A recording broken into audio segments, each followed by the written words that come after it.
Chapter 847, Strength that Surpasses Tears. NPCs. Thoughtful Rain and Blue Bamboo were surprised when Kite and Anna suddenly appeared. Both Kite and Anna radiated an intense aura. They felt suffocated as they stood so close to these two NPCs. After not seeing them for some time, they sure have grown a lot. Xiaofan was quite satisfied when he looked at the handsome Kite and charming Anna.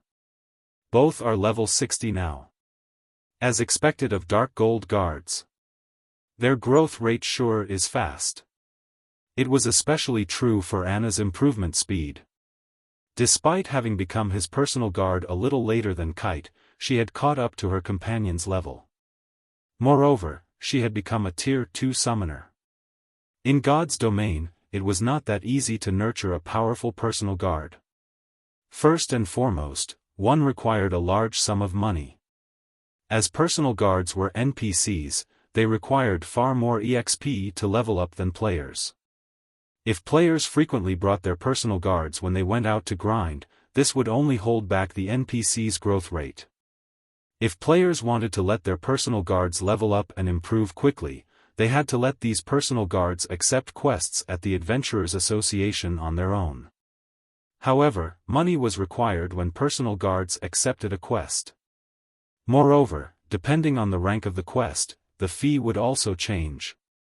Although these personal guards would receive money, EXP, and other rewards after completing the quest, the player would receive none of it. This was because personal guards would use the money they earned to purchase their own equipment and items. Unlike players, who had to obtain powerful equipment by raiding dungeons, personal guards could purchase such items from the Adventurers Association or NPC-run weapons and equipment shops. However, personal guards could only use the money they earned themselves. Hence, the first step to nurturing personal guards was to increase the amount of money they possessed, and they had to complete a lot of quests to obtain that money. In the Adventurers Association, the quests personal guards could accept were categorized into Bronze, Mysterious Iron, Secret Silver, Fine Gold, Dark Gold, and Epic rank. The higher the rank the quest was, the more abundant the rewards were. Likewise, the fee players had to pay would be higher as well. Currently, a level 60 bronze quest required an application fee of 5 gold, 10 gold for Mysterious Iron, 20 gold for Secret Silver, 40 gold for Fine Gold, 80 gold for Dark Gold, and 200 gold for Epic. As to whether the personal guard in question could complete the quest, that depended on the personal guard's strength. For example, a bronze guard would have a 70% chance of completing a bronze quest, but they would only have a 40% chance to complete a Mysterious Iron quest and 10% chance for a Secret Silver quest. However, one could increase a personal guard's combat power through their equipment, increasing their quest success rate. Unfortunately, one needed time to gather the required resources. However, Anna and Kite were different. Their innate potential was Dark Gold rank. Even in basic equipment, they had a 50% chance of completing a Dark Gold quest. As long as their equipment was up to date, their success rate for completing a Dark Gold quest could easily exceed 80%. After their strength reached a certain degree, they could even challenge an epic quest. Only, epic quests were not readily available. That depended on the daily updates of the Adventurers Association's quest list. As Xiaofang's personal guards could accept much higher ranked quests than other players' personal guards, their leveling speed was much faster. Yifeng, are we really going to deal with the Crystal Wolf King? Thoughtful Rain asked somewhat worriedly as she watched the high-spirited Xiaofan. Although the two level 60 Tier 2 NPCs were very powerful, the Crystal Wolf King was a great lord, an existence equivalent to a Tier 3 class. Relax. I've already investigated the Crystal Wolf King. The boss's skills are buff-oriented. As long as blue casts Dispel on it, our forces will be enough to take it down, Xiaofan explained, chuckling. This was not the first time he had dealt with the Crystal Wolf King. The Wolf King was powerful because of its speed. Even a top-tier MT of the same level would find it difficult to respond to the Wolf King's attacks. In addition, the boss had a stackable gain skill that allowed it to grow stronger the longer it fought.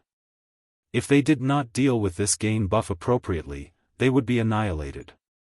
However, if they dealt with the boss's gain buff properly, with the strength of 2 Dark Gold guards, they should have no problems taking down the Crystal Wolf King. Following which, Xiaofan led Thoughtful Rain and Blue Bamboo to a cave. A strong gale accosted the small team at the cave's entrance. As they stepped into the cave, they heard the howling of a wolf. The howl echoed throughout the cave, causing the cave walls and floor to tremble. In the next moment, a towering figure emerged from the depths of the dark, spacious cave. The figure stood over 10 meters tall. Bearing its snow-white fangs, a hint of bloodlust flashed in the figure's crimson eyes as it overlooked Xiaofan's group. The figure's body was made entirely of crystals, and a green glow flashed where its heart should have been. Crystal Wolf King, Elemental Being, Great Lord. Level 50. HP 21,000,000/21,000,000. Kite, you'll tank the Wolf King. Anna, you'll act as support. Blue, focus on healing Kite, Xiaofan immediately commanded. As Xiaofan gave his orders, the tall and robust Kite transformed into a gale as he dashed towards the Crystal Wolf King. Kite only had 750,000 HP compared to the Great Lord, that was practically nothing. The Crystal Wolf King swung its razor-sharp claws, sending numerous streaks of silver light flying at the Sword Master. The silver lights were so fast that no ordinary player would have time to react. However, rather than dodging, Kite unsheathed his 2 swords and brandished his weapons. Pung! Pung! Pung! The guard shattered the flying, silver lights. Kite released a low growl, and the 2 swords in his hands released a dazzling, blue glow. He then swung the weapons forward violently. Tier 2 skill, Wind Fang. The 2 massive, blue fangs transformed into 2 streaks of light, instantly piercing the Crystal Wolf King's body. Aoo! The Crystal Wolf King screamed in pain and retreated by 2 steps, 2 damages of over -100,000 points appearing its head. However, Kite was not done with his attacks. Immediately, he appeared before the Great Lord. The Crystal Wolf King was furious. Bearing its fangs, it swung its massive paw at Kite so fast that one could only see black shadows move towards the Sword Master. Boom!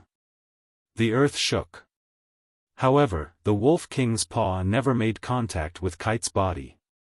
Instead, Kite blocked the attack with one hand. Kite then countered with a slash towards the giant paw's joint. A streak of blue light struck the Wolf King's paw, causing the boss to lose over 20,000 HP. Big Brother Yifeng, your personal guard is so strong. Blue Bamboo's eyes widened with surprise as she watched the fight. She had seen many powerful personal guards before. However, all of the Tier 2 personal guards she had seen had even struggled to deal with a lord, not to mention a Great Lord. They also required players' assistance. Yet, Kite could block this Great Lord's attack with a single hand. Xiaofan was similarly shocked. He had never thought that Kite would be this powerful. The NPC had already grown to be capable of withstanding a Tier 3 monster's attack. He even had slightly higher strength than the Crystal Wolf King. Only now did Xiaofan understand why those super guilds in the past had been so desperate to obtain a Dark Gold guard. If Kite was this strong right now, how powerful would he be when he reached Tier 5? While Xiaofan watched, astonished, Anna, who stood a short distance away from the Crystal Wolf King, also began to attack. When her chanting came to an end, suddenly, a brilliant light filled the dark cave. A massive, golden magic array had enveloped over half of the cave.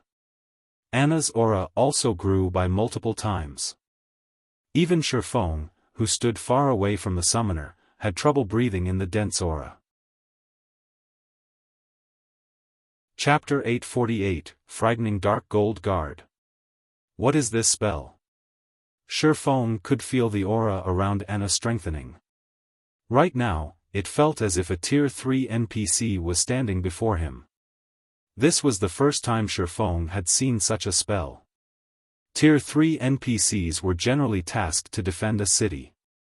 Even in a major city like White River City, they would be considered top-class individuals. Players would find it difficult to meet one. Xiaofan immediately called out Anna's skill menu. What? She's grasped a Tier 2 curse already? Xiaofan was extremely shocked and he saw the list displayed on the skill menu. Anna's growth potential was incredible.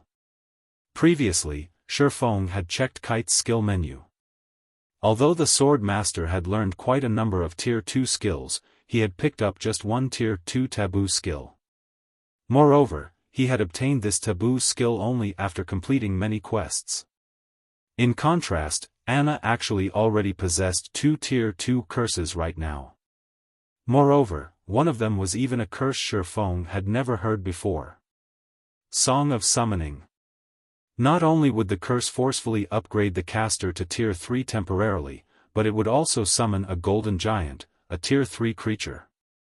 In the next moment, an endless amount of mana began gathering at the center of the golden magic array. After roughly 3 seconds, the large supply of mana condensed into a golden giant over 10 meters tall. The giant was fully equipped with golden armor, and it carried a giant golden axe on its back. Golden Giant, Elemental Being, Great Lord. Level 60. HP 30,000,000/30,000,000. Xiaofan was ecstatic when he saw the Golden Giant. Anna's performance was simply terrific. Despite being only a Tier 2 NPC, she was already capable of summoning a Tier 3 creature. Moreover, Anna herself had also reached the standard of a Tier 3, albeit temporarily.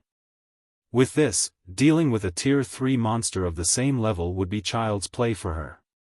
In the next moment, the Golden Giant charged at the Crystal Wolf King and swung its golden axe. However, the speed of the giant's axe was not particularly fast. As a result, the Wolf King managed to block the weapon in time using its paw. Boom! The impact of the collision sent the Wolf King flying, and then its body slammed heavily into the ground. The paw it defended itself with trembled uncontrollably as well. At this moment, when the Wolf King looked at the Golden Giant, its eyes were filled with fear. Not only had the Crystal Wolf King gone flying from this frontal clash, but it had also suffered over -5,000 damage from the resulting impact. If the Wolf King had not blocked the Golden Giant's axe, the damage it received from the Golden Giant would have definitely exceeded the damage Kite had inflicted. A single Golden Giant was already more than enough to deal with the Crystal Wolf King. After including Kite's targeted strikes at the Wolf King's weak points, the Crystal Wolf King immediately fell into an absolute disadvantage. In the end, it could only accept its fate, serving as a punching bag. It seems my plans were unnecessary. Xiaofan laughed involuntarily as he looked at the Crystal Wolf King's constantly decreasing HP. He finally got to experience how those players had felt when they obtained a Dark Gold Guard of their own. Initially, he had still planned on taking action himself. Now, however, it would seem that his plans were utterly superfluous. If he were to join the fray as well, he would be bullying the Crystal Wolf King. However, he had to admit that it indeed felt awesome to have a Dark Gold Guard. He could practically level up even while lying down and doing nothing. Even if he were a player who did not know how to fight, he could simply rely on his personal guard to help him level up. It's no wonder those players back then had invested all their money into nurturing these Dark Gold Guards. Xiaofan could not help but think back to those players who had been lucky enough to obtain Dark Gold Guards in the past. It turns out that the difference in strength is actually so massive. Logically, if one possessed such a powerful guard, grinding, leveling up, and earning money should be a piece of cake. After all, field bosses were practically walking ATMs to players with dark gold guards. Generally, guilds would have to organize large expeditions to raid these powerful field bosses. They even had to make enormous sacrifices to take down these bosses. On the other hand, the only task players with dark gold guards had to do was search for field bosses. They could leave everything else to their personal guards to handle. Even if it took 2 or 3 days to locate a single field boss, once they killed the boss, its loot would be all theirs for the keeping. Their income would definitely be far above that of experts of God's domain. Yet, in the past, any player that possessed a relatively good personal guard in God's domain was extremely poor. This was because these personal guards were no different from a bottomless pit. If the equipment and skills of a personal guard did not improve along with the increase in their levels, then raiding field bosses of the same level would become much more dangerous. After all, unlike NPCs, monsters didn't need equipment. As long as their levels increased, their attributes would increase significantly as well. In contrast, a personal guard's strength was not dependent on just their attributes. They also relied heavily on their equipment and skills. They needed to continually improve themselves in order to go up against bosses of the same level. When players died, at worst, they would lose a single level and a piece of equipment.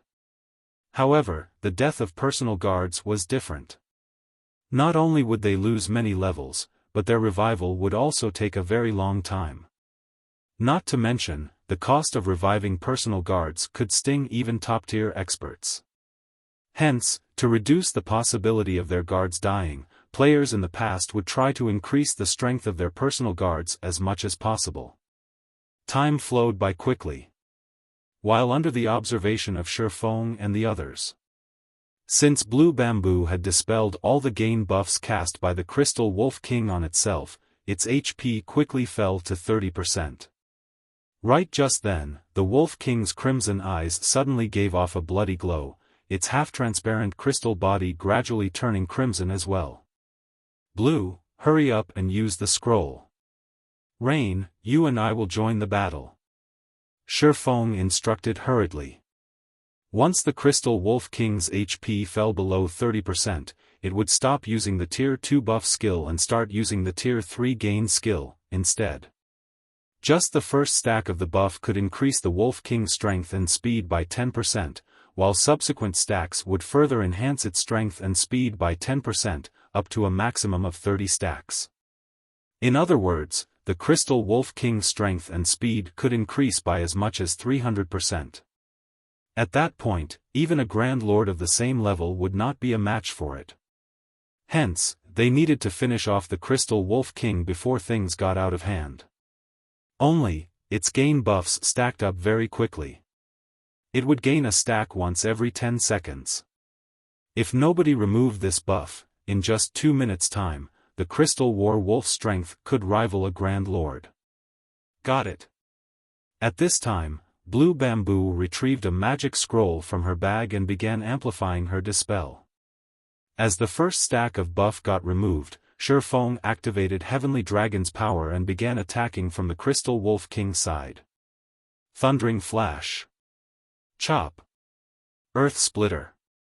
Thunder Flame Explosion. One skill after another landed on the Crystal Wolf King, each one dealing around -10,000 to -20,000 damage to the Great Lord. In contrast, Thoughtful Rain was not faring particularly well. The Crystal War Wolf was an elemental being, so it possessed relatively high magic resistance in addition to its own defense.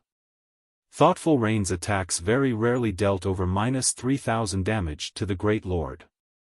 When the Crystal Wolf King's HP fell below 3 million, Kite executed the Tier 2 taboo skill, Hurricane's Descent. Anna also stopped holding back as she cast the Tier 2 curse, Judgment of Light. A gray cyclone promptly appeared in the sky, and like a sharp blade, it stabbed directly at the Crystal Wolf King. As for Anna's Judgment of Light, when she completed the curse, it called forth a battle angel into the battlefield. The moment the battle angel appeared, she threw a sacred golden spear at the Wolf King. Boom! minus 1,045,137. Minus 1,274,646. Instantly, two massive damages appeared above the Crystal Wolf King's head, forcing an agonized howl out of the Great Lord. The Wolf King then fell to the ground, its body paralyzed. It had obviously suffered massive injuries from the two attacks and entered a weakened state for a short period. The tremendous amounts of damages thoroughly stunned Thoughtful Rain and Blue Bamboo. Naturally, Xiaofan would not let this golden opportunity pass. He immediately activated Divine Providence followed by Flame Burst. When he finished executing his 15 consecutive attacks, the Crystal Wolf King collapsed to the ground, its body completely motionless. Chapter 849, Alchemy Equipment. With the Crystal Wolf King's death, everyone's experience bars rose by a large margin. Xiaofan reached 41% of level 40, while Thoughtful Rain and Blue Bamboo were now only 20% away from level 40. They would have to grind for just one more day, at most, to bridge this final gap. However, compared to the EXP they obtained, Xiaofan paid much more attention towards the Wolf King's loot. The Crystal Wolf King was the guardian monster of this map. Moreover, this was the first time it had been killed. Its loot would naturally be much more bountiful than usual. Sure enough, among the 10 items dropped, 5 were rare materials. As for the remaining 5, 3 were level 50 fine gold equipment and 1 was the crystal heart that Thoughtful Rain required. With this crystal heart, she would be able to proceed to the next phase of her quest. The Witch's Sin was a chain legacy quest with a total of 5 phases. Unlike other legacy quests, where one simply had to obtain a legacy tool and activate it, the Witch's Sin allowed one to enter its legacy grounds and undertake the final trial only after the completion of a series of quests. It was much more troublesome than the legacy quests of other hidden classes. However, it was also one of the easiest legacies to encounter. Sure enough, the loot this time is good. Xiaofan smiled as he held up a deep blue crystal bottle. This crystal bottle was neither a weapon nor equipment that combat players sought. Instead, it was an item that was in demand among lifestyle players, particularly alchemists, because this crystal bottle was alchemy equipment. Azure Ocean Crystal Bottle, Alchemy Equipment, Secret Silver Rank. Increases the alchemy success rate by 5%. Although the crystal bottle only increased the success rate of alchemy procedures by 5%, for comparison, a complete set of mysterious iron alchemy equipment provided a total increase of only 8%. Meanwhile, the complete Azure Ocean set could increase the alchemy success rate by 12%. It was a set that was highly desirable even to master alchemists. Although Xiaofan currently had only a single bottle, this item would suffice to help an intermediate alchemist get promoted to advanced alchemist quickly. After reaching the advanced alchemist standard, an alchemist could begin producing all sorts of rare intermediate potions such as the intermediate fire resistance potion and intermediate ice resistance potion. The value of these potions would skyrocket once the Eclipse Gate opened. Unfortunately, the Candlelight trading firm simply had too few advanced alchemists at the moment. Now that Xiaofan had obtained a piece of the Azure Ocean set, it would help a lot in addressing this problem. After killing the Crystal Wolf King, Xiaofan did not remain idle. Instead, he led Thoughtful Rain and Blue Bamboo around the Crystal Forest, killing chieftains and lords, using this opportunity to gather the other set pieces of the Azure Ocean set. Finally, around the time when the soul lock on Thoughtful Rain and Blue Bamboo disappeared, he obtained an Azure Ocean test tube, which increased the alchemy success rate by 3%, after killing a Lord-ranked boss. Xiaofan lacked just 2 more to complete the set. However, seeing as it was getting late, he had to bring Thoughtful Rain and Blue Bamboo back to the city first. As for the remaining 2 set pieces, he could only put off collecting them for the future. White River City, at an open-air restaurant close to the Candlelight trading firm. Players and horse carriages constantly traveled down the street outside the restaurant, every one of these players in a hurry to raise themselves to level 40. All of this was due to the sudden appearance of a mount in White River City. This incident had whetted the appetites of White River City's players for mounts. At the same time, the number of players trying to join Zero Wing had further increased. Previously, everyone had considered mounts to be just another mode of transportation. However, after seeing the demonic flame tiger, everyone came to understand one thing. Mounts could also assist players in battle. This was especially true for a mount like the demonic flame tiger. Its mere presence was enough to make one shudder. One could just imagine how much more help it could provide in combat. That tiger mount sure is cool. It would be great if I could have one as well. Stop dreaming. Someone on the forums is offering to buy the mount for 8 million credits right now. Even so, many people are still ridiculing that person. Ridicule? Why? That's 8 million credits we're talking about. If I had that much money, I wouldn't have to work for the rest of my life. If I were the owner of the tiger mount, I would definitely sell it. Do you think that mount is worth only 8 million? Although some guilds have managed to get their hands on mounts as well, those mounts are just bronze rank, with very few being mysterious iron rank. Currently, rumor has it that the tiger mount might be a dark gold mount. If that's true, it's the highest ranked mount currently known in God's domain. Instead of it being just a mount, it is a symbol of one's identity. Most likely, 8 million credits isn't even worth 10% of that mount. These people are just insane. I'm having a headache just trying to earn 40 gold. Who knows when I'll be able to save up that much money. It would be great if the mounts were cheaper. Of course there is a cheaper alternative. A guild mount costs only 25 gold. However, you'll need to join a guild with a stable first. Currently, Zero Wing is the only guild in God's domain that has a stable. The number of players trying to join Zero Wing every day has nearly filled up Zero Wing's residence to the point of bursting. If I had known something like this would happen, I would have tried to join Zero Wing sooner. Zero Wing really is amazing. Right now, even super guilds have yet to construct their own stables, but Zero Wing has done so already. In a few years' time, Zero Wing might even become a new super guild. While the players on the street were busy chatting, a handsome young man wrapped in a black cloak wore a gloomy expression on his face as he sat in the open-air restaurant. Zero Wing sure is something. It's no wonder they dared to oppose King's return, the tall and beautiful woman seated beside the handsome youth said, a faint smile on her face.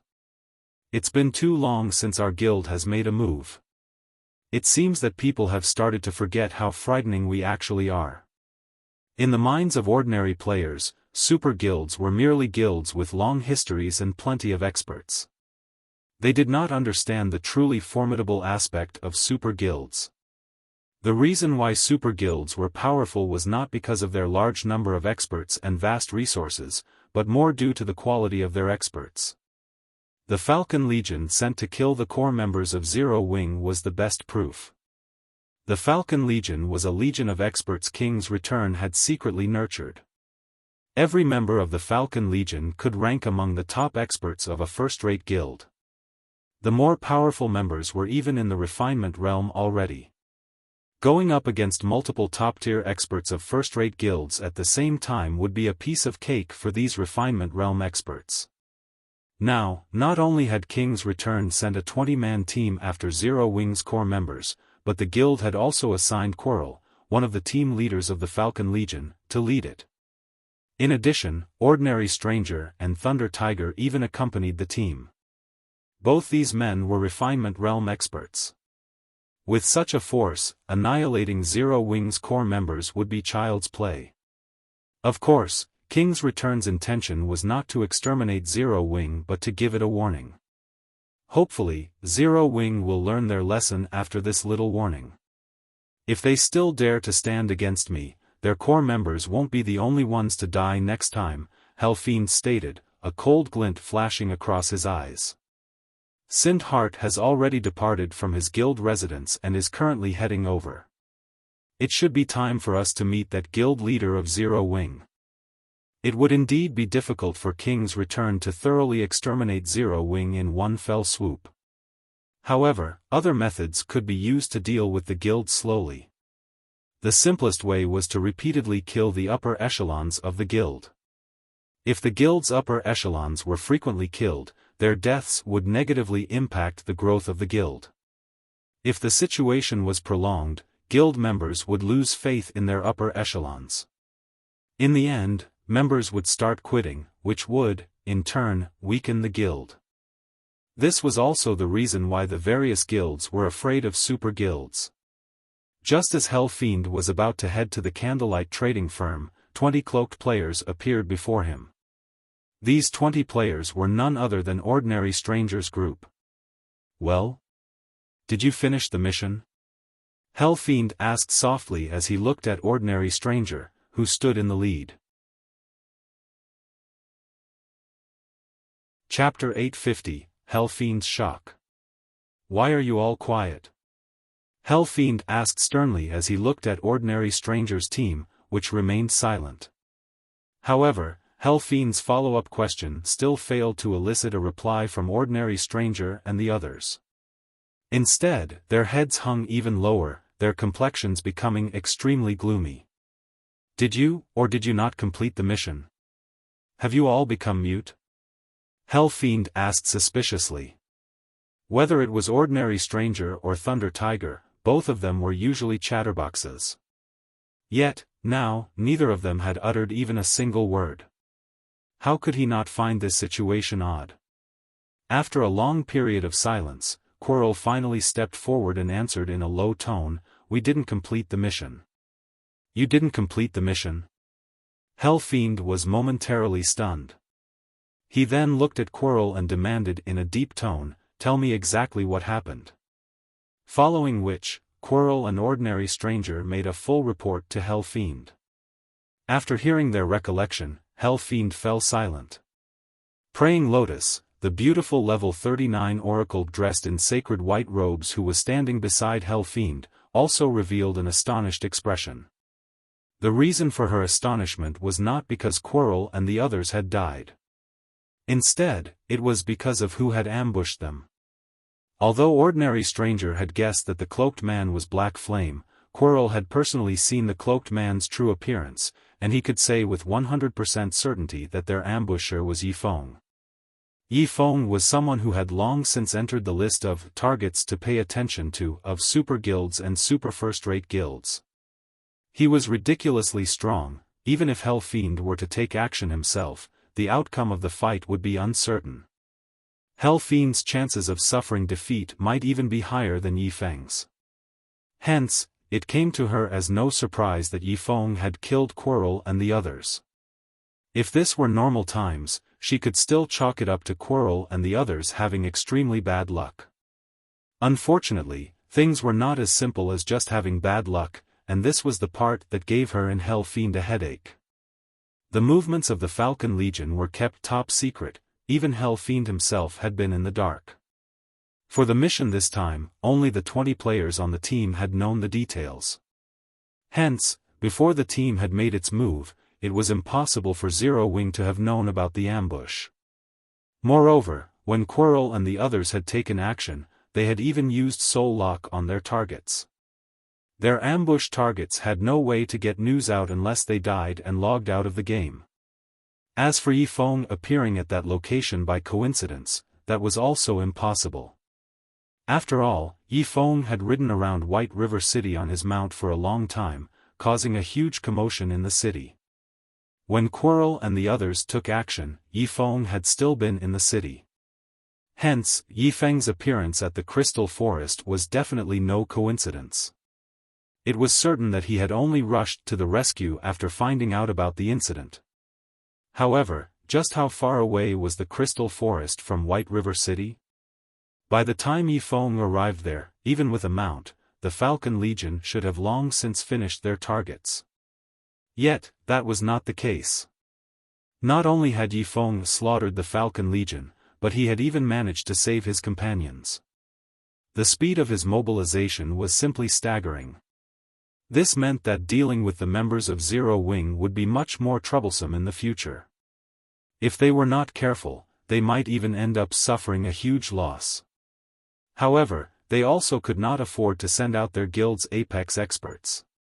These people usually had their own tasks to handle. How could they possibly have the time to play around with an upstart guild? Moreover, if they really did dispatch these experts, doing so would turn their guild into a laughingstock for other super guilds. It's no wonder even the Dragon Phoenix Pavilion is helpless against Zero Wing. It turns out that they still have such a card to play. Good. Very good. Hell Fiend exclaimed, his mouth twitching in anger. This move of Zero Wing had foiled his plans considerably. Hell Fiend, are we still going to meet with Black Flame? Praying Lotus asked. Their initial plan had been to teach Zero Wing a lesson and let the guild know what kind of consequences awaited it should it offend King's return. Now with the Falcon Legion's defeat, they naturally lost their deterrent against Zero Wing. Go. Of course, we're going. If Sind Heart thinks he can get that sum of money, he can forget about it. Hell Fiend declared, bloodlust shining in his eyes. With a resolute tone, he added, since we can't do this subtly, we'll just use force to convince Zero Wing. I don't believe an upstart guild with no backing won't submit to King's return.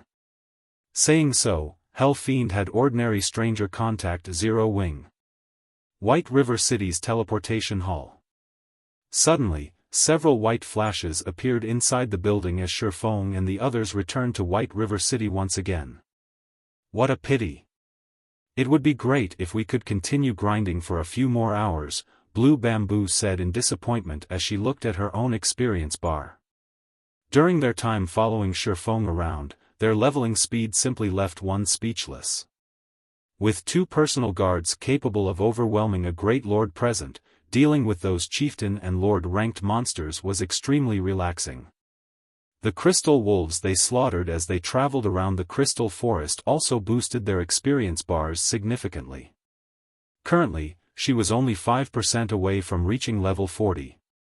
At most, she would need an hour's worth of grinding to bridge that final gap. Level 40 was a relatively major milestone in God's domain. Throughout their travels, Blue Bamboo had eyed Xiaofang's demonic flame tiger with longing. Unfortunately, she had yet to reach level 40, so she could not even give riding Xiaofang's mount a try. In God's domain, mounts could generally carry 2 people at the same time. If a mount was of a sufficiently high rank, it could even accommodate 3 people at once. A dark gold mount like the demonic flame tiger could bear a maximum of 3 people. However, the riders had to be level 40 or above. After exiting the teleportation hall, Xiaofan summoned the demonic flame tiger once again. The demonic flame tiger's cool and massive body immediately attracted the gazes of the passers-by.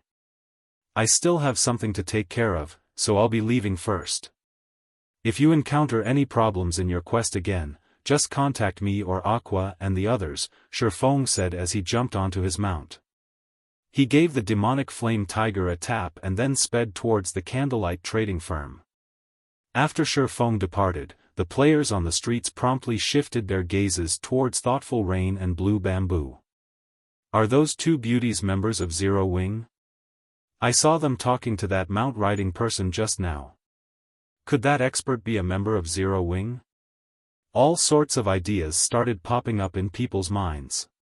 Many beautiful female players also started looking at Thoughtful Rain and Blue Bamboo with eyes filled with envy and admiration. Although they were acquainted with many experts, compared to Xiaofan, those experts were simply noobs. On the other hand, Thoughtful Rain and Blue Bamboo actually managed to make friends with an expert like Xiaofan. It would be great if I can get a mount that's as cool as Big Brother Yifeng's. At that time, my classmates will definitely die of jealousy, Blue Bamboo said as she looked at Xiaofang's departing figure admiringly. However, Thoughtful Rain, who stood beside Blue Bamboo, did not have such thoughts in her mind. Instead, she was currently pondering how she could go about improving her strength. Xiaofan's battles had truly widened her horizons. She had never imagined that there would actually be such a huge difference between players. Candlelight Trading Firm, second floor reception room. Hell Fiend, are you really going to do it? Praying Lotus asked, a frown on her face. If you do so, we'll suffer significant losses as well. I've already said that I absolutely will not let Sind Heart get that money. If Black Flame is really resolute in opposing me, I will let him know what regret tastes like. Let's see if he thinks opposing me just for a stranger like Sind Heart is worth it or not. Hell Fiend sneered and nodded decisively. As Hell Fiend and Praying Lotus were waiting quietly, the doors to the room opened suddenly. Xiaofan, who was currently in the guise of Black Flame, slowly walked up to Hell Fiend and Praying Lotus. Chapter 851, Book of Disaster. So he is Black Flame? Hell Fiend began carefully observing Xiaofan as the swordsman approached him. Although the general public did not have a clear grasp of Black Flame's strength, practically all experts from super guilds knew just how powerful the man was. Ranked 51st on God's Domain's experts list. Although the rankings on this list did not measure the exact strength of an expert, they were still useful as a reference. Someone ranked 51st on the list was unquestionably an expert who could rank at the top in any super guild. Moreover, the fact that Black Flame had managed to develop an upstart guild like Zero Wing to its current state showed that he was strong in more than just fighting. While Hell Fiend and Praying Lotus were observing Xiaofan was also observing the two. Whether it was Hell Fiend or Praying Lotus, both of them had been very famous experts in the past. It was especially true for Hell Fiend. During the initial stages of God's Domain, he had already become an adjudicator of King's Return.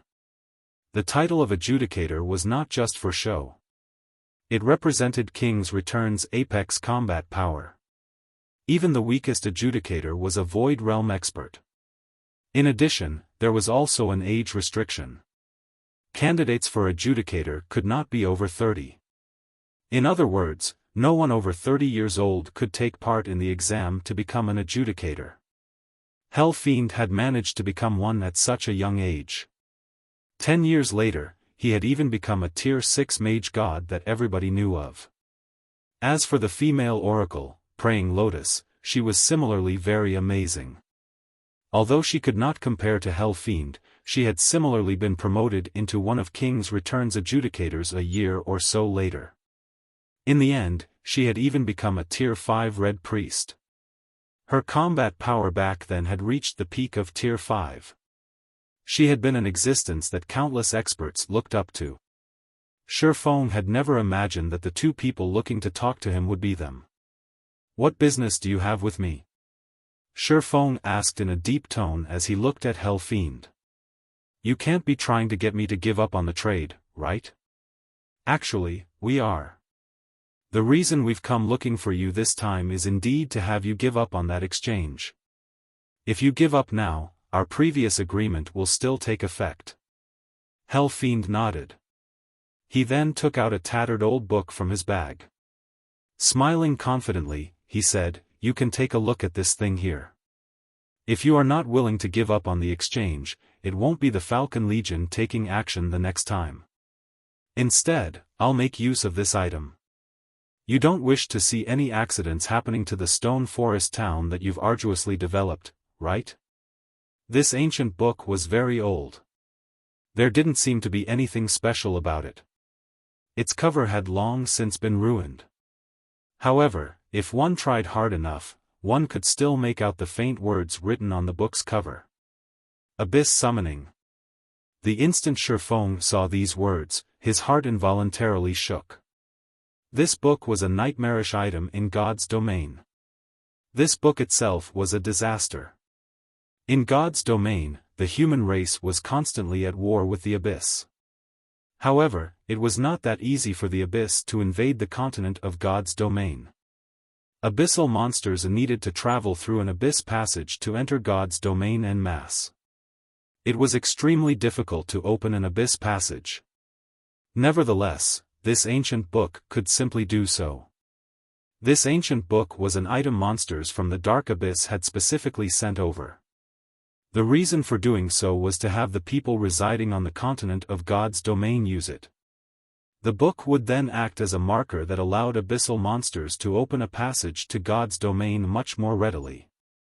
The opening of an abyss passage would mean that endless abyssal monsters would surge into God's domain. At that time, many kingdoms and empires would fall to the invasion. Xiaofan had never dreamed that Hell Fiend would actually possess this item. No wonder he's so confident. So he still has such a trump card.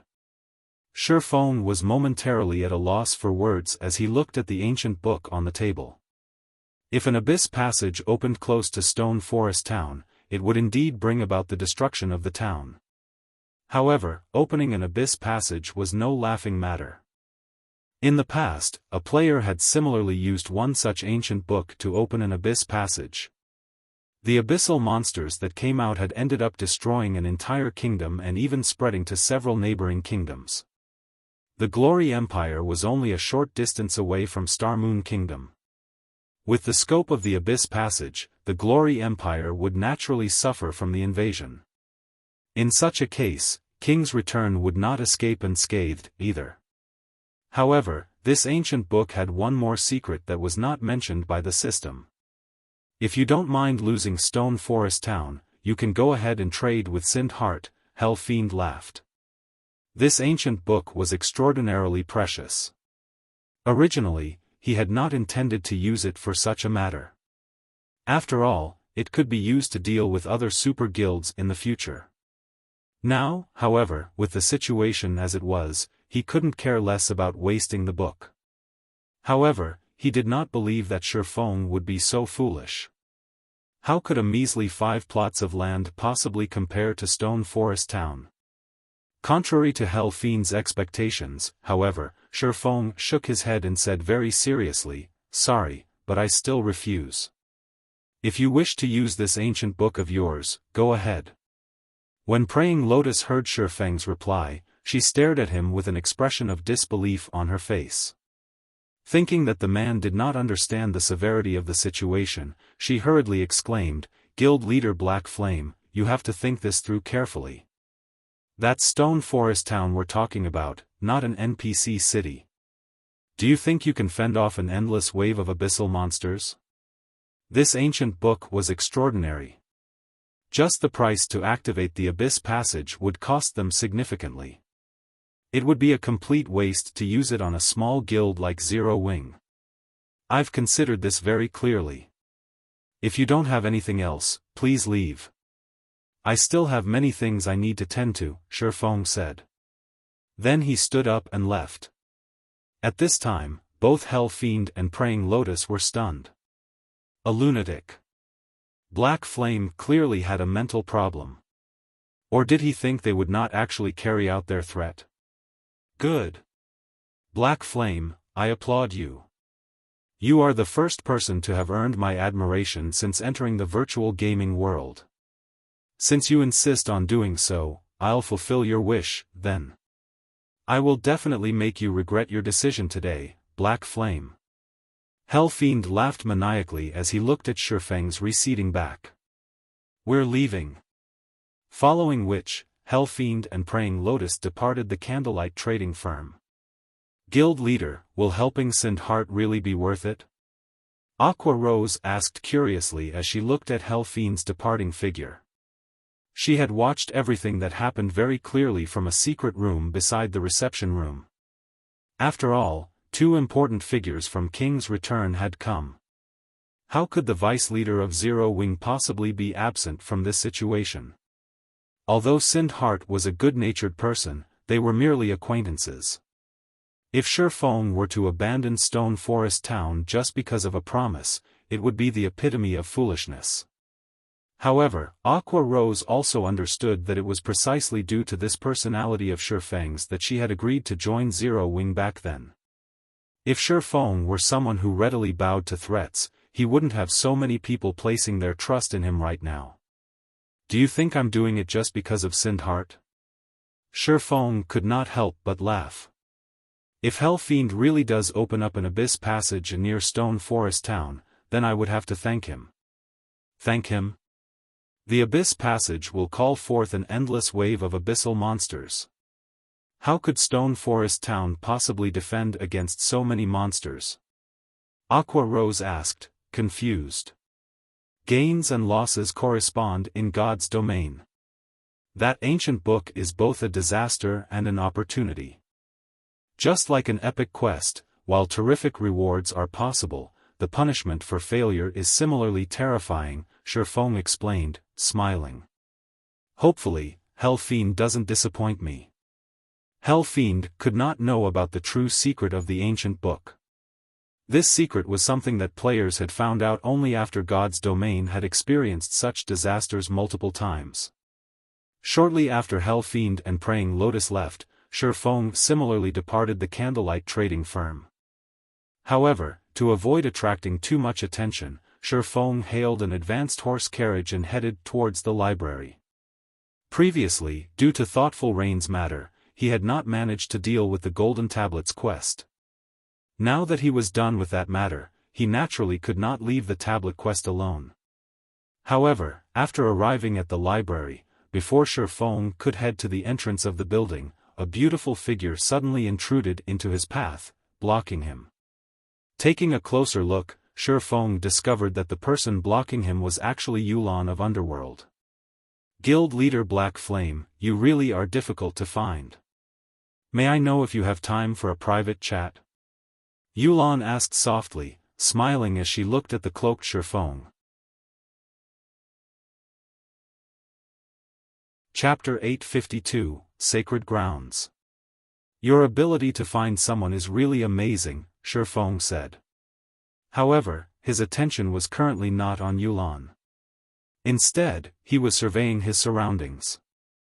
However, even after careful observation, nothing in particular drew his eye. He did not detect anybody trailing him.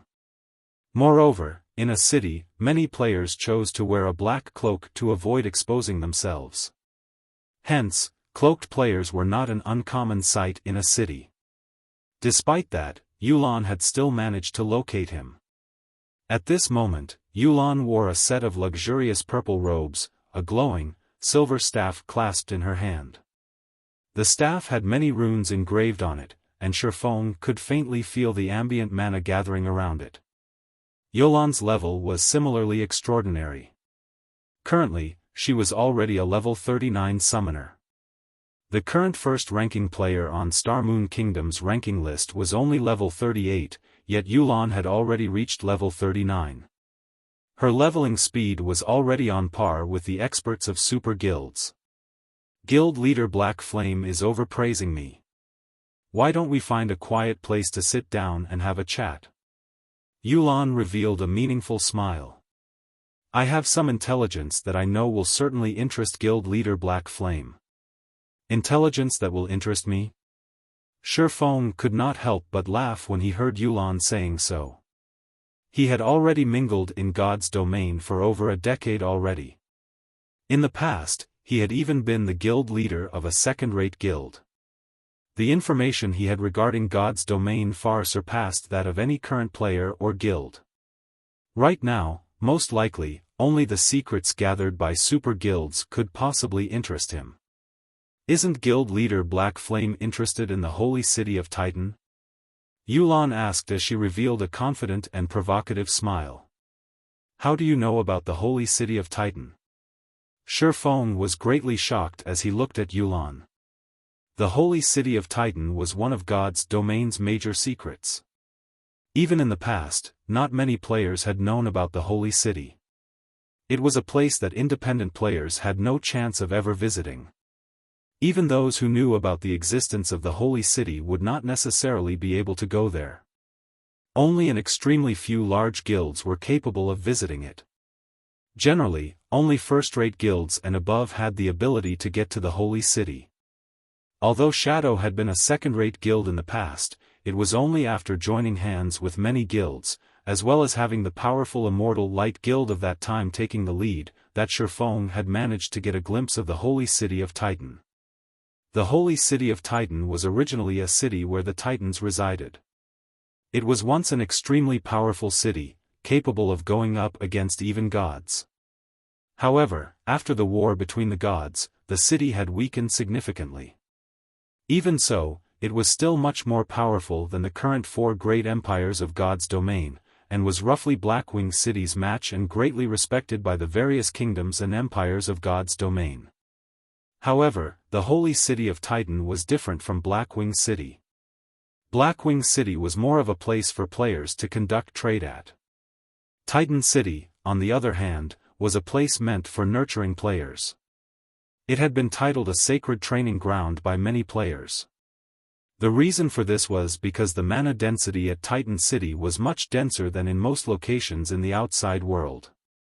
Aside from being a sacred training ground for combat players, Titan City was also a sacred ground for lifestyle players. Due to the excellent environmental conditions there, lifestyle players would have their production success rates improved considerably. In addition, the chance of obtaining lifestyle designs at the grinding spots around Titan City was much higher than at other locations. Hence, many lifestyle players yearned to visit the holy city of Titan. However, Titan City was not a place that just any player could visit. Similar to Blackwing City, one needed to obtain a pass. However, the drop rate for Titan City's pass was much lower than Blackwing City's. Moreover, only level 30, 100-man large-scale team dungeons or above had a chance of dropping the pass. Although Xiaofan had thought of going to Titan City, until now, not a single team in Zero Wing had managed to obtain a pass for Titan City. In Xiaofan's opinion, though, this was a very normal occurrence. The drop rate for that item was simply too low. Obtaining it in level 30 or level 40 dungeons was practically impossible. Only after reaching level 50 would 100-man team dungeons have a slightly higher possibility of dropping the pass. Even so, the probability was only 1 in 1,000. In other words, one had to raid 1,100-man team dungeons to obtain a pass to Titan City. Moreover, the drop rate for the pass was unaffected by one's luck attribute. Hence, Xiaofan had excluded the holy city of Titan when thinking of ways to nurture guild experts. That method simply relied too heavily on luck. It seems guild leader Black Flame really does know about Titan City. That will make the following discussion easier. Yulan smiled. I have a pass to go to that place. Have I managed to catch your interest now? You've got me. Xiaofan could not help but laugh. He had never imagined that this woman before him would actually be so capable. A pass to the holy city of Titan. The value of this item far surpassed that of an epic weapon. In the past, some guilds had even been willing to pay 20,000 gold just for a pass.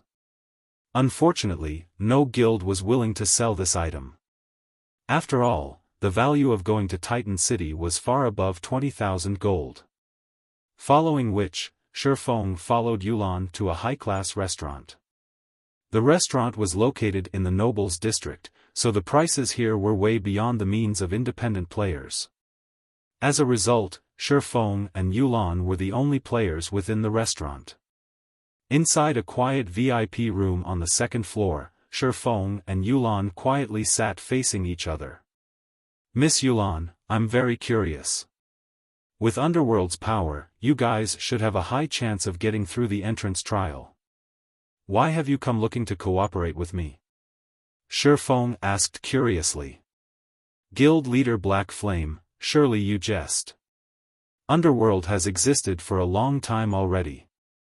Like those super guilds, the power structure inside the organization is very complicated.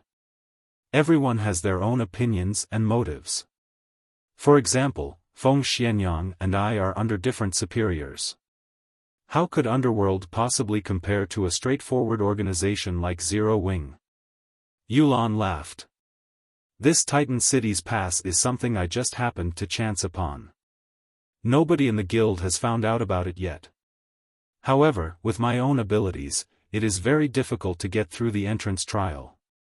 In addition, I only have 3 chances to challenge the trial. I won't gain anything if I fail all 3 chances. Hence, I thought of asking for your help, Guild Leader Black Flame. So that's the case. Xiaofan found Yulan's words readily convincing. After all, if even Ouroboros had faced such problems, what more an organization like Underworld?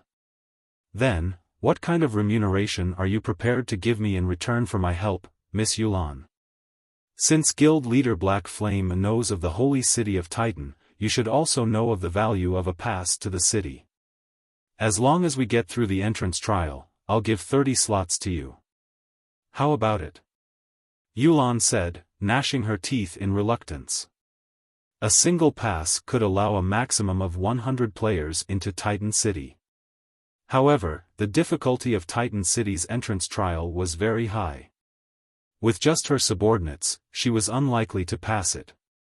They needed the help of several powerful experts. Otherwise, she would not be willing to offer so many slots. That won't do. I want half. I can't help you if you don't give me half of the slots. Xiaofan shook his head. Guild Leader Black Flame, this is simply daylight robbery. I am only trying to borrow a few experts from your guild, yet you want half of the slots. I might as well rely on myself to get through the trial if this is your price, Yulan countered as she glared at Xiaofan. She had never imagined that Xiaofan would be so black-hearted. If Xiaofan were not someone known to keep his word, she would have long since sought out other experts. Then, she wouldn't have to give away any of her limited slots. Just paying some coins would suffice. Chapter 853, Entrance Trial. Yulan took a deep breath. In a very determined tone, Yulan said, I'll offer 5 more slots at most. Based on her investigations, Titan City was an excellent location to nurture lifestyle players. Nowadays, the impact lifestyle players had on the game was increasing. The various large guilds were all investing heavily in lifestyle players in the hopes of nurturing many more powerful lifestyle players. It was especially true for forging and alchemy lifestyle players. In addition, enchanting, tailoring, engineering, and other fields were also becoming increasingly important in the game. If she could nurture a group of high-ranking lifestyle players, she could use them to earn large sums of money in the future. Hence, every slot to Titan City was of utmost importance, as these slots would become the capital for stabilizing and elevating her position in Underworld. I believe that Miss Yulan should have challenged the entrance trial once already. Otherwise, you wouldn't have come looking for me. So, I'm sure you are very clear about how difficult the trial is. It is not a problem that can be resolved easily with just a few more experts. If you fail all 3 challenges, then the pass will automatically become invalid. At that time, not to mention 50 slots, you won't even get a single slot. Xiaofan had no intention of changing his mind. The slots to enter the Holy City of Titan were equally important to the Candlelight trading firm. Moreover, the trading firm had many more members to nurture. A meager 35 slots were far from enough. Even if he missed out on this chance, at most, he would just have the Dark Gods Legion and the main force raid more 100-man team dungeons. In the various NPC cities in God's domain, even in imperial capitals, the only locations that could improve a lifestyle player's production success rate were workshops. However, Titan City was different. Aside from workshops, there were also research rooms meant for various lifestyle classes. Not only could these research rooms increase a player's improvement rate, but the production success rate increases were much higher than even in special workshops. As long as the Candlelight trading firm nurtured a large number of advanced forgers and alchemists, it would be able to produce many more rare products, particularly strengthening devices and various items that increased fire and ice resistance. Since the time Xiaofan left Blackwing City, the selling price of the strengthening device at the Blackwing auction house only increased and never decreased. As long as the item appeared in the auction house, someone would immediately purchase it. Previously, he thought that 2,000 pieces would be around the amount the market could stomach. Now, however, it seemed that even the additional 3,000 pieces he had scheduled to sell would not be enough to satisfy the market's appetite. Even before these 3,000 strengthening devices sold out, he had already accumulated over 30,000 gold. He was earning far more than his initial projections. At this moment, Xiaofan could not help but wish he could make more strengthening devices. Obtaining the design for the item was not much of a problem. After all, he only needed to raid level 50 or above Great Lords to get them. With a godly skill like Divine Providence, 1 out of every handful of Great Lords he killed would definitely drop the design. The problem was that, even if he managed to obtain a large number of designs, the Candlelight trading firm did not have that many advanced forgers to learn them. Are you absolutely confident of clearing the entrance trial? Yulan frowned. She had never imagined that Xiaofan would have such a deep understanding of the entrance trial. The difficulty of Titan City's entrance trial was greater than even that of a 100-man team dungeon. Otherwise, she would not have come looking for Xiaofan. She would have long since monopolized the entry slots herself. I won't say absolutely, but I'm at least over 70% certain, Xiaofan laughed. He had visited the holy city of Titan multiple times in his previous life, so he was very familiar with the holy city's entrance trial. The system set the difficulty of the trial based on the levels of the players undertaking it, so players would always feel that the trial's difficulty was the same, regardless of when they challenged it. Getting into Titan City depended on the overall strength of the team. With Zero Wing's current strength and his understanding of the trial, he was far more than just 70% certain of making it to Titan City. Yulan fell silent upon hearing Xiaofang's words. Even with Underworld going all out, its chances of getting through the entrance trial was far from reaching 70%. Worse, if she were to attempt it with just her own team, her success rate would be 20% at most. Moreover, the pass gave only 3 chances to challenge the trial. She had already failed once. If she relied on her own team, it was simply impossible for them to get through it. Indeed, just as Xiaofan had said, if she could not clear the trial, then this pass of hers would be worth nothing. Moreover, looking at Xiaofang's calm and confident behavior, he did not seem to be boasting. Demand for advanced lifestyle players was continuously increasing nowadays. The sooner she could nurture more advanced lifestyle players, the greater the advantage she would hold in the future.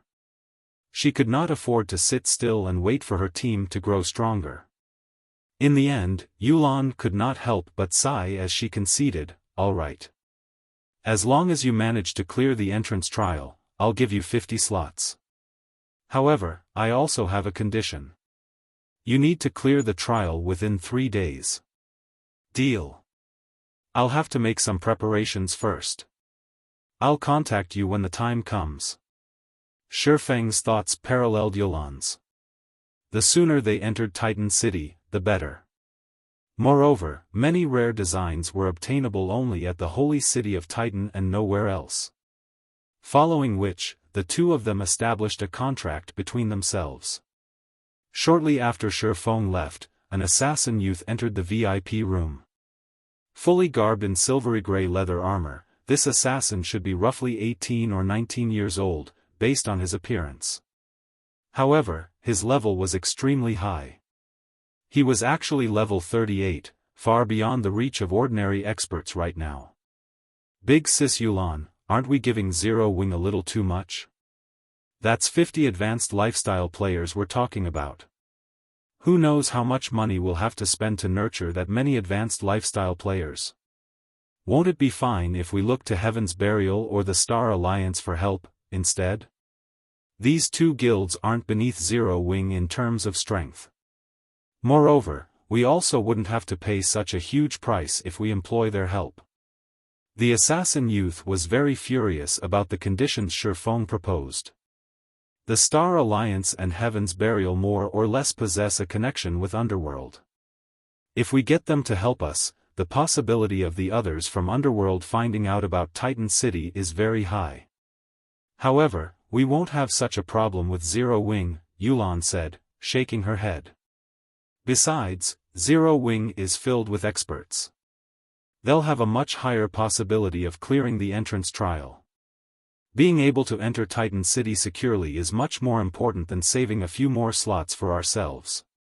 Although the assassin youth did not make any further retort to Yulan's words, he inwardly still felt very dissatisfied. Back when they had entered the entrance trial, they had all been brimming with confidence. They had all thought that the trial was just a small matter. However, once the battle began, they found out that their thoughts had been too optimistic. The entrance trial was not something a 100-man team dungeon could compare to. The two were on entirely different levels. Even if Zero Wing's experts challenged the entrance trial, the outcome would be the same. White River City's library. After Xiaofan entered the library, he immediately made his way to the top floor of the building. Compared to the last time he had come here, the security in front of Star Moon Hall was much stricter. Tier 3 knights filled the place. Even his identity as a demon hunter would not have gotten him entry into the hall. If not for his identity as a Count of White River City, the most he would have been able to do now was stand at the entrance of the hall. Walking inside, Xiaofan was immediately greeted by the sight of the white-robed Charlene sitting before a table and quietly observing a floating crystal ball. Magic arrays encircled her as she radiated an incredibly powerful aura. Even Xiaofan found himself paralyzed when bathed in this aura. A fourfold magic array? An expression of disbelief appeared on Xiaofan's face. It would be understandable if this pressure he was feeling was due to a domain released by an NPC. However, Charlene did not have her domain out right now. This pressure he was currently experiencing was only a side effect of the mana gathered at the magic array. Just what kind of spell is this? It is actually this strong. At this moment, there was an image displayed inside the crystal ball. Meanwhile, this image was none other than the scene of the Blackwing auction house under the effects of space freeze.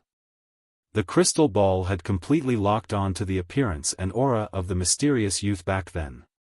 His every action was clearly replicated in the crystal ball. However, when the mysterious youth vanished from Blackwing City, the crystal ball suddenly cracked and shattered into countless tiny pieces. In the end, the broken fragments of the crystal ball ignited into silver flames before disappearing into nothingness.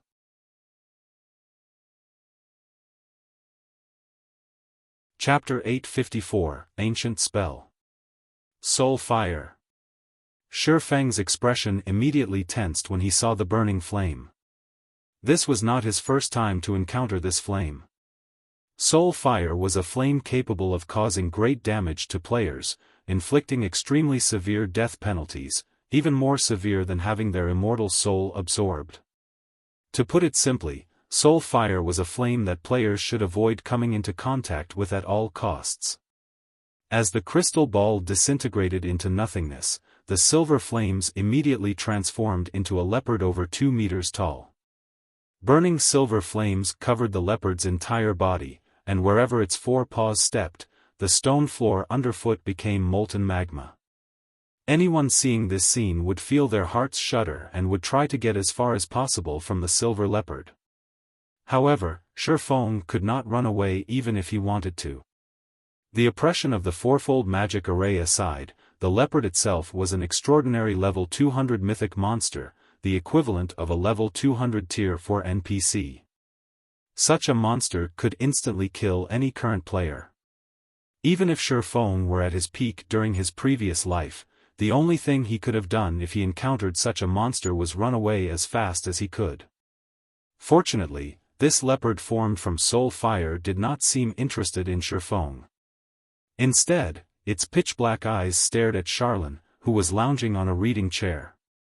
In the next moment, the leopard transformed into a streak of silver light as it pounced at Charlene. The leopard was so fast that Xiaofan did not even manage to react before it appeared in front of her. "What a feisty little cat you are. I was just looking into your owner's movements, yet you actually came all this way to pick a fight," Charlene said, eyeing the silver leopard pouncing at her as if she was just looking at a cute little animal.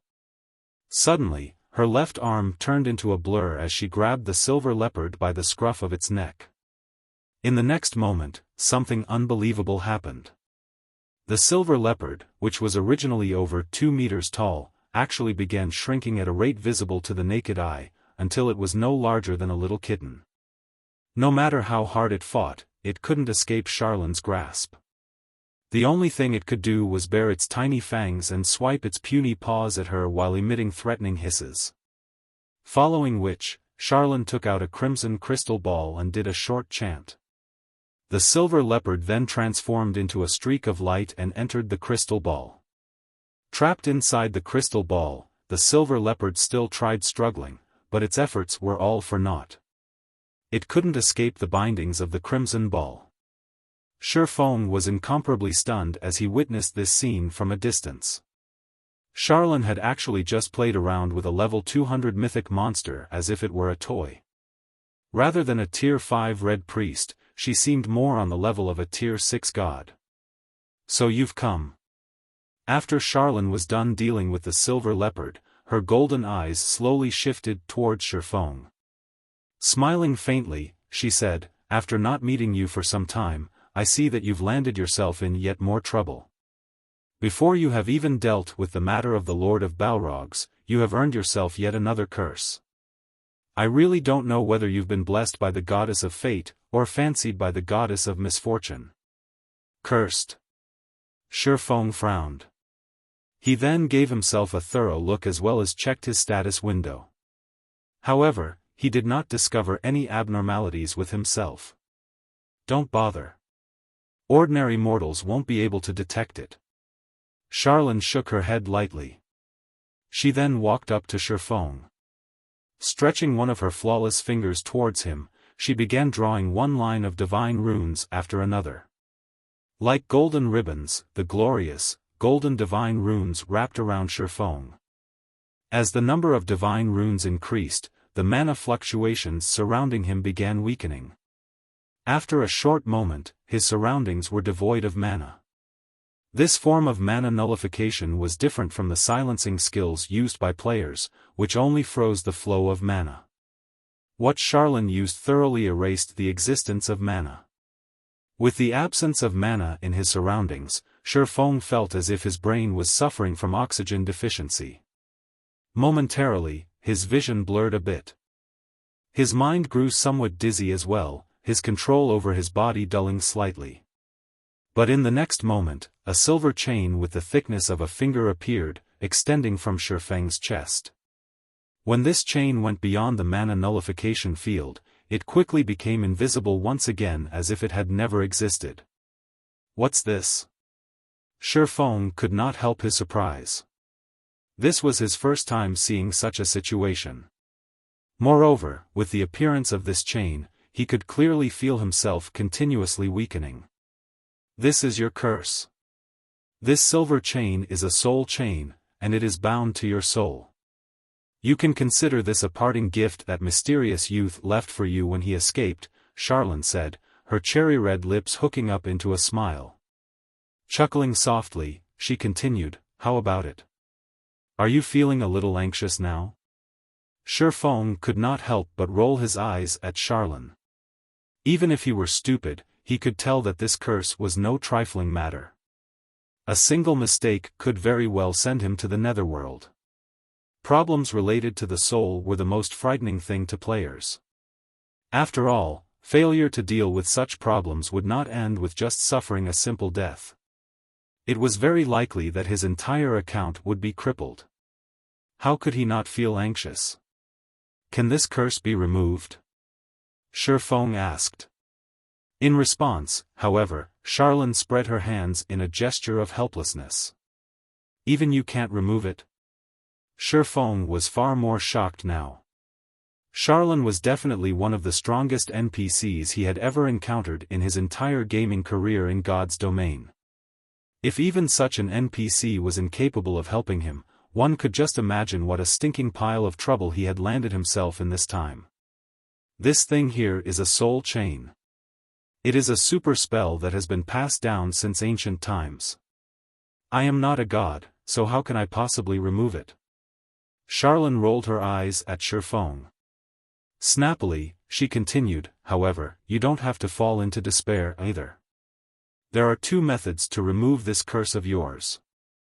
The first method is to remove the curse using force, while the second method is to kill the person who placed this curse on you.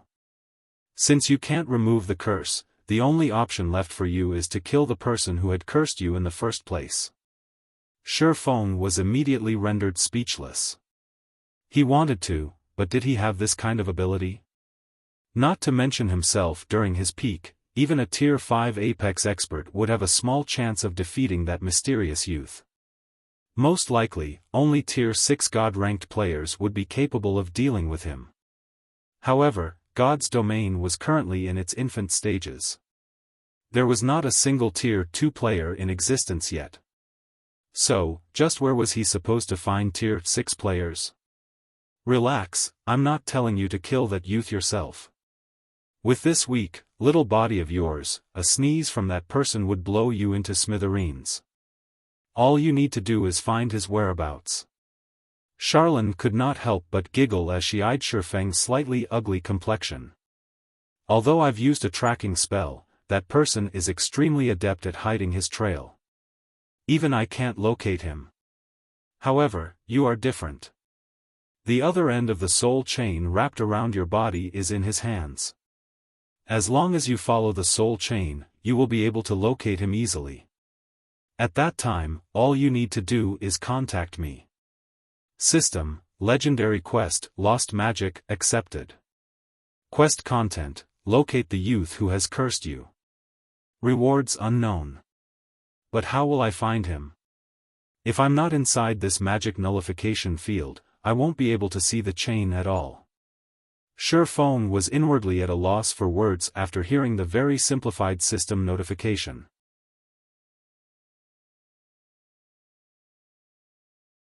Chapter 855, Absorbing Soul Fire. Upon hearing Xiaofan say so, as if she had long since prepared for this, Charlene promptly handed the crimson crystal ball with the silver leopard inside it to him. With your current standard, sensing the soul chain is naturally impossible for you. However, this thing here can help you, Charlene said as she pointed at the imprisoned silver leopard. This thing is a soul beast formed using soul fire.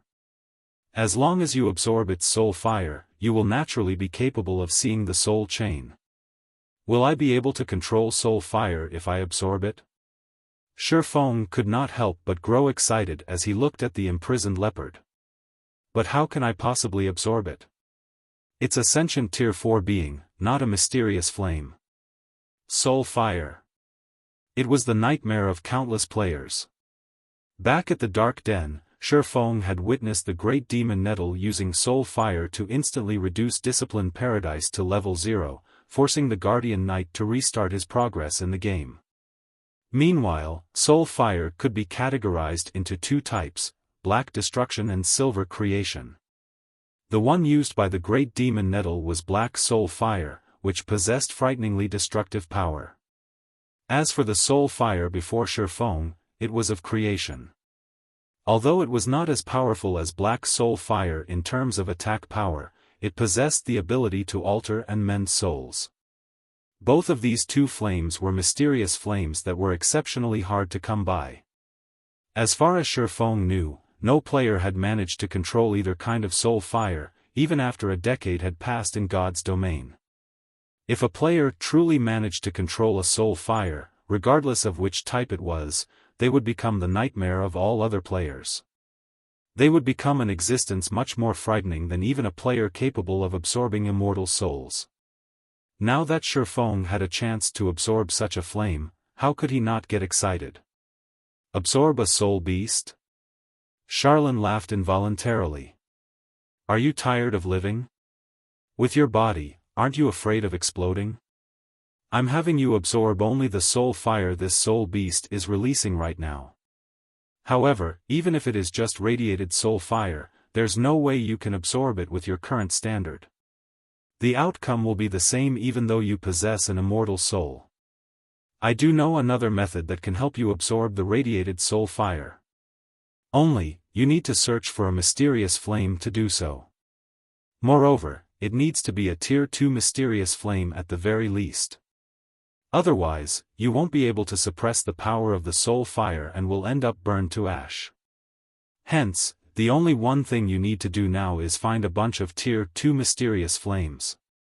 If you manage to absorb the soul fire, you will also be able to weaken the corrosion effect the soul chain has on your soul.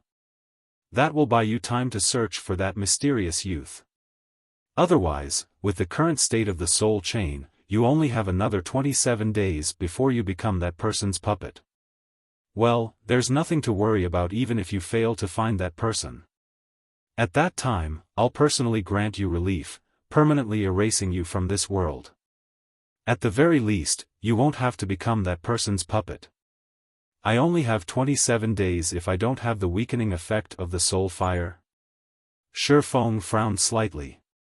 He had never thought that he would have so little time. Who knew where that mysterious youth had gone to hide? After all, the place the mysterious youth had disappeared from was Blackwing City. He could very well appear in any country in God's domain. He might not even be in any country in God's domain. He might have distanced himself far away from human society and traveled to a remote place like the top of the world. God's domain was simply too massive. Even with a chain guiding him, locating the mysterious youth in just 27 days was impossible. That's right. Hence, you need to absorb Tier 2 mysterious flames or above and absorb the soul fire as soon as possible. This way, you'll have a little more time. Charlene nodded. Very seriously, she continued, all right, hurry up and go search for Tier 2 or above mysterious flames. When you've managed to absorb one, come and find me. I'll tell you how you can absorb the soul fire. It's fine as long as it is a Tier 2 mysterious flame. Saying so, Xiaofan summoned the ice blue devil flame. A dark blue flame immediately manifested above his right palm, its appearance causing the ambient temperature to decrease gradually. To forgers and alchemists, mysterious flames were priceless treasures. Unlike top-tier weapons and equipment, which could be obtained easily through raiding dungeons and field bosses or completing quests, one needed to investigate every map carefully to locate a mysterious flame. Finding one within a short span of time was not a feasible task. Besides which, a Tier 2 mysterious flame was something capable of inciting a great war between various large guilds. It was not something that could be found in just 20-odd days. Even super guilds would barely be capable of such a feat. Fortunately, Xiaofan had known the exact whereabouts of the ice blue devil flame and had secured it for himself as soon as possible. Otherwise, this quest would truly be his doom. Thinking about it now, he had indeed made a wise decision to secure the ice blue devil flame back then. When Charlene saw the deep blue, burning flame, an expression of surprise appeared on her face. The ice blue devil flame, a Tier 2 mysterious flame. This is a flame that only places filled with death are capable of producing. Just how did you manage to obtain it? Charlene asked, greatly surprised as she looked at Xiaofan. I just happened to discover it when I was traveling by the 100 Ghost Forest. Xiaofan gave a casual reply. You really have been blessed by the goddess of fate. The 100 Ghost Forest was cursed by the legendary Black Witch. That Black Witch was a considerably amazing existence, and only a step away from becoming a god. The curse on the 100 Ghost Forest might not be a problem to a weakling like you, but to powerhouses, that place is an absolute forbidden ground due to the curse. Charlene could not restrain her laughter. Since you already possess the ice blue devil flame, then you indeed possess the qualifications to absorb the soul fire. There are two things you need to do when absorbing the soul fire. The first thing is control the ice blue devil flame and have it wrap around the radiated soul fire. You need to envelop the soul fire completely. There must not be even the tiniest of leaks. If you fail to do so and get contaminated by the soul fire, even though you are a heaven-blessed individual, you will similarly suffer. The second thing you need to do is the most crucial part when absorbing the soul fire. After you have completely contained the soul fire, you have to absorb it into your body. Afterwards, you need to fuse the ice blue devil flame with the soul fire. However, the soul fire is too strong. The fusion needs to be a certain ratio. If the proportion of soul fire is too high, the merged flame will damage you. If it is too low, you won't be able to display the power of the soul fire. Balance is a must. As for how to achieve that balance, you will have to depend on yourself for that. I will set up a magic array to carry out this fusion for you. While inside this magic array, you'll have an easier time guiding this fusion. Once you grasp that sensation, you'll have a much easier time wielding the soul fire's power in the future. After saying so, Charlene began reciting incantations as her hand drew line after line of divine runes continuously. A short moment later, the several thousand lines of divine runes drawn transformed into a golden fourfold magic array, brightly illuminating the entire hall. "Alright, give it a try," Charlene said as she pointed at the golden magic array on the ground, an exhausted cast to her face. Evidently, forming this fusion magic array had not been as easy as she made it look.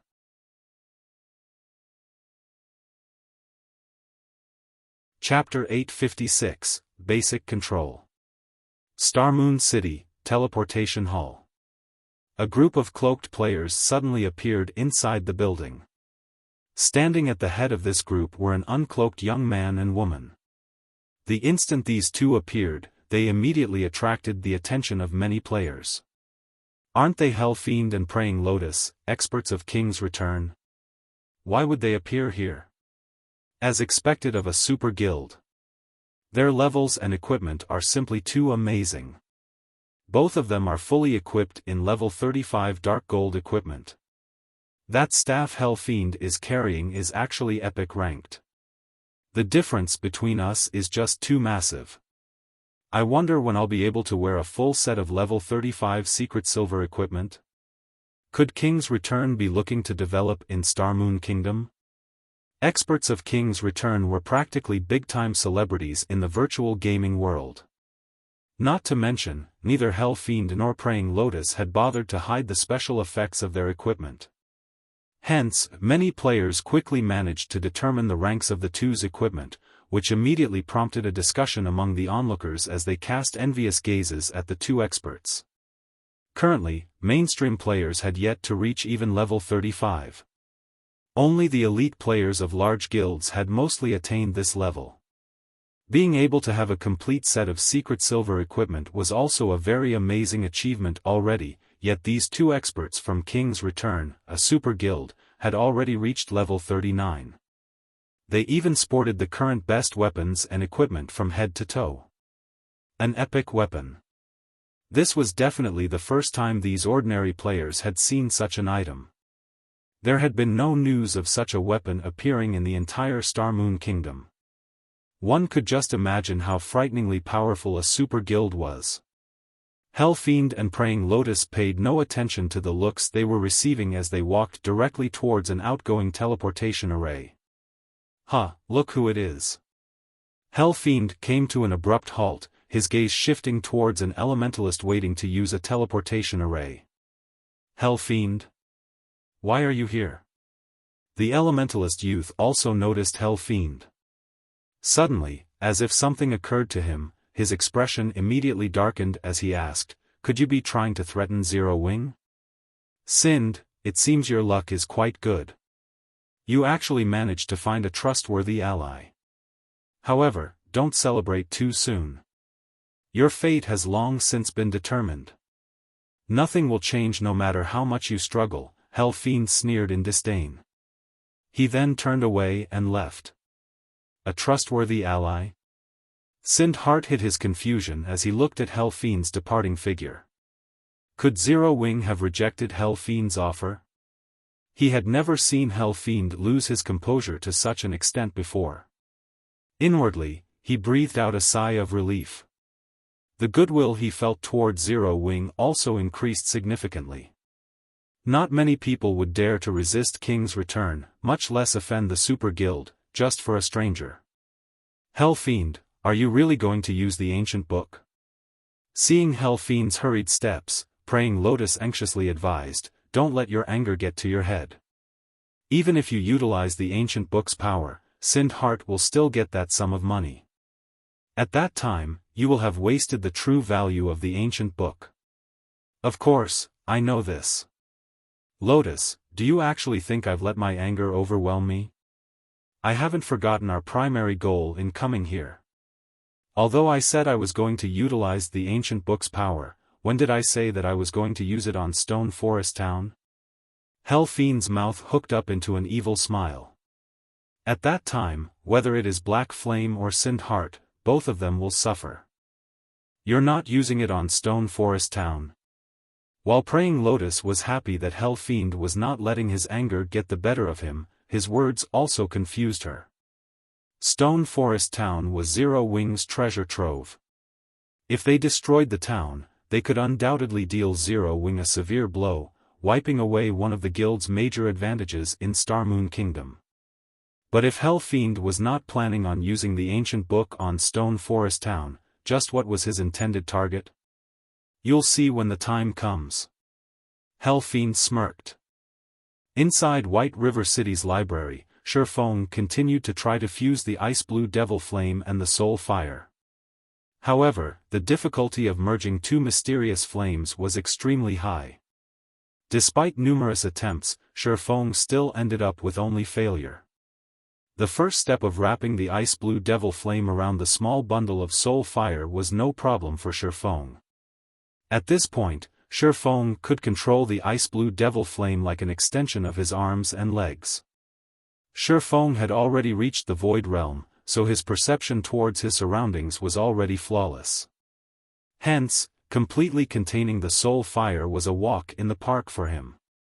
However, the second step, which was the fusion of mysterious flames, was extremely difficult. Fusing the flames in the correct ratio was many times more challenging than threading a string through a needle hole. It was meaningless if Xiaofan fused too little Soul Fire with the Ice Blue Devil Flame. However, if the proportion of Soul Fire was even a tiny bit too much, it would scorch him.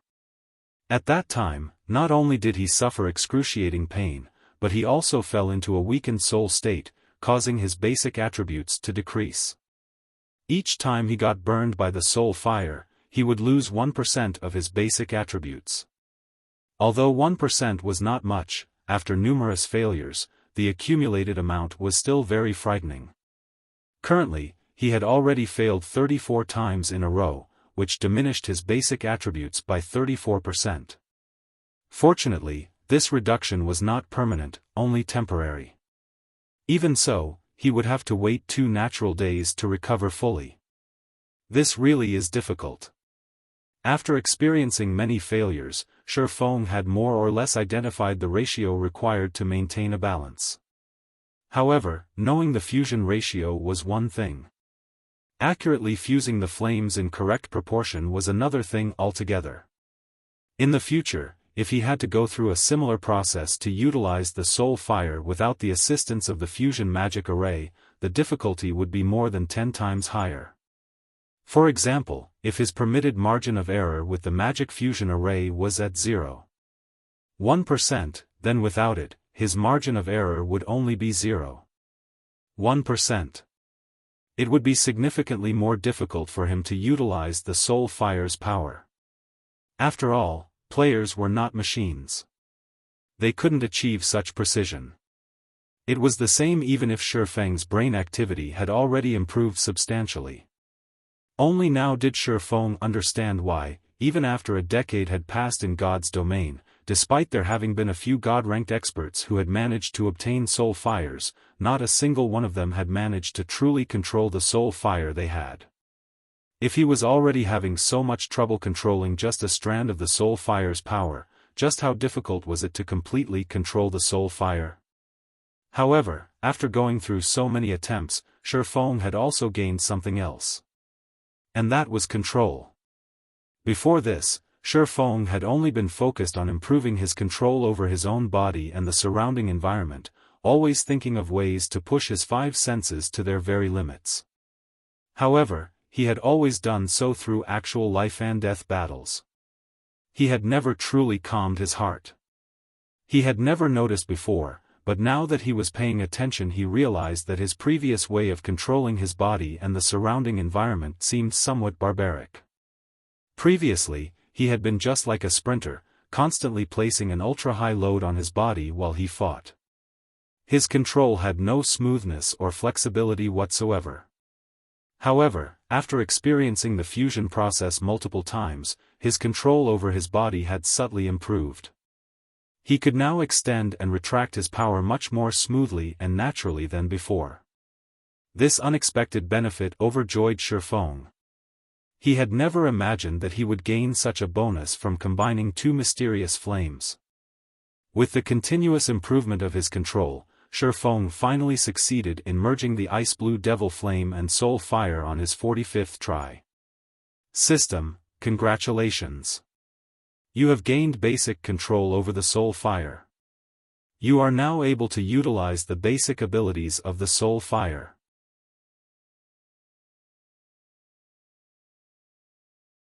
Chapter 857, New Class.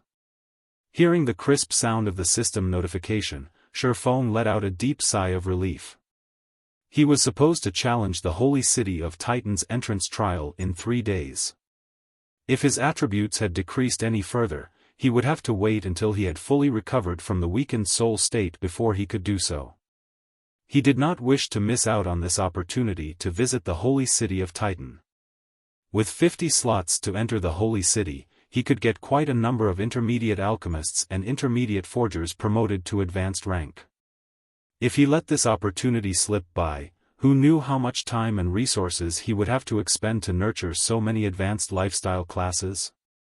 Moreover, with these new advanced classes, he could greatly increase the production volumes of strengthening devices and ice and fire resistance items. In the current God's domain, the importance of lifestyle players was increasing by the day. For example, large guilds such as first-rate guilds initially nurtured their own lifestyle players. Now, however, in order to increase their competitiveness, these guilds had now begun to recruit lifestyle players as well. Moreover, the conditions they offered were exceedingly munificent. Currently, even ordinary lifestyle players received benefits equivalent to those of guild elite members. If their standard was sufficiently high, they could even receive a core member's treatment. This situation was something unimaginable a few weeks ago. As a result, players who originally intended to rely on field combat to get by in God's domain had started considering switching careers and becoming a pure lifestyle player, instead. After all, playing a lifestyle class had its own benefits. Only, the status of lifestyle players was not particularly high previously, and the treatment they received had only been subpar at best. Hence, most players would generally choose to fight monsters. Now that the situation had changed, players who did not excel at combat were exploring various lifestyle classes. With the large influx of lifestyle players into the market, the competition between lifestyle players had intensified further. The number of advanced lifestyle players was also much higher than before. If not for the candlelight trading firm having a massive advantage like the special workshop, which allowed it to attract and nurture plenty of talents, the trading firm would not have been able to maintain its position as Star Moon Kingdom's #1 trading firm. Although Xiaofan had long since anticipated this situation, he had never imagined that it would happen so quickly. Without the advantages the candlelight trading firm had accumulated before, as well as its possession of popular and exclusive products, the trading firms run by other large guilds would have surpassed it already. Based on Melancholic Smile's latest report, the heavenly trading firm opened by Heaven's Burial was growing the quickest. In just a short dozen days or so, Heavenly Trading Firm had become one of Star Moon Kingdom's 6 major trading firms. Recently, it even surpassed Overwhelming Smile's Overwhelming Trading Firm to become the second largest trading firm in Star Moon Kingdom. It was also precisely because of this demotion that Yulan was in such a hurry to enter Titan City. After all, when judging the strength of a trading firm, aside from products and traffic, the crucial factor would still have to be the number of advanced lifestyle players it had. Not bad. Now that you have basic control over the soul fire, you should have a much easier time searching for that person, Charlene said as she walked over to Xiaofan.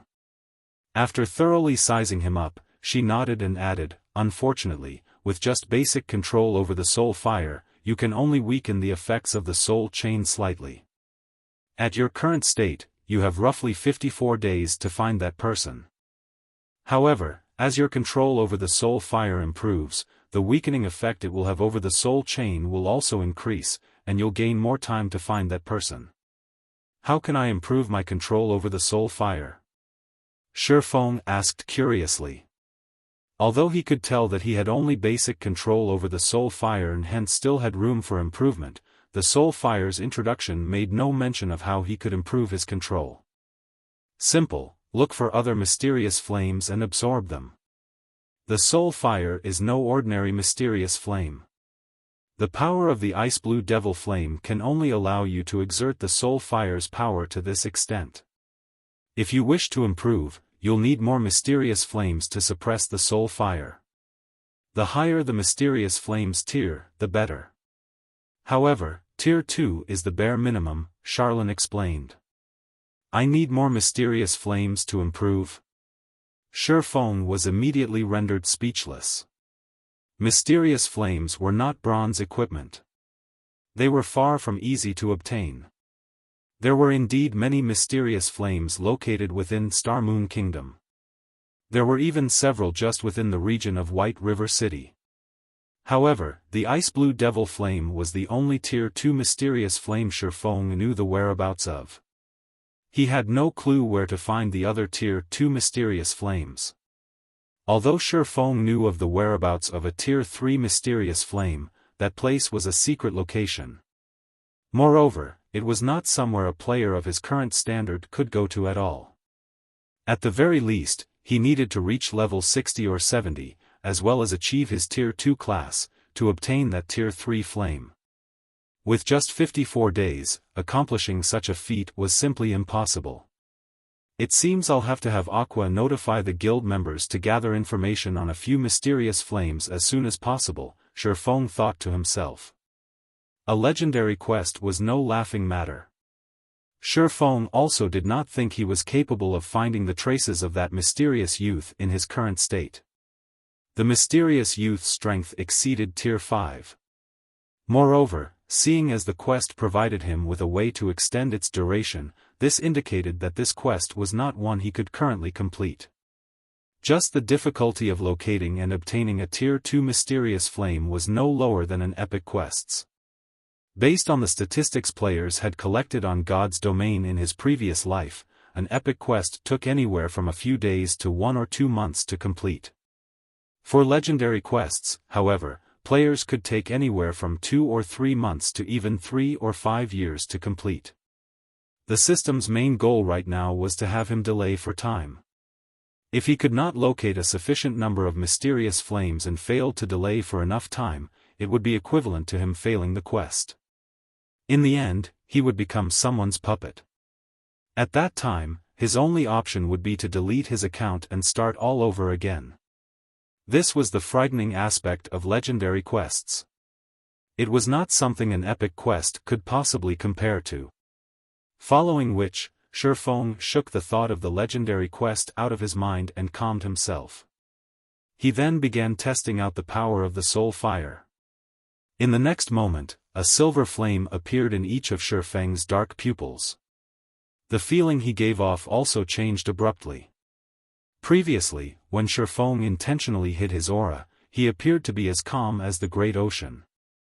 When he was not hiding it, the feeling he gave others was like an unsheathed sword, sharp and domineering.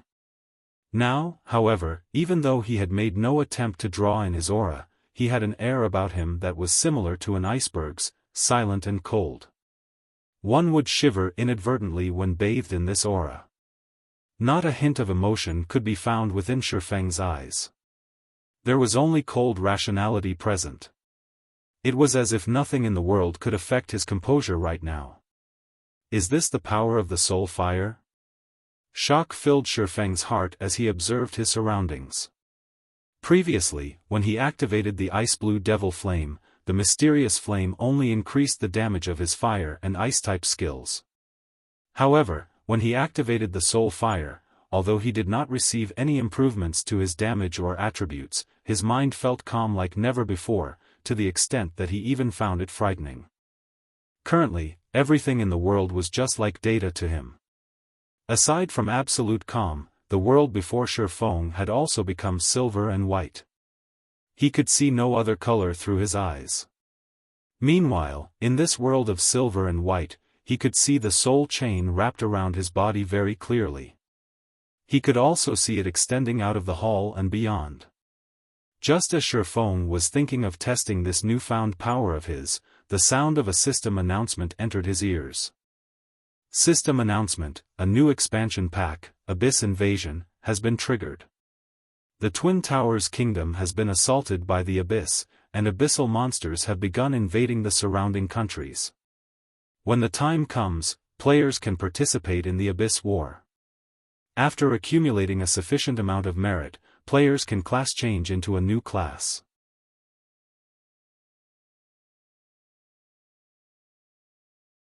Chapter 858, Fallen City. When the system announcement appeared, every player in God's domain was stunned. There was nothing surprising about the launch of a new expansion pack. After all, this was not the first time something like this had happened.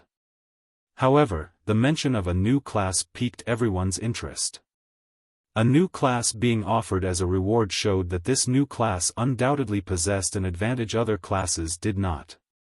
If they managed to class change into this new class, they might receive warm welcomes from the various large guilds, just like those who managed to obtain hidden classes.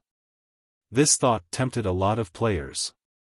Very quickly, many began planning to travel to the Twin Towers Kingdom to hunt abyssal monsters and earn large amounts of merit.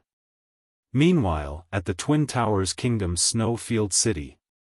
At this moment, hordes of abyssal monsters, both in the air and on the ground, surrounded snow-filled city completely. The strength of these monsters varied, their levels ranging between 50 and 200. What current players could do against these monsters was very limited. Fortunately, Snow-Field City possessed a defensive magic array that could easily envelop the entire city. As a result, the horde of abyssal monsters could only roam outside the boundary of the magic array and continuously bombard it with attacks. The sound of explosions echoing throughout the entire city instilled fear and despair in the players there. Can this magic array really hold? This is an NPC city's magic array.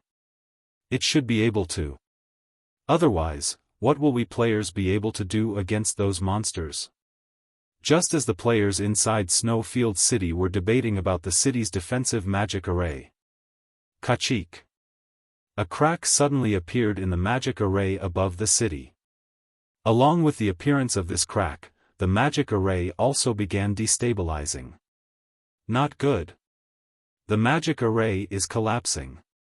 Nobody knew which player shouted, but these words triggered a stampede as the players on the street fled for their lives.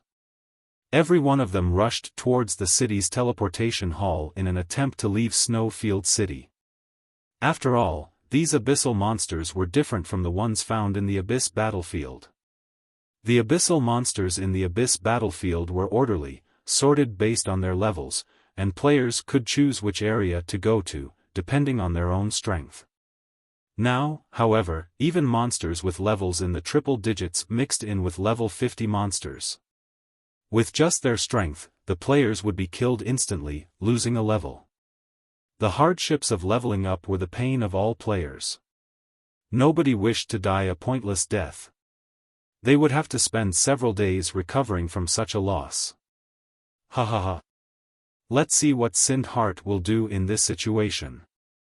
Seated in the largest open-air restaurant of Snow-Field City, Fiend laughed with great joy as he overlooked the entire city, a delighted look on his face.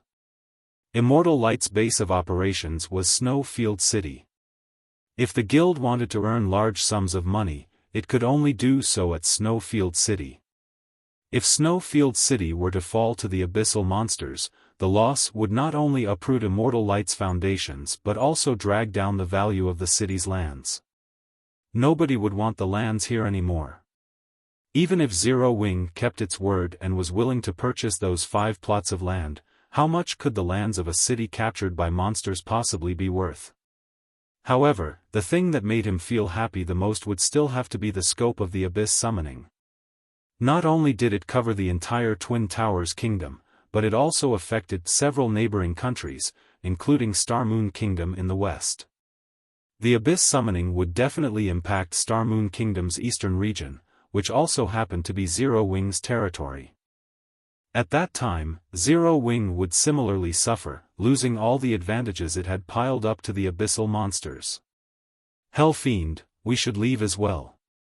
That magic array won't last for much longer, Praying Lotus said hurriedly as she looked at the gradually collapsing magic array in the sky. Relax. As long as you're by my side and neither of us actively attack those abyssal monsters, they won't try to attack us, Hell Fiend said nonchalantly. Using the Abyss summoning, he had opened an Abyss passage. As a reward for his efforts, he had obtained a strand of the Abyss's power. To others, the Abyssal monsters might be extremely dangerous. To him, however, these monsters were practically his allies. White River City's library, Star Moon Hall. The system announcement was repeated 3 times, the contents of the announcement resonating in Xiaofang's ears. Hell Fiend activated the Abyss summoning in the Twin Towers Kingdom? Xiaofan was slightly surprised. Originally, he had thought his provocation would prompt Hell Fiend to use the incomparably precious ancient book on Stone Forest Town. He had never thought that the Elementalist would give him such a surprise. Now, it would be somewhat difficult for him to take advantage of the situation. The Abyss invasion indeed posed an enormous threat to the country the invasion occurred in. Players residing in said country wouldn't even be able to level up normally. They would be forced to give up the leveling spots they were familiar with and head to safer locations, instead. However, this invasion was also an excellent opportunity for players to earn large amounts of merit. Merit could be used to exchange for large numbers of magic array and siege tool designs, as well as to increase guild popularity significantly. It also provided players with a huge opportunity with class changing into a new class. This new class was known as the Demon Blade Knight. Not only was it a class that possessed the characteristics of a berserker, making it extremely strong in melee fights, but it also had ranged attacking capabilities.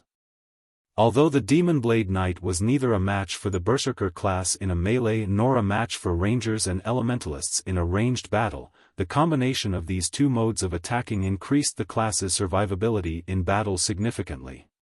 After all, in both field battles and dungeons, bosses boasted a wide array of attack patterns. Dealing with these bosses with just a single mode of attack was not easy. Players who loved to fight both in a melee and at range would choose this class without hesitation. Just who is the fool who actually dared to open an Abyss passage? At this moment, Charlone's complexion had turned extremely ugly, a wrathful flame burning in her eyes. Shifting her gaze to Xiaofan, she said, I have some matters I need to deal with. If you manage to absorb another mysterious flame, you can come here to look for me. After saying this, Charlone immediately disappeared from the spacious hall. It seems someone is out of luck. Seeing Charlone disappear, Xiaofan could not help feeling some pity for Hell Fiend. How could the power of the ancient book sent from the Abyss be that easy to obtain?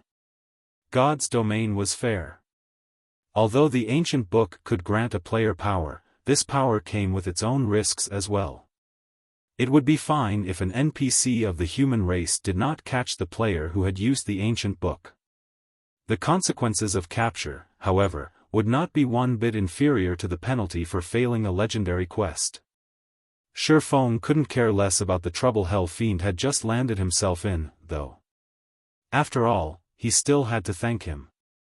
Without these abyssal monsters, the members of his guild wouldn't have the opportunity to class change into a Demon Blade Knight. Following which, Xiaofan quickly left the library and hurried back to Zero Wing's residence. Although he had previously received news that Sindhart was already waiting for him at the residence, he had wanted to absorb the soul fire as soon as possible. Hence, he had not gone to meet with him right away. Now that he had gained basic control over the soul fire, it was about time for him to meet up with Sindhart. Zero Wing's guild residence. How could this be? Inside the reception room, Sindhart was currently walking around aimlessly, a very ugly expression on his face. His thick eyebrows were tightly knitted together, his heart filled with anxiety. This was especially so after he received the message from his guild, which notified him that Snowfield City had already fallen into chaos. Many players had died horrible deaths at the hands of the abyssal monsters, and Snowfield City was no longer a place where players could reside now. Upon hearing this, Sindhart sank into deep despair. If Snowfield City had already fallen into such a state, then the lands of the city might as well be worth nothing.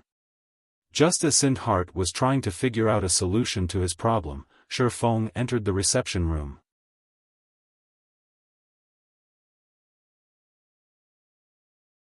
Chapter 859, Design of Astronomical Value. At this moment, Xiaofan was using his original appearance instead of disguising himself as Black Flame. When Sindhart saw Xiaofan walking over, even his usually calm self grew slightly nervous.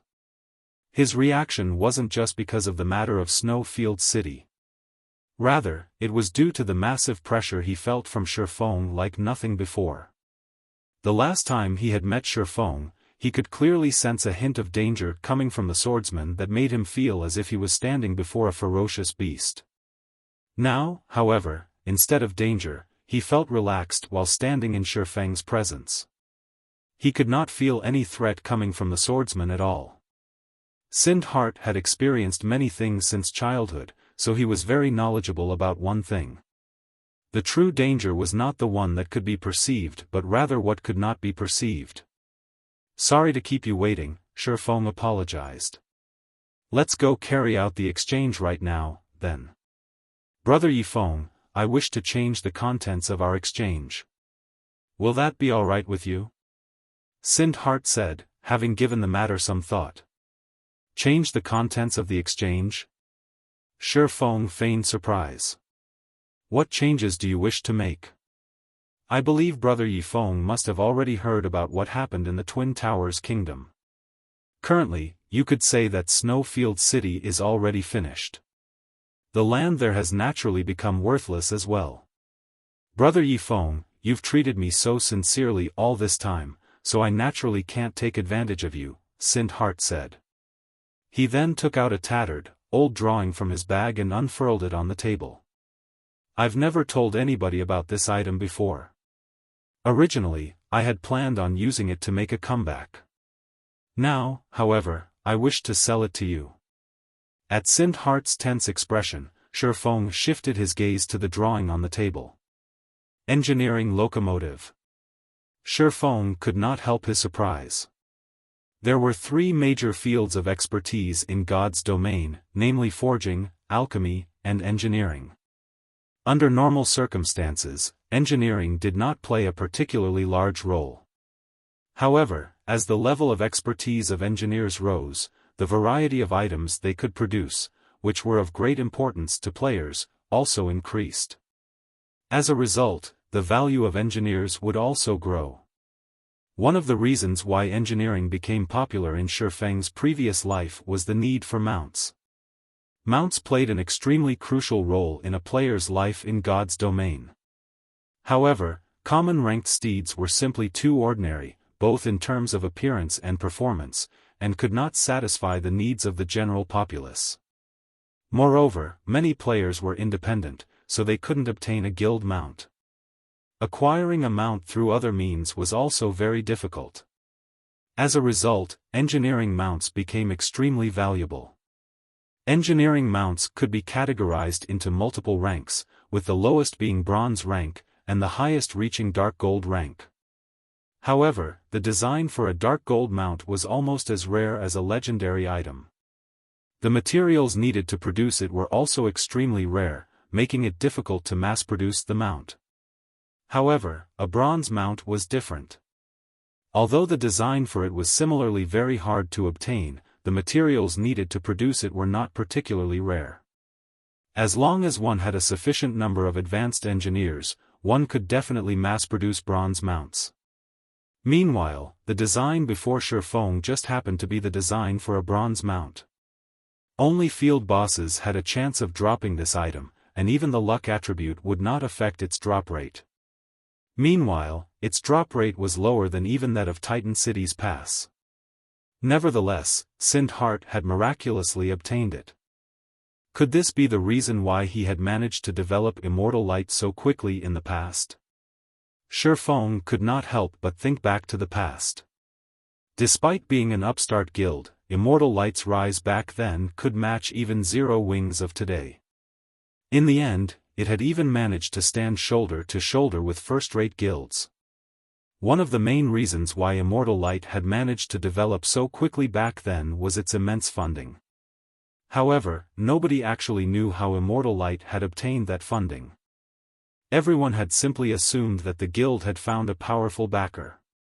In hindsight, there was over an 80% chance that Immortal Light had obtained its funds by utilizing this engineering design. Only a bronze mount design could possibly help a guild earn that much money. Even the strengthening device was far from comparable. After all, the value of an item like the strengthening device would decline sooner or later. However, the demand for bronze mounts was inelastic. It was one of the necessities in God's domain. Its value was not something other tools could compare to. In terms of monetary value, a single strengthening device was currently worth around 10 gold. It would be fortunate if the item could sell for 4 or 5 gold once it became commonplace in the game. A bronze mount, on the other hand, was worth several hundred gold. Just a single bronze mount was worth dozens of strengthening devices. Moreover, one did not need to fear that a bronze mount wouldn't sell. "How much do you want for it?" Xiaofan asked as he looked at Sindhart. 20,000 gold. Sindhart stated after giving it some thought. 20,000 gold was enough for him to deal with the problems plaguing him. He could also use the money left over to migrate his guild's base of operations to a new location. "I believe you should understand what kind of situation Snowfield City is currently in.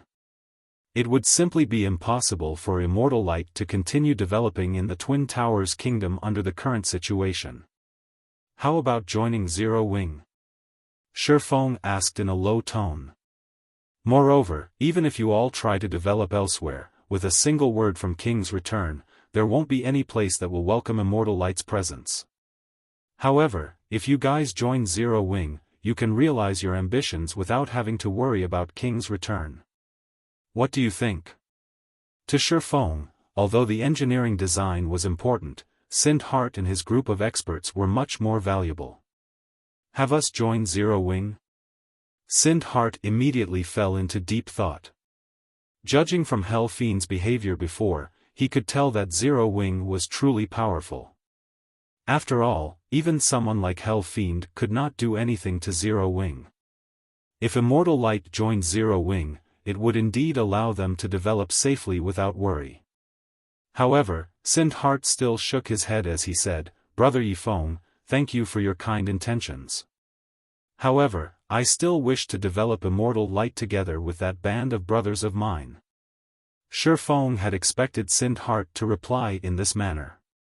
Hence, he offered another proposal, saying, "If this is so, how about having Zero Wing invest into Immortal Light?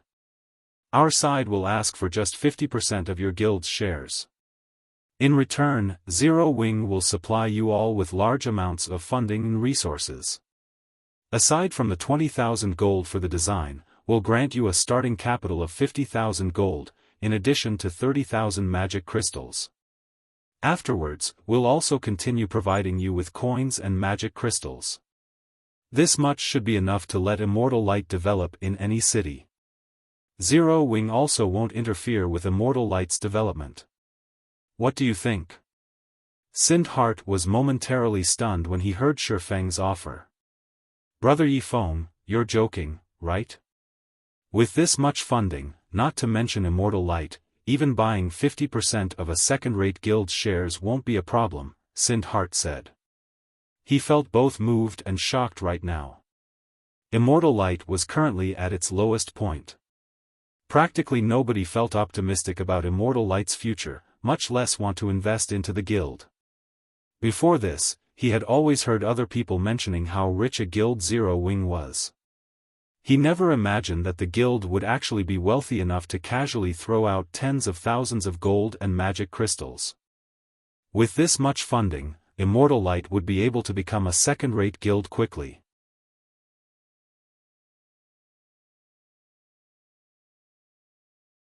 Chapter 860, Guild Expansion. Even after Shifeng's lengthy persuasion, Sindhart remained silent, his hesitation reflecting in his eyes. Is that not enough initial funding? Shifeng asked when he noticed Sindhart's pause. He didn't particularly mind the lost funds. Although he was tight on money at the moment, with the bronze engineering locomotive design, it would be incredibly easy to earn money. The only problem was that he lacked a large number of advanced lifestyle classes. Manufacturing the bronze locomotive was not easy. Not only was the manufacturing process complex, but it was also different from the method forgers used produced weapons and equipment. Aside from needing a large number of engineers, forgers and alchemists were also needed to produce various components for the engineering locomotive. Even for the candlelight trading firm, it would be very difficult to mass-produce the bronze mounts unless it stopped producing everything else. In Shifeng's previous life, abyssal monsters had not overrun the Twin Towers kingdom. Hence, even though King's Return had oppressed Immortal Light, the guild had a place to develop itself and nurture its own advanced lifestyle players. Now, however, that was not possible. No. It's more than enough. Only, Sindhart hesitated as he looked at Shifeng. After considering the situation at length, he said, there is one thing that I am really confused about. Brother Yifeng, we are only strangers who met by chance. I have also earned King's Return's ire. Why are you so willing to help us? Immortal Light is an upstart guild, even weaker than a third-rate guild. There should be no reason for Zero Wing to sacrifice so much for us. Can you tell me why? If he claimed that Shifeng's offer of initial funding did not tempt him, he would be lying. Even a first-rate guild would be greatly shocked by such wealth. Moreover, what had Immortal Light done to deserve such kindness? He was not particularly famous in the virtual gaming world. It was the same for his brothers in Immortal Light. There was no point for Zero Wing to go so far for them. Do you want to know the truth? Shifeng laughed. If you're willing to tell me, yes. Sindhart felt as if he were dreaming. Naturally, he wanted to understand this situation.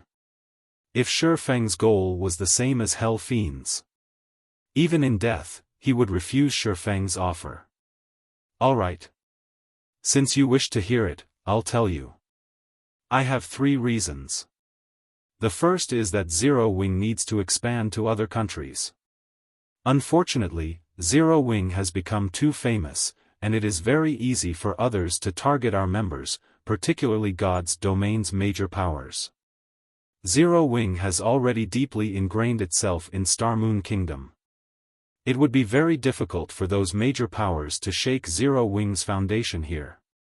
Even if they could do so, the price would be far greater than the gains. There is not a single major power in God's domain that is willing to pay that price. However, it is just as difficult to develop Zero Wing in other countries. None of these major powers will just stand by and do nothing as we expand into their territories.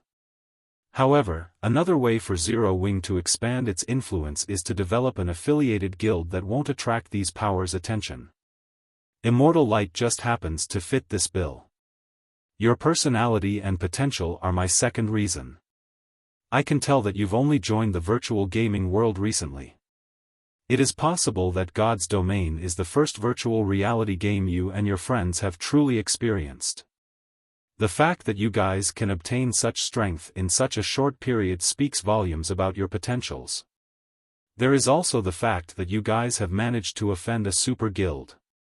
Generally, it is very difficult for ordinary experts to do that. After all, the two are on entirely different levels.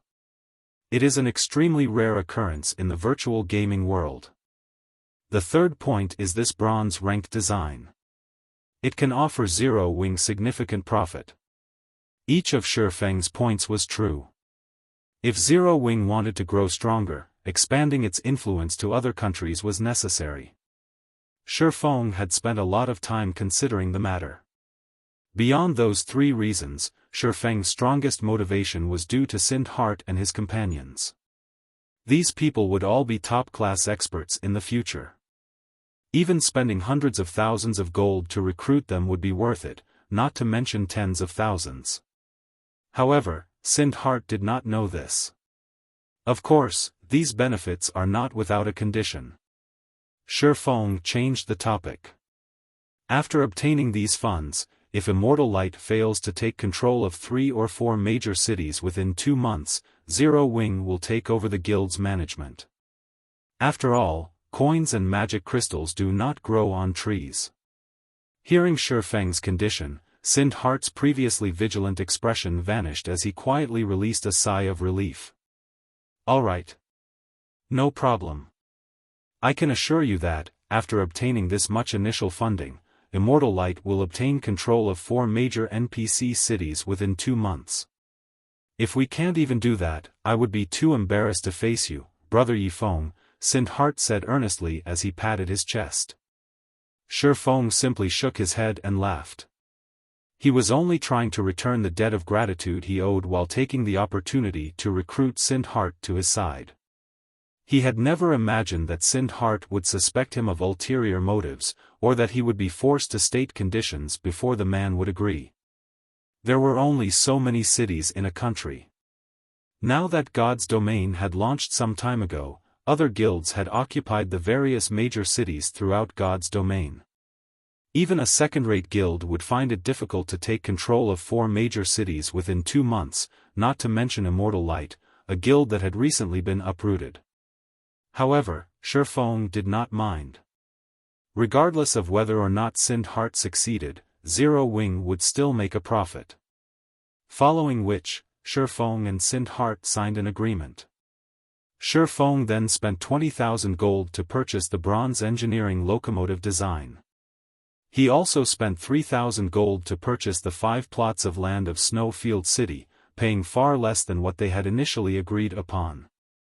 In response, gratitude filled Sind Heart's eyes when he looked at Xiaofan. He had never imagined that Xiaofan would keep to his word to such a degree. At this point, even if he tried to give them away for free, no one would want those lands. After all, one would have to pay the city the corresponding management fees after accepting the lands. Who would be willing to accept such a loss?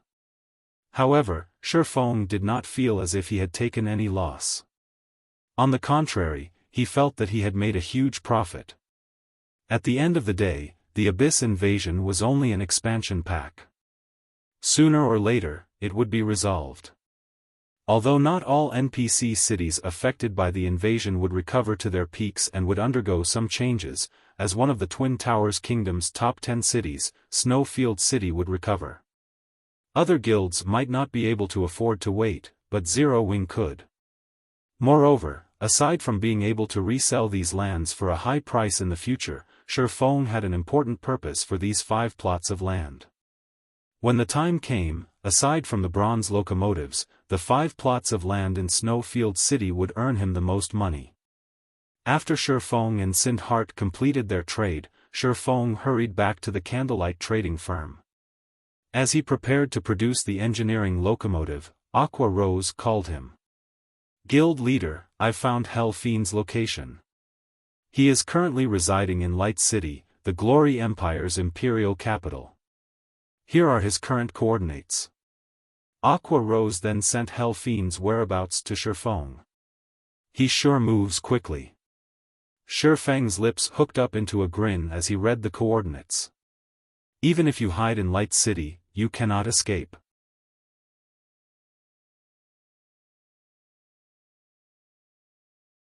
Chapter 861, Consecutive Upgrades. While the ancient book Abyss Summoning could bring a disaster to God's domain, it could also bring power to players. However, there was one thing that Hell Fiend did not know. The power of that the ancient book could provide was not limited to protection from abyssal monsters or an increase to basic attributes while in a demonic field erected by abyssal monsters. Establishing a safe zone was the ancient book's true purpose. Inside the established safe zone, abyssal monsters would not actively attack players. This was the Forbidden Book's greatest value to players. Now that the Abyss Passage had been opened, not only had swarms of abyssal monsters appeared in the Twin Towers Kingdom, but Star Moon Kingdom would also be invaded. Fortunately, the abyssal monsters required some time to fly from the Twin Towers Kingdom to Star Moon Kingdom. Hence, Star Moon Kingdom was still relatively peaceful. When the abyssal monsters reached Star Moon Kingdom, the kingdom's players would suffer. Of course, Star Moon Kingdom wasn't the only country affected by the Abyss invasion. Twin Towers Kingdom's neighboring kingdoms and empires would similarly be affected. Only, they would not suffer as severely as the Twin Towers Kingdom. If Xiaofan wanted an advantageous position during the Abyss invasion, the ancient book was a necessary item. Fortunately, the ancient book would drop upon death.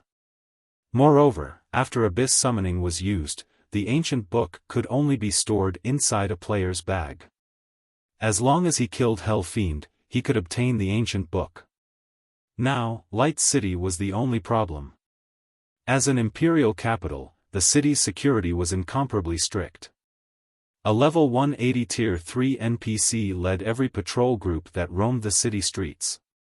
If a player tried to cause trouble, these Tier 3 NPCs would kill them immediately. It seems I'll have to level up the Abyssal Blade. Xiaofan felt somewhat helpless when he looked at his own attributes. To absorb the soul fire, he had temporarily sacrificed 44% of his basic attributes. Even if his attributes had been quite high, after such a huge decrease, his basic attributes could no longer compare to Apex Expert like Hell Fiend. Furthermore, he had to kill the Elementalist inside Light City. Shortly after he had upgraded the Abyssal Blade to level 30, he had obtained the Sacred Sword Killing Ray. Hence, he had not rushed to upgrade the magic weapon. However, now that his attributes had dropped by so much, he had to upgrade the Abyssal Blade if he wanted to increase his combat power quickly. Following which, Xiaofan entered the Candlelight trading firm and stored the engineering locomotive design in the trading firm's warehouse. He then grabbed some of the weapons Melancholic Smile had prepared for him previously before using space movement to leave White River City and reach the deserted Howling Moon Canyon. Howling Moon Canyon was a level 10 to level 20 leveling map. To current mainstream players, this map was far too low-leveled for grinding. Only newcomers to God's domain would come here. Howling Moon Canyon didn't offer particularly abundant resources, either. There were also very few quests in this area. Hence, players rarely ventured here to level up, which made it a perfect location for Xiaofan to upgrade the Abyssal Blade. I wonder what kind of commotion will happen with this upgrade. Xiaofan carefully unsheathed the Abyssal Blade from the scabbard hanging at his waist. He then called up the Abyssal Blade system interface and chose to upgrade it. Compared to the upgrade to level 30, the Abyssal Blade required far more weapons to reach level 35. It needed 20 level 35 fine gold weapons and 3 level 35 dark gold weapons. To current players, level 35 fine gold weapons were top-tier weapons. Very few ordinary experts could obtain weapons of this rank. It was even more so for level 35 dark gold weapons. Even to large guilds, weapons of such caliber were exceedingly rare. However, without hesitation, Xiaofan chose to sacrifice the level 35 fine gold and dark gold weapons he had prepared. Following which, the abyssal blade transformed into a dark cloud as 23 weapons flew out of Xiaofan's bag and hovered around him. Immediately, a black magic array formed beneath Xiaofan's feet. The pitch-black light that the array released shot into the sky. If one watched from afar, they would discover a pillar of light rise up from the canyon's forest. The 23 weapons then disintegrated and transformed into 23 balls of pure, golden energy that melded into the magic array. After the golden energy balls vanished, Xiaofan heard chains snap. Following which, a dragon's roar echoed throughout the canyon, causing the monsters in the area to drop to the ground, paralyzed with fear. As if their lives had been stolen from them, the plants around Xiaofan began to wither before eventually turning into ash. This phenomenon continued to spread, only stopping after it had extended 20 yards away from Xiaofan. In the next moment, the abyssal blade reformed into a sharp, silver sword with engraved, crimson runes on its blade, radiating a faint bloodlust. The runes gave off a sinister feeling. However, Xiaofan did not pay much attention to the changes that had occurred as he clicked the upgrade button once more. This time, to level up the abyssal blade from 35 to 40, although the number of sacrificial weapons had not changed, it now required level 40 weapons. To current players, level 40 top-tier weapons were utterly out of their reach. After all, even the number 1 players on Empire's ranking lists were only level 39. They were still far from level 40, not to mention obtaining level 40 dark gold weapons. Xiaofan, however, had plenty of level 40 fine gold weapons. Previously, while farming for designs, he had killed tons of high-ranking field bosses. He even had a godly skill like Divine Providence to assist him. He had piles of level 40 weapons in stock. Hence, he could easily offer the Abyssal Blade the required 23 articles. The Abyssal Blade leveled up once more. Compared to the previous black magic array, a twofold magic array now appeared beneath Xiaofan's feet. The array's radius had also expanded from the previous 15 yards to 45 yards. In the next moment, a massive pillar of black light appeared in the middle of the canyon. Even those standing at the canyon's entrance could see the pillar of light clearly, much less the players within the map. What's that? What's going on with those monsters? The players grinding in the canyon were momentarily stunned. The pillar of black light towered like a mountain. Everyone felt as if they were suffocating while they bathed in the pillar's pressure. It felt as if their fate were no longer in their own hands. Shortly after, the pillar of black light faded. However, before anyone could feel relieved, a deafening dragon roar shook Howling Moon Canyon. This roar was so powerful that it even frightened some of the weaker monsters to death. The players inside the canyon had not fared much better as every one of them slumped to the ground, trembling. Is there a legendary monster over there? Why don't we go take a look? It might be a fortuitous encounter or some kind of rare boss. If we can kill it, we might be set for life. Although the numerous parties were afraid, they were also excited. There were many fortuitous encounters in God's domain. One frequently read such stories being on the official forums. There were many cases where unknown noobs miraculously stumbled across a powerful treasure, instantly becoming a famous local expert. Either that or they could make a fortune from selling the treasure they obtained and gear themselves with powerful equipment, earning countless players' envy. Hence, compared to dying, the players in Howling Moon Canyon were more eager to obtain the treasure.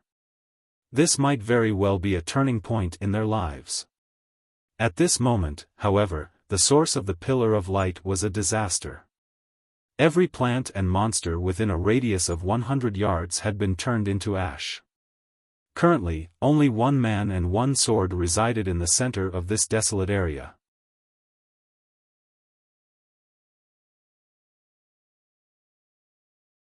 Chapter 862, The Hidden Effect of Magic Weapons.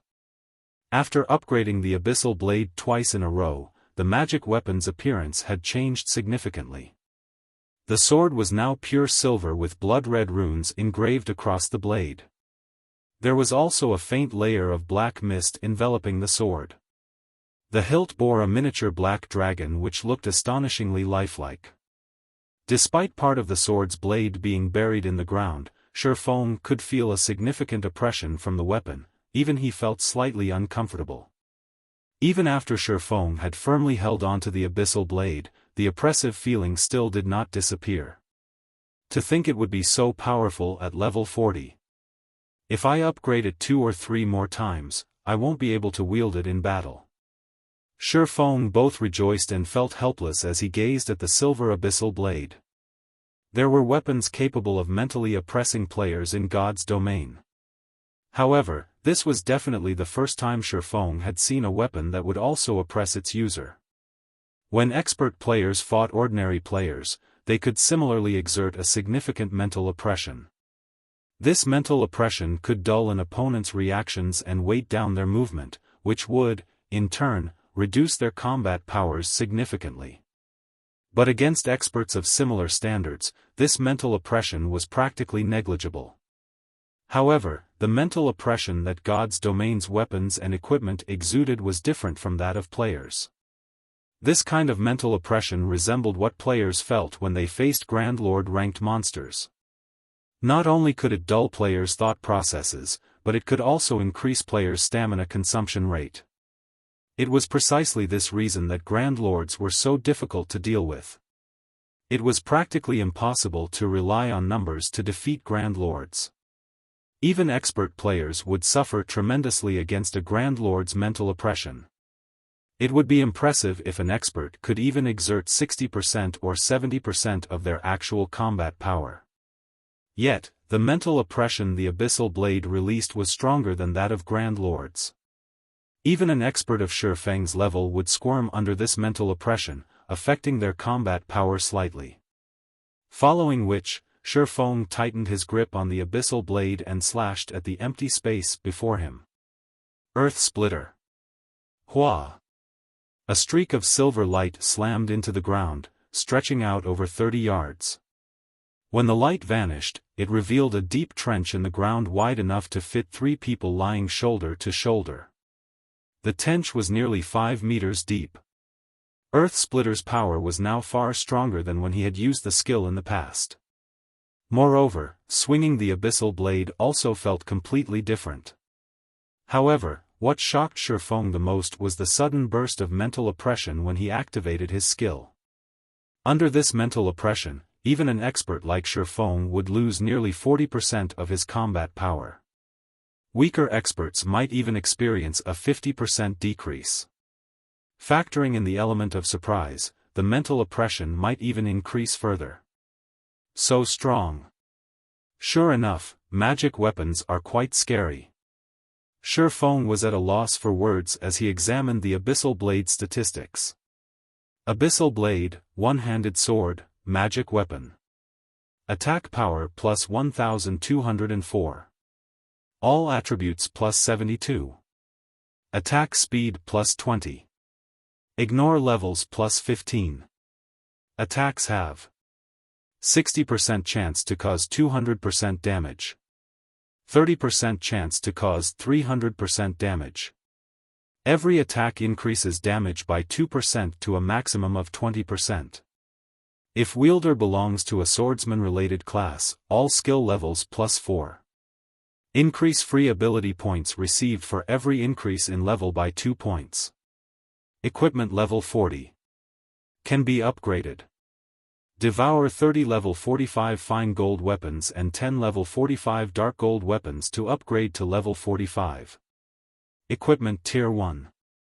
Can be evolved, devour 10 mana crystals to evolve to Tier 2. Additional Skill 1, Phantom Kill, Tier 1. Instantly creates a doppelganger under the wielder's control. Doppelganger has 80% of the wielder's attributes and all skills. The wielder can swap positions with the doppelganger at any time. Duration, 1 minute, 10 seconds. Cooldown, 5 minutes. Additional Skill 2, Abyssal Bind, Tier 1. Binds enemies and prevents movement, reducing defense by 100%. Duration, 4 seconds. Cooldown, 50 seconds. Additional skill 3, 9 Dragons Slash, Tier 1. Instantly creates 12 phantoms of the Abyssal Blade for wielder's use, each phantom sword deals up to 60% damage. Duration, 30 seconds. Cooldown, 5 minutes. Additional skill 4, Abyssal Curse, Tier 1. Prevents all targets within a radius of 30 yards from moving or attacking for 6 seconds and reduces their attributes by 20% for 10 minutes. Effect doubles if there is only one target within range. Cooldown, 30 minutes. Additional Profound Inheritance, Black Emperor, Tier 1. When activated, every critical hit will accumulate 1 stack of Death Aura. Each stack can be used to increase all attributes by 2% and attack speed and movement speed by 1% for 10 seconds or to reduce the cooldown of a skill by 3 seconds.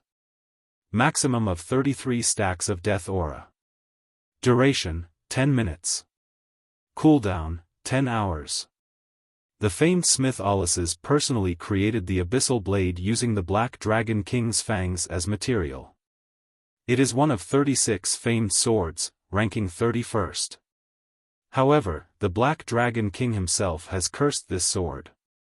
Beyond the immense strength the blade offers, the wielder must face a backlash after a certain amount of time. However, after Jack had remodeled the Abyssal Blade with a star crystal, the strength of the backlash has reduced greatly. If the wielder is unable to suppress the backlash, the wielder will receive the Black Dragon King's curse, permanently reducing all attributes by 50%. Unable to be dropped. Unable to be traded. Unable to be destroyed. Purely regarding attributes, the Abyssal Blade was no longer weaker than epic weapons. Now that it had gained the hidden effect of exuding mental oppression, it was a tool for slaughter. It seems that I'll have to make some time to get used to this kind of mental oppression. Even now, when Xiaofan thought back to the burst of mental oppression that had occurred when he had used a skill, he was still somewhat afraid. If, when he faced a powerful enemy, this mental oppression affected him at a crucial moment, he would only have himself to blame if he lost the battle. However, when Xiaofan returned the Abyssal Blade to its sheath, the mental oppression vanished. Oh! Someone actually dared to come here? Just as Xiaofan was about to leave, he discovered someone attempting to sneaking up on him. This person was highly skilled with their stealth techniques. However, this person's light footwork was secondary. The frequency of this person's movements was crucial. This person had matched the rhythm of their footsteps to his own. Expert players were powerful because of their ability to push their body's 5 senses and power to its very limits. With heightened senses, even a player in stealth would not escape detection. After all, stealth only made a player invisible, it did not eliminate a player's presence. However, it was far more difficult for expert players to perceive those capable of matching their movement frequency. After all, a person's 5 senses mainly function to detect existences on different frequencies. It was very easy for a player to ignore those on the same wavelength. The assassin sneaking up on Xiaofan was actually capable of matching his frequency. Unfortunately, the strength difference between the two players was simply too massive. Despite having matched his frequency, Xiaofan detected the assassin easily. A pity, Xiaofan laughed. He then vanished from where he stood. Void steps. When Xiaofan disappeared, the young man, a level 18 assassin, dropped his jaw in shock, not daring to believe what he had just seen. A swordsman player had actually vanished right before his eyes. How did he disappear? Can swordsmen learn the stealth skill as well? The assassin youth ran to where Xiaofan had disappeared from in an attempt to make sense of what had just happened. However, before the assassin youth came anywhere near his destination, his body froze with fright.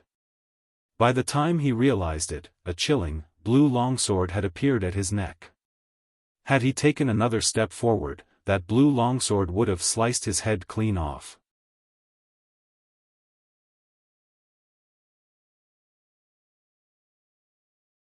Chapter 863, Audition. Brat, you sure have guts to run all the way here. Xiaofan smiled faintly as he spoke to the stealth assassin youth. At level 18, there was no way that he could make up for the massive difference between their attributes, regardless of how proficient he was with his stealth techniques. Xiaofan had simply intended to leave the area. However, after discovering this assassin, he changed his mind.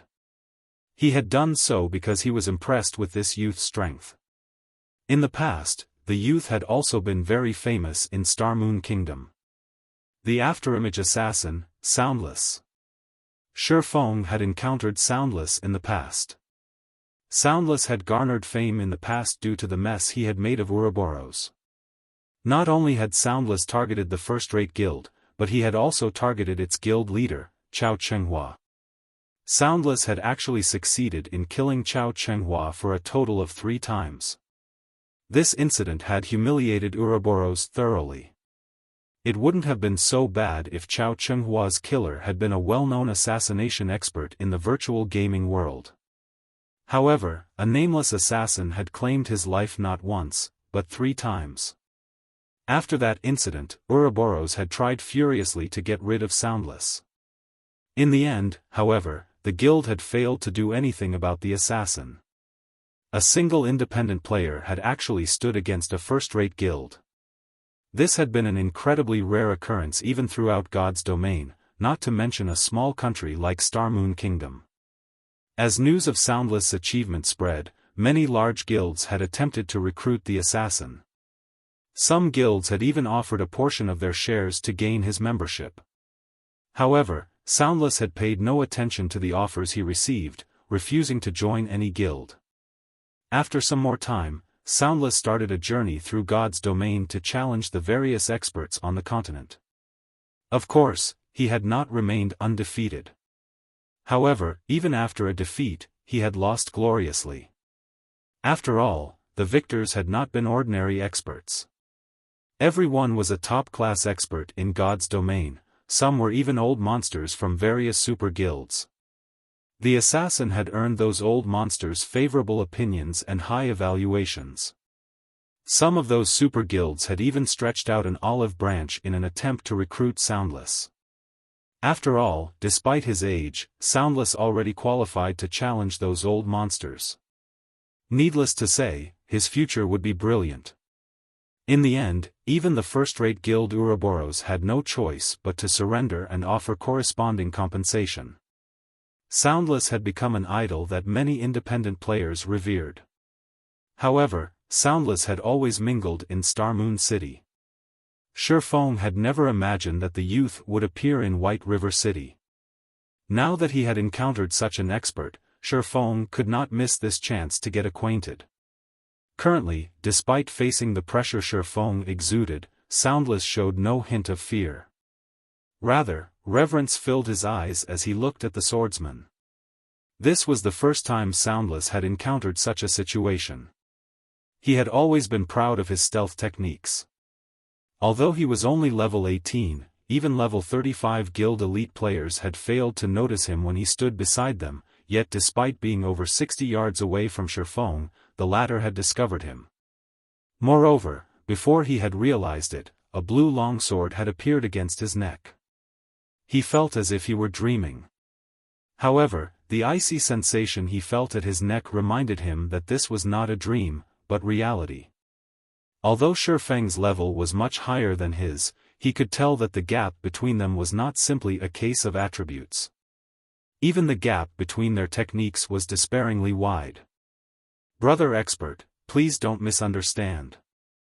I just came here to take a look. Soundless hurriedly explained as he faintly felt the longsword move forward. While there were many fortuitous encounters in God's domain, banditry was even more commonplace. When one encountered another player trying to plunder their fortuitous encounter, they would take out said player without hesitation. You came to take a look? Xiaofan laughed. He retrieved Killing Ray and said, all right, then. I believe you. However, you best stay far away from this kind of place in the future. Next time, you won't be as lucky. The youth had mistaken the turmoil the abyssal blade had caused as a fortuitous encounter. If not for Soundless' late timing, the abyssal blade's shockwaves would have certainly killed him. Soundless had wanted to respond, but Xiaofan had vanished before he could utter a word. This time, however, Xiaofan had not used void steps. Instead, he used the 7 luminaries ring space movement to return to White River City. Soundless was dumbstruck when he saw Xiaofan vanish, his reverence of Xiaofan growing even more intense. To come and go without leaving a trace, Xiaofan was even more of an assassin than an assassin like himself. So strong. I wish I had even half of his abilities. 0 Wings Yifeng, is it? I must convince him to mentor me. After recovering from his momentary stupor, Soundless retrieved a return scroll and activated it. He planned to join Zero Wing right away. Previously, he had dismissed the idea of guilds, thinking that guilds' elites and experts were decent at best. However, after seeing Xiaofang's frightening performance, he finally understood how little he knew. Elsewhere, Xiaofang had no idea that his display had attracted the afterimage assassin to join Zero Wing. He had only intended to establish an initial connection with the youth and later attempt to recruit him gradually. After all, independent experts like Soundless had a lot of pride. In the past, even after super guilds had extended an invitation, he had rejected their offers. After returning to White River City, Xiaofang traveled to the teleportation hall and towards Light City. When Xiaofang arrived in Light City, he discovered a crowd of players in the teleportation hall. Every one of these players was extraordinary, with most of them being level 35 or above. One would not find a crowd like this in White River City or Starmoon City. Many players who had traveled to Light City were stunned by what they saw. Just as Xiaofan wondered how he should search for Fiend, a sudden commotion across the street attracted his attention. King's Return's audition has begun. Let's hurry over and check it out. I heard that more than 1 million players are participating in this audition. There are over 6 million players here to watch. This is the grandest recruitment competition King's Return has ever held. I know, right? Right now, God's Domain is insanely popular. Even King's Return has made some slight adjustments to how many people they will recruit this time. Instead of recruiting 100 people like usual, they are recruiting up to 300. I even heard that the upper echelons will be here to observe the auditions. I heard that Fiend, the newest adjudicator, will be watching. If I had even 1/3 of his abilities, I could secure first place. I'd get to enjoy the benefits of a core member. Keep dreaming. I'm not as greedy as you. I don't need 1/3. 1/5 will be enough for me. Swarms of players on the street were discussing the event. Recruitment competition? Xiaofan could not help his smile after overhearing these conversations. This is a good opportunity.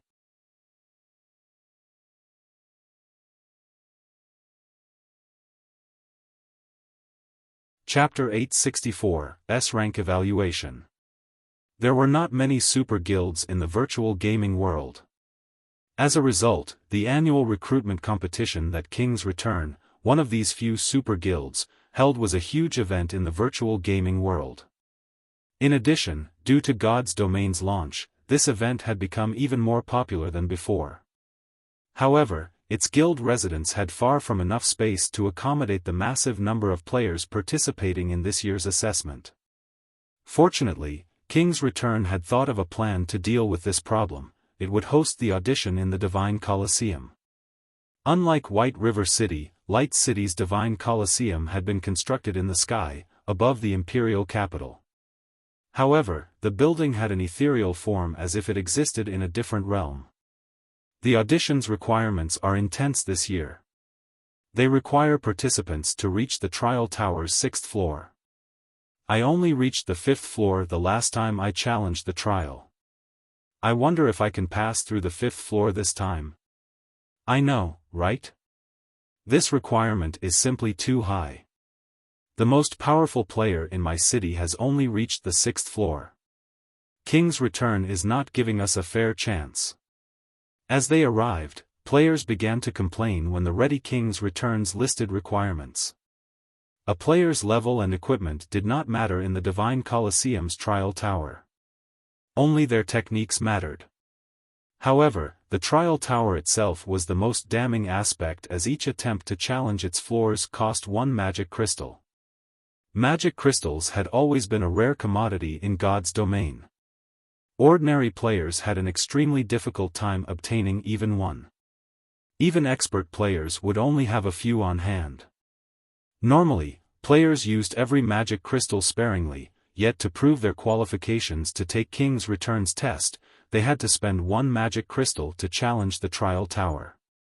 If, in the end, they failed to join King's Return, they would have suffered a huge loss. However, as the various players fell into heated discussions, a young man caught their attention as he entered the main hall. Adoration and envy filled their eyes as they watched him. This man was the host of this year's recruitment competition, Fiend. He was also an adjudicator of King's Return. Even in the Super Guild, he was considered a top-class expert. He was also the role model they dreamed of becoming. While he had everyone's attention, Fiend ran the participants through this year's competition rules. Following which, he entered a VIP room on the second floor to watch the audition quietly. Fiend, quite a number of experts are participating in this year's audition. As the competition's host, you should take the opportunity to recruit more high-potential newcomers.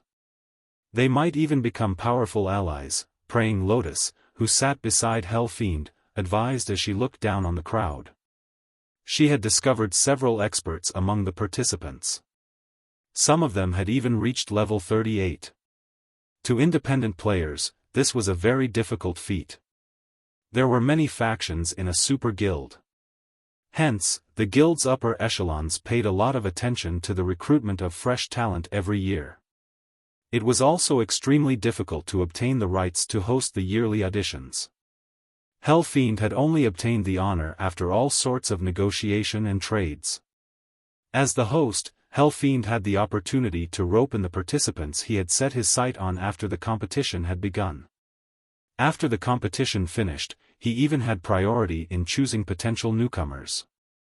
After undergoing special training, these newcomers would quickly join the ranks of King's Returns experts, some might even become core members. These people would be extremely useful to Fiend in the future. Hence, he needed to consider his selections carefully.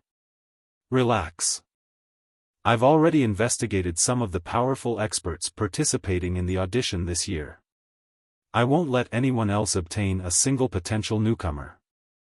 Fiend laughed confidently. If those old bastards knew that there were so many potential newcomers, they would regret trading with me. Before the King's Returns recruitment competition had officially begun, he had already sent his subordinates to scout the participants and make a list of the experts taking part in the audition. Among the numerous experts participating, 8 had caught his attention. Regarding either age or current strength, these 8 people had earned an S-rank evaluation on his list. In the past, 3 to 5 S-rank evaluations had been impressive. Now, there were a total of 8. Just thinking about it made Fiend rejoice.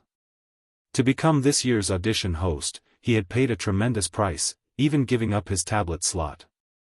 However, securing all 8 of these S-rank newcomers would definitely be worth the sacrifice. After all, it would be the equivalent of hosting 2 auditions. The people who had received an S-rank evaluation would go on to become top-class experts in the guild. Praying Lotus had been one of these S-rank newcomers. Now, she was one of the leading figures in King's Return's younger generation. Old bastards, just you wait and see. Sooner or later, King's Return will belong to me. When Fiend thought about how he had not only foiled Sind Heart's exchange today, but had also orchestrated the abyssal invasion of Starmoon Kingdom, an indescribable joy bloomed in his heart.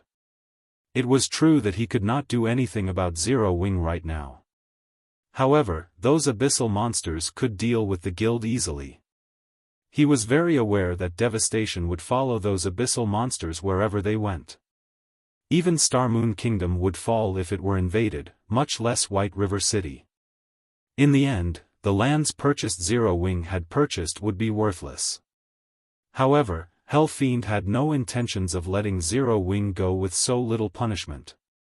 To prevent Sind Heart from obtaining that money, he had used up his most precious, ancient book. If he let Zero Wing get away with so little damage, how could he appease the anger in his heart? He still wanted to get rid of Black Flame and every upper echelon of Zero Wing. He wanted to remove Zero Wing's name from God's domain thoroughly. In the past, he had feared Black Flame somewhat. However, now that he had activated the ancient book and obtained its power, he was very confident that he could kill the swordsman. Just as Hell Fiend congratulated himself, he received a message.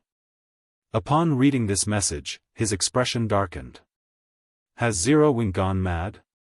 A bloody glint flashed in Hell Fiend's eyes. He wanted nothing more than to devour every Zero Wing member alive. Why are you so angry? What happened? Praying Lotus asked. Zero Wing bought those 5 plots of useless land. Now, Sind Heart has collected the required money. Black Flame. I won't let you get away with this. Hell Fiend bellowed, his voice was so cold that the room's temperature plummeted. How can this be? The Abyssal monsters have already taken over Snowfield City. The lands are worth nothing. Are Zero Wing's upper echelons fools? Praying Lotus was shocked as well. She knew just how much money Sind Heart needed. Zero Wing must be insane to spend that much money on 5 tattered lands. Lotus, we're leaving. Everyone in Star Moon Kingdom will watch as I end the Sword King's legend today. Hell Fiend growled as he stood and prepared to leave. What about the selection? Praying Lotus hurriedly asked. The audition had already begun. I've already notified Ordinary Stranger. When the time comes, he will represent me in choosing those experts. Hell Fiend refused to waste any more time. He rushed out of the room, intending to head towards Light City's teleportation hall. However, as soon as Hell Fiend set foot out of the room, numerous black chains emerged from the ground and bound him, startling the adjudicator. He couldn't respond to the sudden development while he was restrained.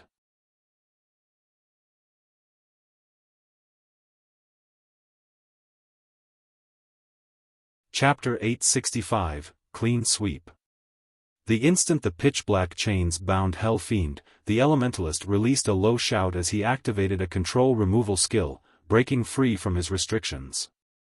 He then instinctively raised his staff and used Frozen Circle. A wave of cold air spread out to Hell Fiend's surroundings. However, the cold air had failed to restrain the figure that had ambushed Hell Fiend. On the contrary, the figure had moved closer. In the next moment, a streak of blue light slashed towards Hell Fiend. Having no other choice, Hell Fiend used his blink skill, vanishing and reappearing 20 yards from where he had stood in the corridor. At this moment, Hell Fiend finally realized who had attacked him. It was a man hidden under a black cloak. The cloak's hood concealed the man's face, and he could only see a pair of black eyes. A silvery white flame burned in those eyes, making Hell Fiend shudder. Despite the man standing in front of him, he couldn't even pick up the slightest tension or oppression with his 5 senses. It didn't even feel as if the man actually existed. Who are you? Hell Fiend immediately realized that the man before him was no weaker than himself, and a hint of fear flashed in his eyes. If not for his sharp senses instantly detecting the chains that had emerged from the ground, this man would have likely killed him already. Still inside the room, Praying Lotus was similarly stunned.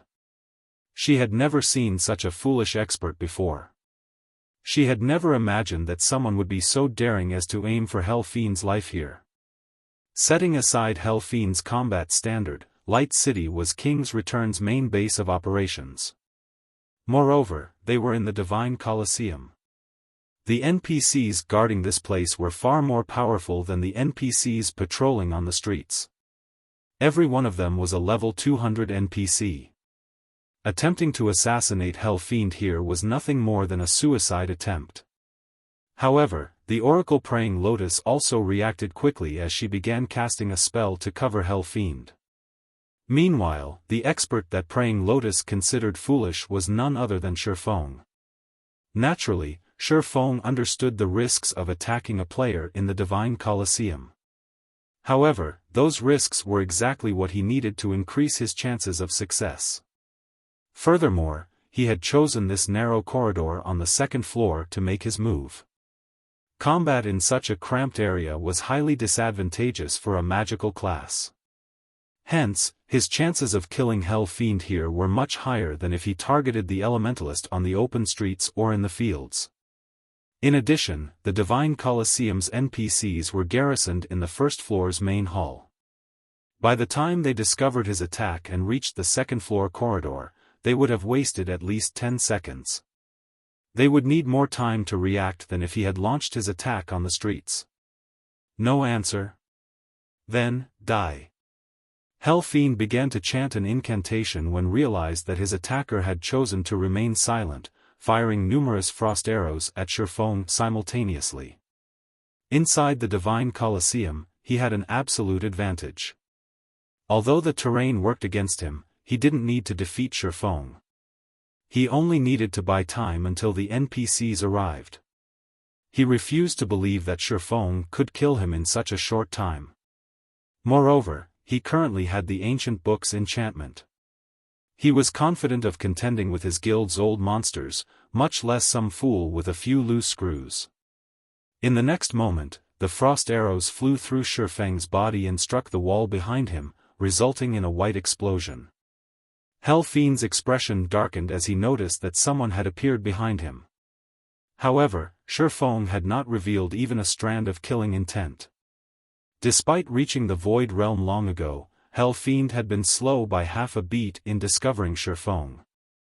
Just as Hell Fiend considered using Ice Barrier to protect himself. The Abyssal Blade was already unsheathed, and Xiaofan used Blade Liberation and Chop against Hell Fiend. The Abyssal Blade's mental oppression while unsheathed was already extraordinary. After using a skill, the mental oppression increased by several times. Any ordinary player would freeze and fall in fear against such a powerful oppression. Even standing would be a difficult task. To an expert like Hell Fiend, however, although he had not frozen, the mental oppression still delayed his reactions. Although mental oppression could not distinguish allies from enemies, Xiaofan had utilized the Soul Fire's power before using the Abyssal Blade. His mind was utterly serene. With the help of the Soul Fire's power, even the Abyssal Blade's suffocating mental oppression felt like a light breeze. The Abyssal Blade could not affect him whatsoever. As a result of Hell Fiend's delayed reactions, he allowed the Abyssal Blade to slice through Praying Lotus's magic shield and his frost shield without any resistance. Hell Fiend had no time to deploy his ice barrier as the magic weapon bit into his body. Blade Liberation's power had doubled Xiaofang's strength and agility attributes. Even if Xiaofang's attributes were currently weakened, his attack power was still higher than before. Even after the magic shield and frost shield absorbed a significant amount of damage from his attack, when his chop struck Hell Fiend, it achieved a critical hit and dealt minus 13,418 points of damage. To Hell Fiend, who only had around 11,000 HP, this single attack was enough to deplete all of his HP instantly. Just who are you? Watching his HP rapidly decrease, Hell Fiend turned his head to look at Xiaofan, regret filling his eyes. If he had activated Ice Barrier from the very beginning, he might have held this man off until the NPCs had arrived, yet he had allowed his confidence of being in the Divine Colosseum to get the better of him. As a result, he underestimated his opponent's strength. However, no matter how much Hell Fiend regretted his arrogance, his body still collapsed to the ground. He dropped a piece of equipment and an ancient book as he died. Praying Lotus, who still stood inside the VIP room, looked at Xiaofan grimly. She no longer dared to look down on Xiaofan. This had all happened too quickly. She had never dreamed that Hell Fiend would die like that, without even enough time to even activate Ice Barrier. Even if she relayed this story, nobody would believe her. However, this unimaginable scene had indeed occurred. Killing Hell Fiend inside the Divine Colosseum might have seemed extremely foolish, but they had been the true fools. After all, how could an expert of such standard possibly accomplish such a suicidal assassination without at least some confidence of succeeding? Moreover, the burst of mental oppression that had suddenly appeared was simply too frightening. Even from so far away, her mind had still gone blank for a moment. If Xiaofan approached her, only death would await her. Experts were experts because of their quick reactions. However, that kind of mental oppression had even slowed her thought process. In a battle between experts, even an instant of hesitation could be fatal, not to mention falling into a daze. Just who is he? Praying Lotus's mind rapidly shuffled through the well-known experts in God's domain as she watched Xiaofan's cloaked figure. However, not one of the experts she knew of possessed a cold, ethereal aura like the man before her. She felt as if she were looking at an emotionless robot, rather than a human being. While Praying Lotus tried to guess Xiaofan's identity, Xiaofan hurriedly collected the equipment an ancient book Hell Fiend had dropped. He then used space movement and departed from the Divine Colosseum silently. Shortly after Xiaofan left, a group of level 200 guards wielding spears reached the scene of the crime. However, aside from Hell Fiend's corpse, nobody else was present in the corridor. Moments after the guards arrived, a few curious players rushed to the scene as well. When they discovered Hell Fiend's corpse, none of them could believe their eyes. Someone had killed King's Return's adjudicator in the Divine Colosseum.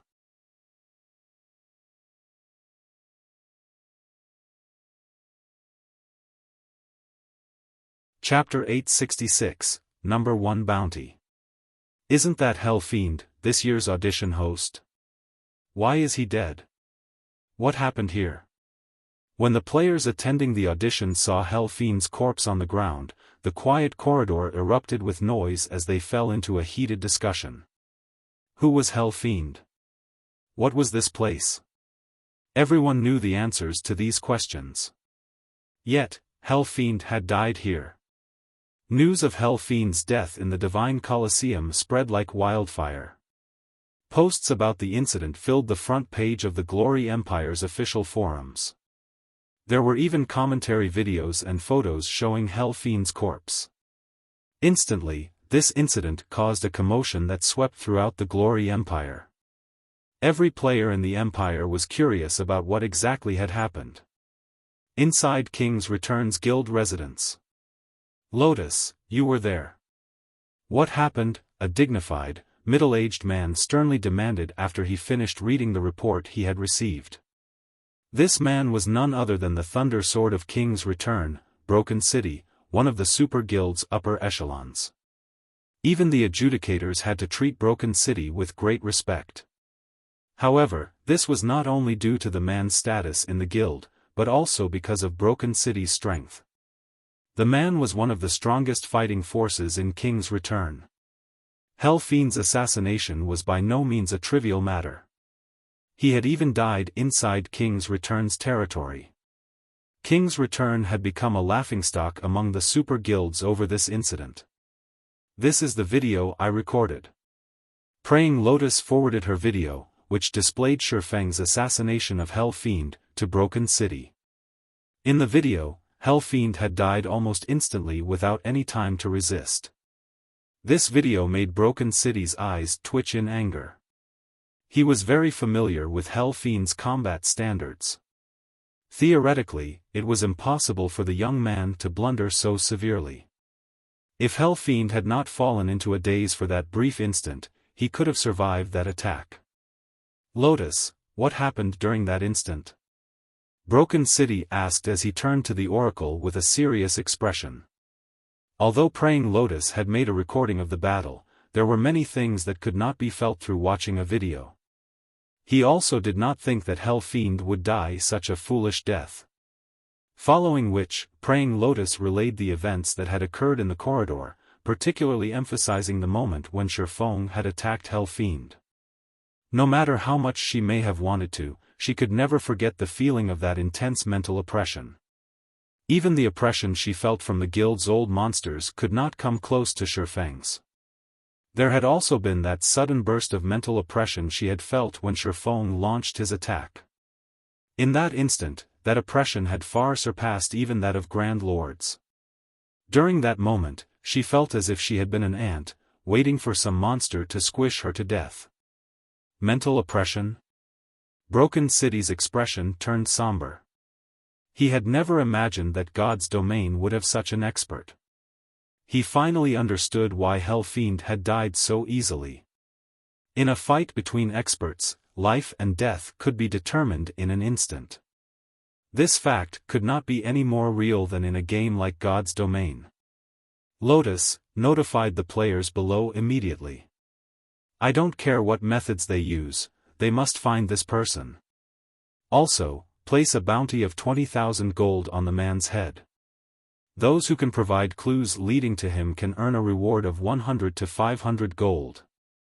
We need to show everyone that any player who dares to strike against King's Return and use us as a stepping stone will only find death. Broken City commanded. This assassination was a serious matter. This was the first time King's Return had suffered such a loss from an assassin outside of the Flower of Seven Sins. If they failed to display their strength properly, they would only become a laughingstock for other super guilds. Hearing Broken City's orders, Praying Lotus was shocked. 20,000 gold was no small amount. With this much money, they could easily hire a top-class expert from the Flower of Seven Sins. However, Praying Lotus also understood that it would not be easy to deal with Hell Fiend's killer. It would have been a different story if the other party had revealed their identity. The crucial issue was that the other party had not done so. As a result, they had to rely on his class and temperament to locate him. However, how large was God's domain? Just how many players did the game have? Moreover, God's domain was somewhat different from other virtual reality games. The game's experts were not only from the virtual gaming world. There was also a large number of real-life martial artists who had joined God's domain. After all, God's domain could be played without affecting one's daily life. On the contrary, it could give someone more free time, allowing them to do more with their life. The game practically extended one's lifespan. Who knew just how many unknown experts roamed about God's domain? Furthermore, even if they looked into the motive behind Hell Fiend's assassination, finding the killer would not be any easier. It would be a simple matter if that person had only killed Hell Fiend out of revenge or for a bounty. However, what if the player had done so to gain fame and prove his strength? There were countless players in God's domain who would be so daring. This would be like trying to find a needle in a haystack. Such incidents often occurred every day. There were some who used guilds to become famous, while others used well-known experts to become famous. It was typical for players to use super guilds experts to garner fame. Moreover, such incidents had occurred many times in the past. Among them, the most famous case regarded Silver from the Flower of Seven Sins. Silver had used the upper echelons of several super guilds to build his fame. Although these super guilds had tried to retaliate, they were all helpless against the man. Aside from Silver's personal strength, he had extremely powerful backing. In the end, the various super guilds had been forced to compromise. However, unlike Hell Fiend's killer, Silver had not hidden his identity. Hence, the only way they could possibly locate this killer was to offer an astronomical bounty. Shortly after, news regarding the Bounty King's return had announced spread throughout God's domain. The bounty of 20,000 gold stupefied everyone. The previous top player on the bounty list had only been worth 8,000 gold. This was, by far, a new record in God's domain. King's return is insane. That's 20,000 gold they're talking about. If I had that much money, I wouldn't have to work for the rest of my life. This is too cool. If a super guild placed a 20,000 gold bounty on me, I could die with pride. But why isn't there a mention of the target's name? Silver fire burns in both of his eyes. He also has a chilling vibe about him. Why don't we call him Frost Eye? Frost Eye? That sounds like a fitting name. A chilling aura and silver eyes. I can picture that person easily with that name. After the bounty had gone public, it was all many players throughout God's domain could talk about. Many also started to idolize Xiaofan. For countless players, both Hell Fiend's strength and his background were unattainable. Now, however, a mysterious expert had slain a powerful existence like Hell Fiend. Moreover, as everyone thought that the nickname Frost Eye was rather fitting for the Image King's return had published of Xiaofan, the nickname spread like wildfire. As a result, another top-tier assassin had emerged in God's domain. His name was Frost Eye. However, Xiaofan, the incident's culprit, was clueless about this as he had long since returned to the candlelight trading firm in White River City and was carefully studying the ancient book.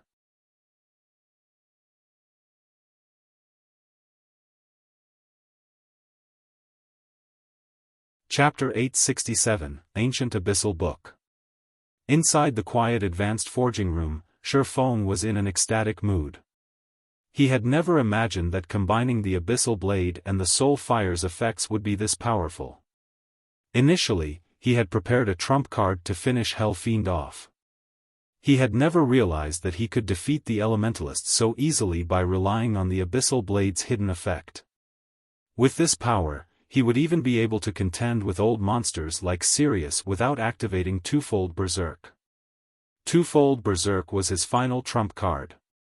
He would not use it unless he ran out of options completely due to the severe side effects.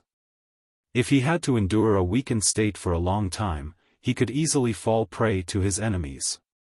However, the Abyssal Blade's mental oppression was not significantly limited. He could utilize it at any time. The only drawback was that the Abyssal Blade's mental oppression also affected Xiaofan, but fortunately, the Soul Fire allowed him to remain calm and in control. Unfortunately, now that he had used the Abyssal Blade's effect on Hell Fiend, he would have to be more careful when using the magic weapon in the future. While he was not afraid of King's Return's retaliation, he was afraid of others realizing that he possessed the ancient book. Hence, he had hidden his identity when he killed Hell Fiend. The ancient book's power was no trifling matter. It could also enable him to make a massive fortune. Although current players still knew nothing of the ancient book's treasure, various quests would appear along with the Abyssal Monster's invasion. This would, in turn, lead to players gradually learning about the ancient book and the book's true value. While he was not afraid of anyone attempting to steal it from him due to his confidence of defending the book, he was afraid that, if others learned that he had the ancient book, someone would report him to the War God's Temple. Now that the Abyss Passage had opened, the War God's Temple would need the ancient book's power to reseal the passage. If someone provided evidence to the War God's Temple proving that the ancient book was in his hands, the temple's NPCs would hunt him down. If that happened, he would be a wanted man throughout the continent of God's domain. At that time, his life would be over, not to mention losing the book. The punishment for possessing the ancient book would not be as simple as dying 1 or 2 times. In the past, players who had been caught using the ancient book had all their attributes permanently decreased by 500 points, lost 10 levels, and had their reputation in all human cities decreased by 500 points. Players had found it difficult to enter the cities in which they had not earned any reputation points as their relationship with the city's NPCs had been hostile. If players wanted to enter the city, they had to make up for the negative 500 reputation points first. When Xiaofan took out the forbidden, ancient book, a black mist instantly enveloped the room. Such powerful demonic energy. Xiaofan frowned. Previously, he had not experienced any such phenomenon when he had picked up the book. Now, however, just taking the book out had filled the room with demonic energy. Even after he returned the book to his bag space, demonic energy leaked from his bag. Although demonic energy was mana, it was an extremely violent mana. Players who remained inside demonic energy would find it difficult to stay calm. Moreover, players' reactions would become sluggish inside demonic energy. To abyssal monsters, however, being surrounded in demonic energy felt like heaven. After all, not only would demonic energy allow them to grow stronger, but it would also increase their reaction speeds. However, the worst part about demonic energy was that it would attract abyssal monsters. Now that abyssal monsters had invaded the Twin Towers Kingdom, it was inevitable that Star Moon Kingdom would be affected. At that time, the demonic energy seeping from his bag would act as a beacon in the darkness when Xiaofan ventured out to grind. Swarms of abyssal monsters would hunt him down. Moreover, the ancient book could only be stored inside a player's bag space after it had been activated. He could not store it anywhere else. However, while Xiaofang's headache grew while he tried to find a solution to deal with the demonic energy leaking from his bag, the sound of a system notification reached his ears.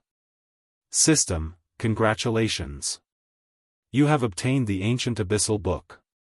Do you wish to wield the book? System, after becoming the wielder, you can gain initial control over the ancient abyssal book's power. However, an abyss imprint will be placed on your body. If the War God's Temple discovers you, you will receive a severe punishment. So, this is the issue. Xiaofan could not help but release a sigh of relief. Immediately, he clicked agree. Currently, he was in sore need of money. Aside from the money he needed to provide mounts for his guild members as they reached level 40 and the funds he had promised to Immortal Light, his head ached over the money he still needed to build his city. Although the strengthening device netted him quite a profit, the money earned was simply not enough to build a city in a short period. After all, they could only produce so many strengthening devices each day. It would also become cheaper as time passed. As for the bronze engineering locomotive, it required a large number of advanced lifestyle players to manufacture. Nurturing these advanced lifestyle players alone would require a hefty investment. It would still be a long time before he could profit from the engineering locomotives. Hence, after all was said and done, the ancient abyssal book was the fastest way to earn money. Due to the abyssal monsters' appearance, many players were attempting to kill these monsters to earn merits.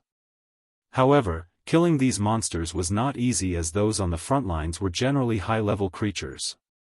Low-level abyssal monsters, on the other hand, usually resided deep inside captured territories. Players had no choice but to circle around the high-level abyssal monsters and sneak into these captured areas if they wanted to earn any merits. Unfortunately, sneaking into these captured areas was time-consuming as there were no teleportation points in the cities. Players also had to avoid high-level abyssal monsters carefully. Even with a mount, the journey would be an exhausting one. Furthermore, fights against abyssal monsters were taxing on weapon and equipment durability. When one ran out of durability, they would have no choice but to return to an NPC city, wasting even more time and energy in the process.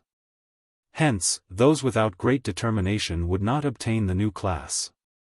On the other hand, if a player focused fully on class changing to the new class, they would fall behind in terms of levels and equipment. Yet, the amount of merit one gained, more or less, corresponded with the level of the abyssal monster one killed, with higher-leveled abyssal monsters granting more merits. This was where the ancient abyssal came into play. The ancient abyssal book could be used to set up a barrier. Abyssal monsters would not actively cross this barrier, so players were safe inside. If he established a barrier in an area with low-level abyssal monsters and set up a teleportation magic array, he could allow others to teleport to the area safely. He wouldn't have to worry about the abyssal monsters destroying the teleportation array. Afterward, he only needed to collect teleportation fees. The teleportation halls in the various NPC cities made even more money than the auction houses. In God's domain, there were various ways to save money, such as purchasing fewer consumables and avoid purchasing better equipment if unnecessary. However, there were two expenditures that one could not avoid: repair fees and teleportation fees. The appearance of a new class sorely tempted players. There were also other rewards available. If one claimed to be uninterested in merits, they would be lying. Meanwhile, to save precious time, these players naturally would not mind spending a little more money. Operating a teleportation magic array required magic crystals. A single magic crystal could teleport roughly 20 people. Even if he only charged 4 silver coins per person, he would be swimming in money in no time. After solving the problem of the demonic energy, Xiaofan left the candlelight trading firm secretly. Wearing a black cloak, he rode an advanced horse carriage towards the teleportation hall and traveled to the Twin Towers Kingdom's capital. Now that the Twin Towers Kingdom had fallen, the originally lively atmosphere in the capital had cooled completely. At this point, only a few players around level 20 roamed the city. Most of the people on the streets were NPCs.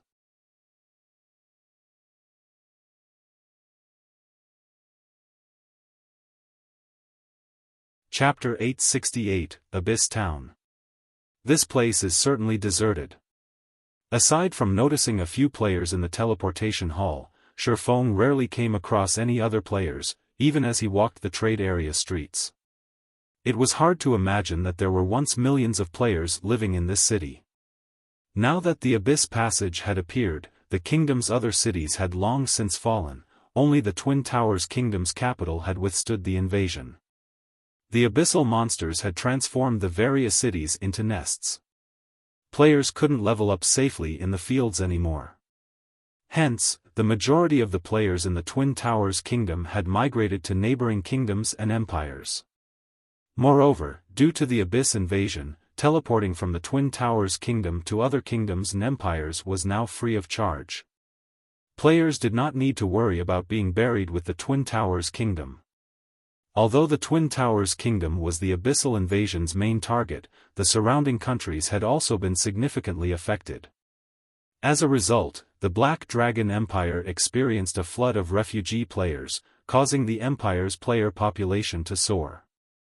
The capital's shops were completely void of players. However, although there were only a few players left in the city, none of the guilds who owned the lands here had any intentions of selling them. None of them were fools.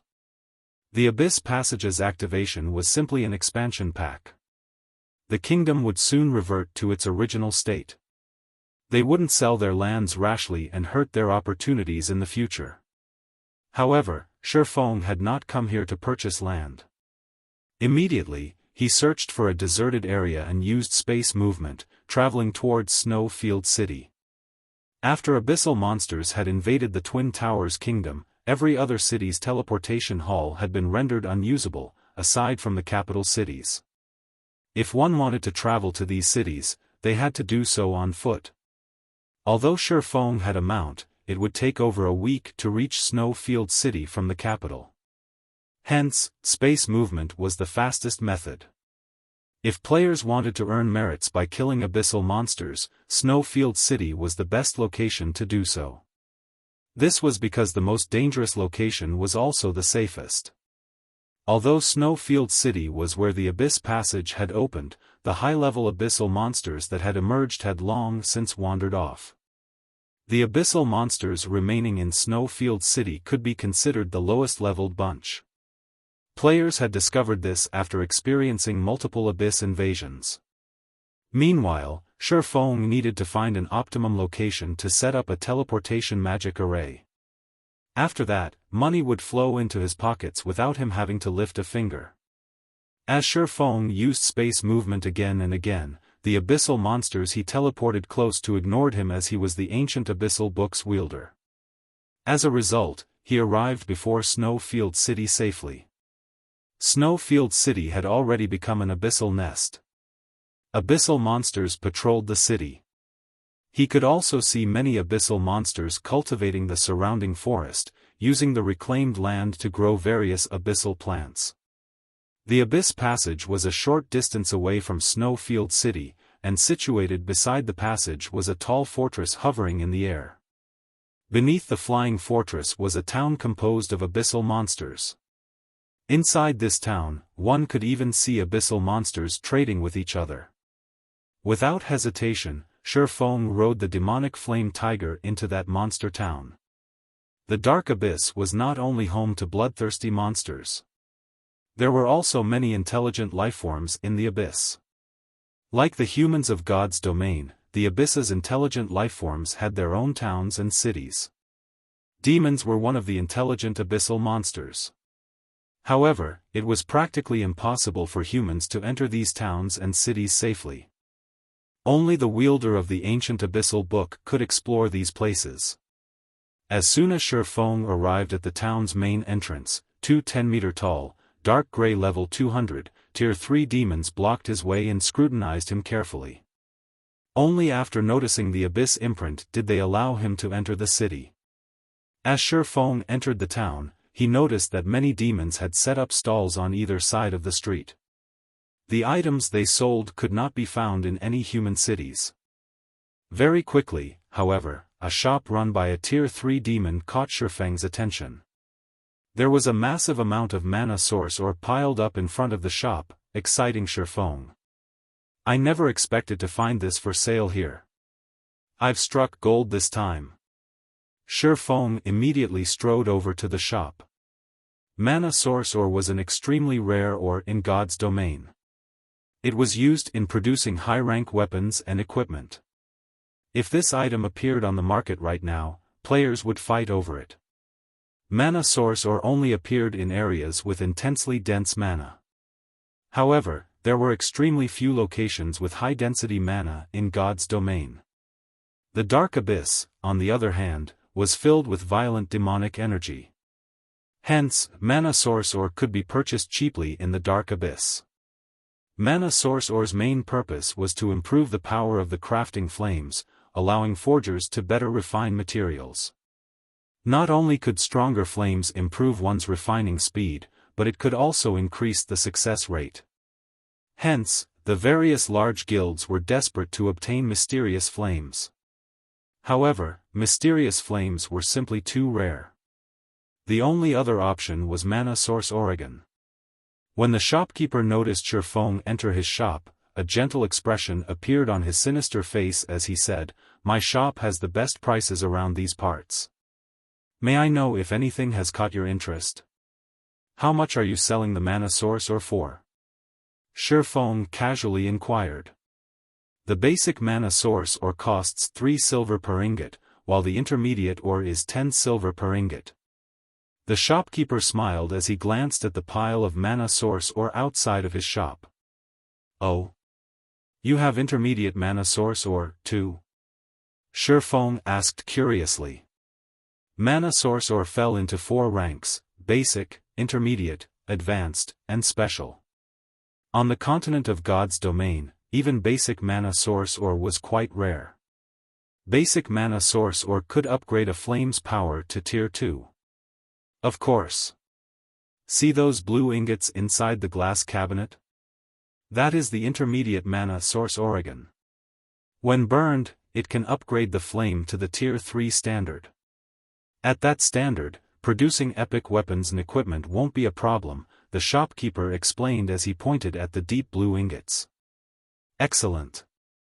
I want all of the mana source ore you have. Xiaofan nodded.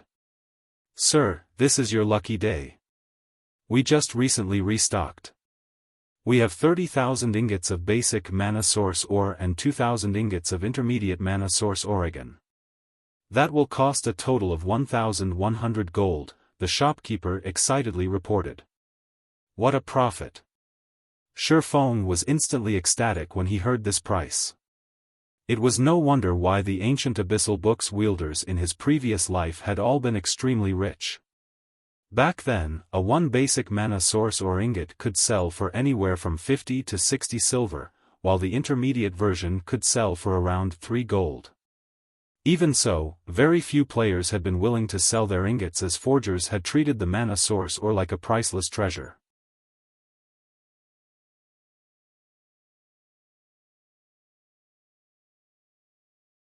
Chapter 869, Monster of Legends. Sir, this is all the mana source ore that we have in our shop. Please confirm the amount, the demonic shopkeeper said after stacking numerous crates of mana source ore before Xiaofan. After tallying up the total, Xiaofan stored the crates in his bag space. If he resold all of the mana source ore, he could easily make dozens of times what he had paid for them. He could only dream of how rich the book's wielders had been in the past. When will you restock? Xiaofan asked. We've only recently restocked. It will be roughly another 10 days before the next shipment arrives through the Abyss Passage, the shopkeeper explained. He then added, although this little shop has now sold out of mana source ore, we still have plenty of rare products. I believe that you will find them to your liking, sir. Glancing at the other products in the glass cabinets, Xiaofan shook his head. Although there were many rare products on display, the profit he could make off of them wasn't anywhere near what he could gain from the mana source Oregon. However, as Xiaofan was about to leave, a blood-red pendant caught his eye. Abyss Pendant, Fine Gold Rank. Although this item did not provide any bonus to attributes, many players had dreamed of obtaining it in the past. Generally, the item would only drop from high-tiered abyssal monsters, and its drop rate was horrendously low. Despite being so rare, this pendant only had one function. Fixed teleportation. After marking a location, one could use the pendant to teleport there. Fixed teleportation's cooldown lasted 5 hours, and only one location could be marked at a time. Even so, it was an extremely valuable pendant. After all, players hated travel more than anything. Unfortunately, due to problems such as equipment durability and running out of consumables, players had to return to cities often to resupply. It was extremely troublesome to travel back and forth constantly. Hence, it was easy to imagine why so many valued the Abyss Pendant. In the past, this Abyss Pendant had been one of the main reasons to farm abyssal monsters. How much are you willing to sell that pendant for? Xiaofan pointed to the Abyss Pendant. You have great eyes, sir. This is our shop's main attraction. The shopkeeper smiled. He then took the Abyss Pendant from its cabinet and said, if you are interested in purchasing it, I can sell it for 5,000 gold. Xiaofan frowned when he heard this price. A single epic item only cost around 2,000 gold, whereas epic weapons cost around 5,000 to 6,000 gold. In the past, people had only spent around 3,000 gold to purchase Abyss Pendants. Although the pendant's fixed teleportation was a convenient ability, there was one downside, its long cooldown. After reaching level 40, players would have mounts, saving a massive amount of time when traveling. For distances that one could cross in 5 hours or less, fixed teleportation was a waste. If the cooldown could be reduced from 5 hours to 3 hours, the Abyss Pendant might be worth nearly 8,000 gold. Time was money. To any expert in God's domain, time was far more valuable than gold. Seeing Xiaofang's dimming interest, the shopkeeper hurriedly advised, Sir, are you sure you won't consider it? This pendant is extremely hard to obtain. It is highly unlikely that you will come across another one anywhere else. Xiaofan pondered his choices as he stared at the blood-red pendant. The Abyss Pendant was extremely rare. Even if he farmed high-tiered abyssal monsters, the chances of one dropping were abysmally low. Moreover, this could be considered an advantage the system gave the Abyss Ancient Book's wielder. Alright, then. I'll take the pendant. In the end, Xiaofan decided to purchase it. Although the 5-hour cooldown was a big problem, he needed the Abyss Pendant right now. Moreover, he had a way to shorten the pendant's cooldown. The pendant would be worth far more after he did so. Xiaofan spent another 5,000 gold to purchase the Abyss Pendant. He then left the abyssal town, searching for a suitable location to set up a teleportation array. This was the nest of abyssal monsters. Unfortunately, there were far too many abyssal monsters nearby. If the players without an abyss imprint ventured this far, a swarm of abyssal monsters would slaughter them. Hence, he needed to choose his location for the teleportation array carefully. Time flew by. After spending over 3 hours searching, Xiaofan finally found a suitable teleportation point in the middle of a valley. The valley was relatively far from the abyssal town, and the surrounding abyssal monsters had spread out. Moreover, few abyssal monsters wandered the several paths leading out of the valley, and those that did were not high-leveled. This area was perfectly suited for God's domain's current players. Even if one were not an expert, they could easily survive if they formed a party. Following which, Xiaofan began to set up the teleportation point. In God's domain, the most troublesome aspect of establishing a teleportation array was producing the array itself. Fortunately, if one had already produced the required components, setting it up was much easier. Just as Xiaofan was about to use the ancient Abyssal book's power to establish a barrier, a sudden commotion shook the valley. A pillar of black fire had emerged in the valley's center. Even from the valley's entrance, Xiaofan could see the pillar of fire quite clearly. Soul fire. Xiaofan recognized the black flames with a glance, and he could not help his shock. What is going on over there? Soul fire was not a trivial matter. Its appearance signified that an intensely powerful monster lurked in the area. At the very least, the monster had reached the Tier 4 standard. To current players, a Tier 4 monster was practically invincible. It was not something that should be provoked. However, before Xiaofan could investigate, several explosions shook the valley, the center's ground caving in and forming a gigantic pit. Following which, a dragon's roar echoed throughout the valley. Xiaofan even unconsciously trembled. A dragon? Xiaofan wanted to flee the area immediately. Dragons were symbols of strength and violence in God's domain. They were the natural-born rulers over the game. Even higher beings like demons and angels feared dragons. The appearance of a dragon was cataclysmic. Just as Xiaofan considered leaving, he suddenly noticed several dozens of players floating up from the forest's floor. These players had formed a gigantic, golden magic array that covered an extensive area. How are there players here? Xiaofan was astonished. Snowfield City had already fallen to the abyssal monsters, becoming a nest. Theoretically, players should have long since fled this place. Suddenly, a dragon with a wingspan of over 100 meters suddenly flew up from the gigantic pit, its silver scales shimmering in the sunlight. The instant the dragon appeared, Xiaofan realized how powerless he was. Although this silver dragon was smaller than the Frostbone dragon, in terms of power, the two were on entirely different levels. The pressure the silver dragon radiated was many times stronger than Xiaofan's abyssal blade when he used a skill. If not for the distance between Xiaofan and the dragon, he would even struggle to stay standing. However, just as the silver dragon was about to escape the golden magic array, the magic array launched countless, golden chains, binding the dragon's limbs and wings.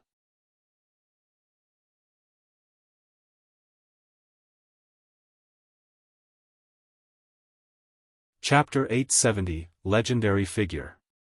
When the silver dragon landed, the sky darkened as a grey mist enveloped the area. Xiaofan had still considered leaving this place. However, after seeing the grey mist envelope valley, a bitter smile appeared on his face. Just who are these people? Curiosity bloomed within Xiaofan as he looked at the flashing, golden magic array in the distance. Regardless of the other players in the valley or why they were here, Xiaofan was shocked to see the grey mist. This was the Tier 5 curse, Dark Sanctuary. When activated, the spell would trap a fixed space within a barrier. Unless one destroyed the barrier or the caster removed the spell, no one could enter or leave the barrier. Moreover, under this Dark Sanctuary, players could not contact the outside world. Even teleportation tools and skills were useless. Gritting his teeth, Xiaofan dashed towards the dragon. The valley was not large, thus, the dragon was not far. With Xiaofang's speed, after running for a dozen minutes or so, he reached an area of dense forest near a lake. The silvery gray dragon, bound in golden chains, stood proudly in the center of the lake, releasing one roar after another. The lake was roughly 400 meters across. With the dragon standing in the lake, it seemed like a small pond.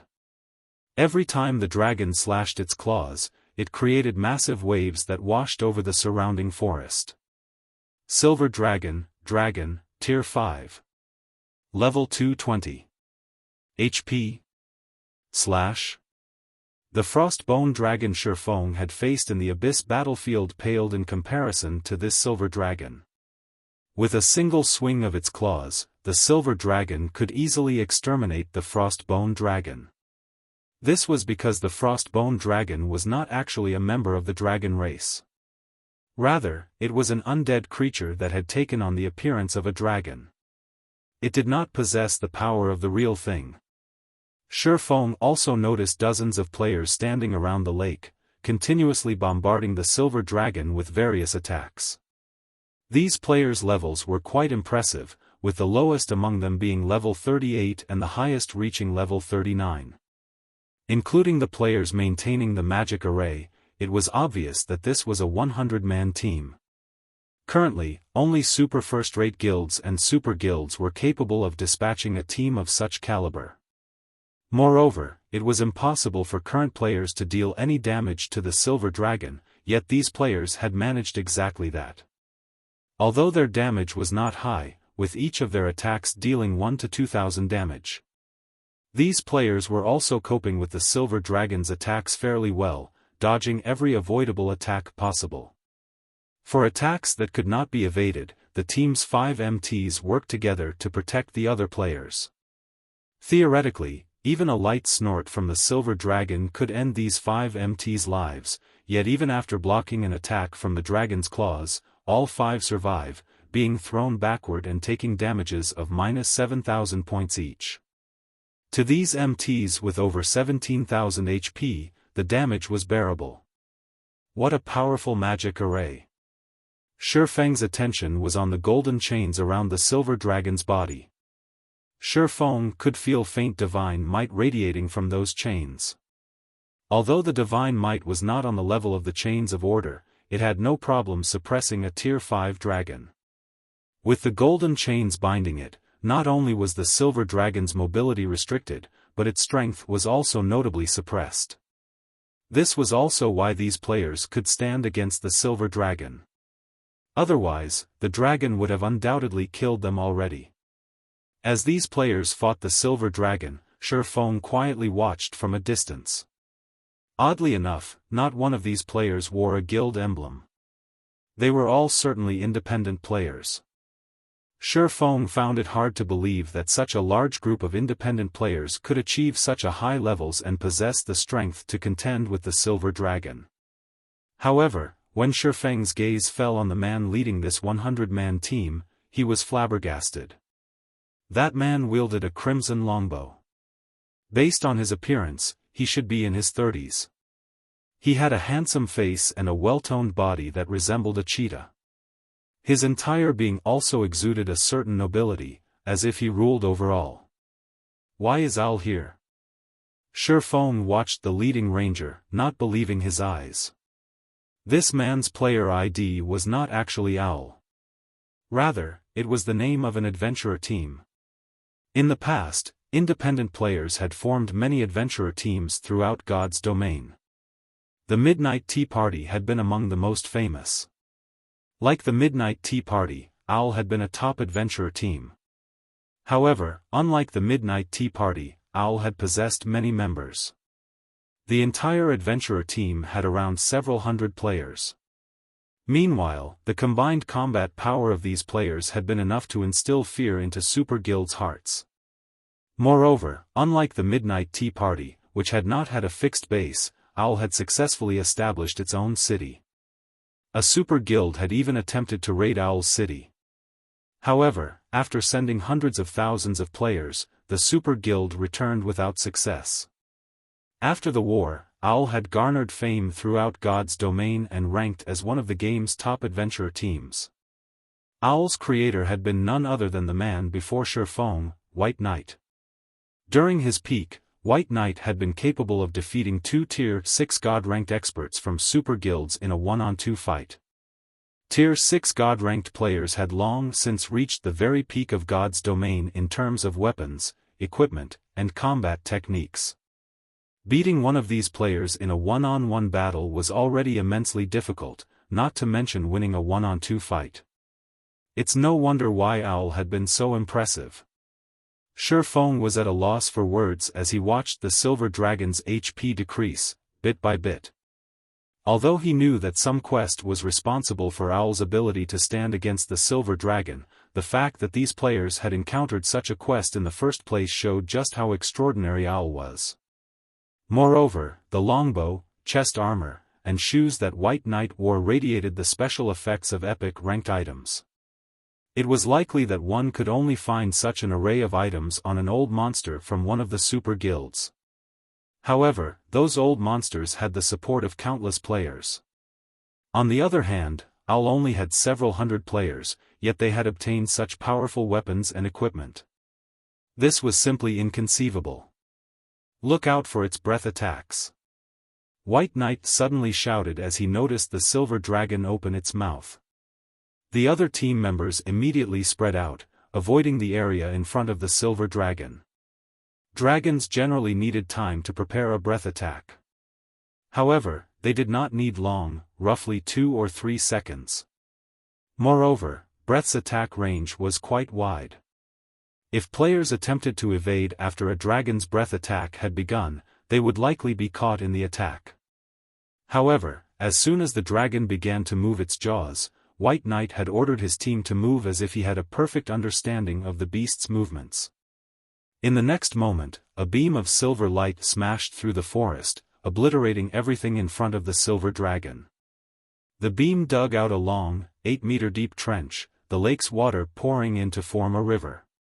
Despite the strength suppression, the Silver Dragon could still alter the terrain with a single attack. Dragon's power was undeniable. Yet, despite the Silver Dragon's immense power, under White Knight's command, the entire team emerged unharmed. As time quickly passed, the damage the team inflicted on the Silver Dragon compounded, diminishing the Silver Dragon's HP. Everyone, keep it up. This dragon is almost done for. White Knight shouted excitedly as he saw the Silver Dragon's HP bar turn red.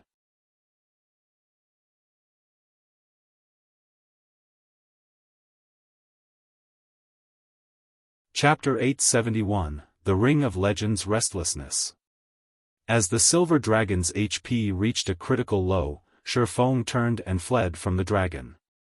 Xiaofan even activated Windwalk, transforming into a blur as he dashed through the thick forest. Dragons should not be provoked. Even with the suppression from an extremely powerful magic array, they were still terrifying creatures when they went berserk. Xiaofan understood that, with the golden magic array's suppression, the Silver Dragon was as powerful as a level 50, Tier 3 Great Lord. However, dragons were not normal monsters. Dragons were even higher on the food chain than fallen angels. Based on Xiaofan's estimations, the Silver Dragon would reach at least Tier 4 after going berserk. A level 50, Tier 4 monster was not something current players could contend with. Owl's 100-man team would, at the very least, have to consist fully of Tier 2 players to stand any chance against the monster.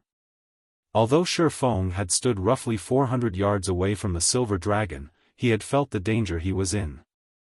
Hence, he fled desperately, distancing himself from the dragon. When Xiaofan was over 500 yards away, the Silver Dragon bellowed angrily. "Damnable ants! You dare to ruin my plans! I'll blast you all into oblivion." As if he had predicted the dragon's next move, White Knight shouted to his team as the Silver Dragon's voice echoed through the valley, "Everyone, retreat from the boss's sides. Frozen Dream, prepare to use the Tier 3 magic scroll." A beautiful, white-robed level 39 female elementalist standing a short distance from White Knight nodded to the ranger's command. She then retrieved a deep blue magic scroll from her bag. The instant she revealed this magic scroll, the surrounding mana surged towards the item. After its threat, the silver dragon's wings shook. The golden chains around its body shattered instantly. Following which, the silver dragon's body darkened to a pitch black. A short moment later, the layer of darkness on the dragon's body flowed like liquid into the now empty lake. The creepy black liquid had a metallic luster. As the liquid slid from the silver dragon's body, it caused the surrounding mana to grow violent and transform into demonic energy.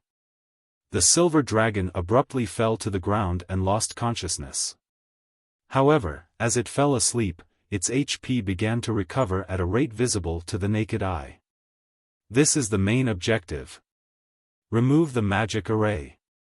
Everyone, be careful of that thing. White Knight's mouth curled into a smile as he commanded his team to surround the pool of black liquid.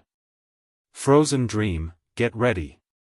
Although Frozen Dream did not know what was about to happen, she did not hesitate to unfurl the blue magic scroll and chant the incantation inside it. An aqua-blue magic array formed beneath the elementalist's feet as mana rapidly collected around her staff. The power she exuded was no weaker than a great lord. In the next moment, the black liquid formed into 101 black-armored, human warriors.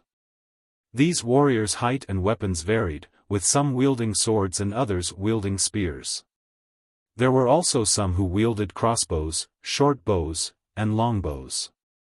Their tiers were also different. Some were common monsters, while some were elites. The most powerful among them, however, was a two-handed saber-wielding humanoid chieftain. These monsters were unanimously level 50. In addition, the human warriors shared one special characteristic. Their system interfaces listed them as mutants. When Xiaofan saw this, he couldn't believe his eyes. Mutants were enemies of all life. Moreover, they were not bound by the system's restrictions in terms of level or region. They could grow independently and roam through God's domain as they wished. Although these warriors' tiers were not particularly high, a single common mutant could rival a lord-ranked monster of the same level, while an elite mutant was as strong as a high lord. A chieftain mutant's strength approached that of a grand lord. However, this was only the tip of the iceberg. As time passed and these mutants devoured and killed more monsters and players, their strengths would rapidly increase. In Xiaofang's previous life, a single level 80 common monster that had become a mutant had been enough to torment an entire country. Meanwhile, a total of 101 mutants had just appeared. If they were allowed to live and grow, these mutants would annihilate every player in every country neighboring the Twin Towers Kingdom before the abyssal monsters got anywhere near them. Suddenly, White Knight shouted, "Now!" Almost immediately, the Frozen Dream waved her staff and pointed it at the recently formed humanoid mutants as she activated her Tier 3 magic scroll. Extreme Frost Field. Suddenly, everything within 150 yards of Frozen Dram transformed into a frozen wasteland. All 101 humanoid mutants froze as well. When activated, the Extreme Frost Field would instantly freeze all enemies within 150 yards for 10 seconds. In addition, all enemies in the area would suffer the Deep Cold debuff, which decreased their movement speed and attack speed by 50% and increased the frost damage they received by 100%. Extreme Frost Field was a large-scale control spell, and in terms of magic scrolls, it was only inferior to summoning spells and large-scale destruction spells. Without a sustainable control removal skill, both players' and monsters' combat power would be limited under the effects of this spell. Excellent. Charge. White Knight stretched his bow into a full moon as he smiled at the frozen mutants. Xiao. Xiao. Xiao. Instantly, 5 arrows carrying the power of frost 5 common mutants' vital points. -715. -697. -1424. -708. -1417. When the 5 damages appeared, everyone gasped. My god! Are those really common monsters? Their defense is higher than a level 50 Great Lords. Every team member was shocked. Even White Knight frowned when he saw the minimal damage, his expression turning grim as if he had not expected this development. Everyone knew how powerful White Knight's equipment was. He had a total of 3 epic items, one of which was his weapon. In addition, his epic ranked chest armor could reduce the level requirement of all items by 5 levels. Hence, aside from his epic items, White Knight's equipment was all level 40 dark gold equipment. Yet, even with such a high-end weapon and equipment, his frost arrows had only dealt around -700 damage. This was even after the deep cold debuff had increased the frost damage the mutants received by 100%. Meanwhile, the common mutants had 1,500,000 HP each, while the elite mutants had 4,800,000 HP. As for the largest humanoid mutant, it had 15 million HP. Even if these mutants stood there and did nothing, it would take a long time for their team to kill all 101 of these mutants.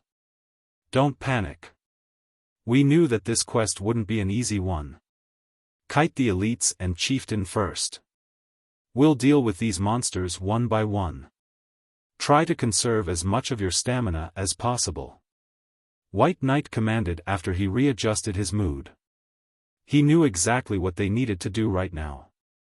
Meanwhile, Xiaofan, who stood far from Owl's 100-man team, stared at the unconscious silver dragon.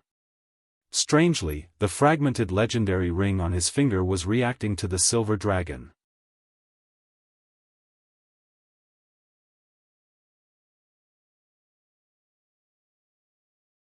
Chapter 872, Repairing the Heavenly Dragon's Breath.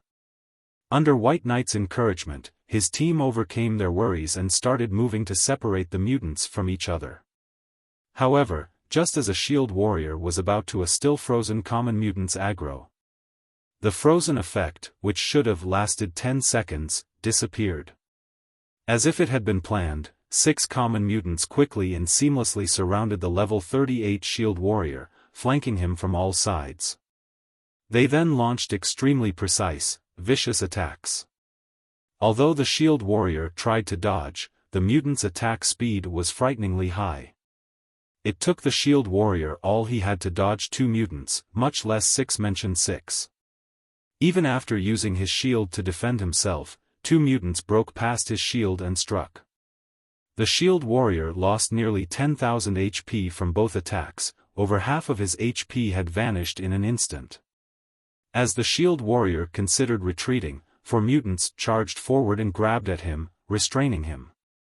He could not even execute a skill to shake the mutants off.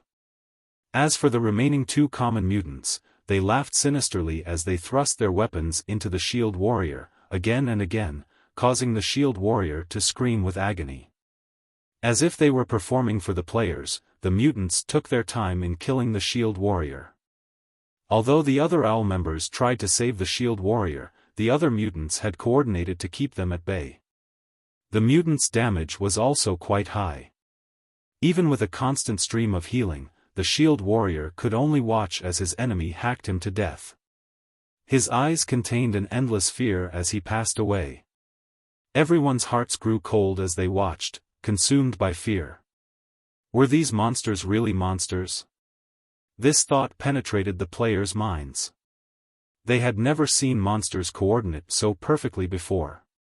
Aside from having a large variety of skills, the greatest advantage players possessed was their ability to cooperate, using their strengths to make up for their companions' weaknesses.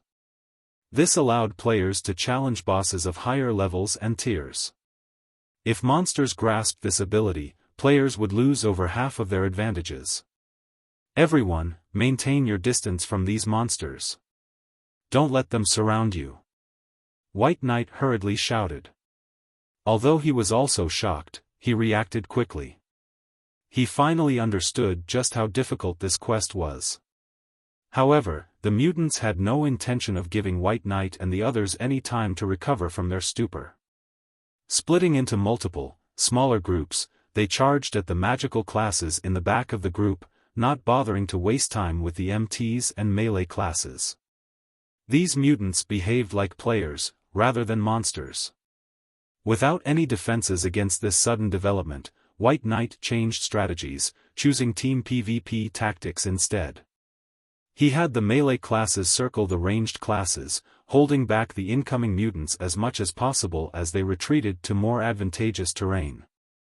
Watching from afar, Xiaofan had to admit that White Knight was indeed one of God's domain's legendary characters. Not only were his leadership abilities first class, but he also had incredibly accurate observational skills and foresight. He fought like a machine. Grasping every aspect of battle perfectly, he knew who needed to do what, where to supply reinforcements, and when to use specific skills. Every member of the team moved like an extension of White Knight himself. Unfortunately, White Knight's team members gradually fell, one after another. In contrast, the mutants had yet to suffer a single loss. Everyone's attacks only dealt around -300 damage, critical hits only managed -600. Even if they concentrate their attacks on a specific common mutant, the latter had 1,500,000 HP. It would take the team a long time to kill one common mutant, not to mention the elite and chieftain mutants. Even with appropriate commands and responses, Owl's members could not make up for the difference in attributes. As White Knight and the others gradually retreated from the Silver Dragon, the mutants moved with them. This gave Xiaofan the opportunity to sneak up to the dragon's side. After the black liquid had left the Silver Dragon, the dragon's silvery gray body had paled to a pure silver. Despite being unconscious, the dragon's aura was intensely frightening. Even Xiaofan found it difficult to move once he stood 30 yards from the creature. If an ordinary player stood in Xiaofan's shoes, they'd likely be paralyzed. However, the closer Xiaofan came to the Silver Dragon, the greater the heavenly dragon's breath reacted. "Does it want me to collect the dragon's heart?" Xiaofan felt a headache brew as he raised his head to look at the massive Silver Dragon. The dragon before him loomed like a mountain. The two swords in his hands were no more than toothpicks before it. Moreover, although the Silver Dragon was unconscious, the magic array no longer suppressed it. It had recovered to its original state. A level 220, tier 5 monster. Even if Xiaofan were allowed to hack and slash at the dragon unhindered, he would not be able to inflict any damage. However, Xiaofan decided to try. Unsheathing Killing Ray, he stabbed the sacred sword towards one of the Silver Dragon's scales. Dang! Sparks flew when his sword collided with the silver scale. The unconscious Silver Dragon did not even receive a mandatory -1 damage from Xiaofan's attack. Moreover, the Silver Dragon's HP bar still increased, little by little. Sure enough, damaging a dragon with my strength is nothing more than a dream, Xiaofan laughed bitterly. Although he understood that White Knight and the others had only wounded the Silver Dragon due to the magic array they had received from their quest, Xiaofan only truly understood how impossible it would be to slay this beast after trying it for himself. Unable to harm the Silver Dragon, Xiaofan had no choice but to follow where his ring led. He refused to give up on the chance of repairing the Heavenly Dragon's breath. The Heavenly Dragon's breath had initially been a true legendary item. If he wanted to restore the fragmented legendary ring, he needed 3 magic stars and a dragon's heart. Among them, the dragon's heart was the most difficult to obtain as dragons were maddeningly rare in God's domain. Moreover, they were incomparably powerful.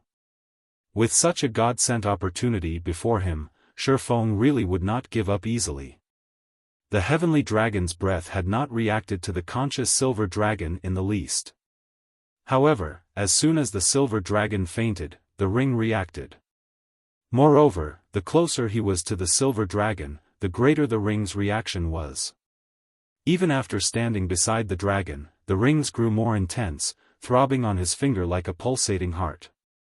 This indicated that there should be some method to repair the Heavenly Dragon's breath. Otherwise, the ring would have remained quiet. When Xiaofan arrived before the Silver Dragon's heart, the ring's reaction reached its peak.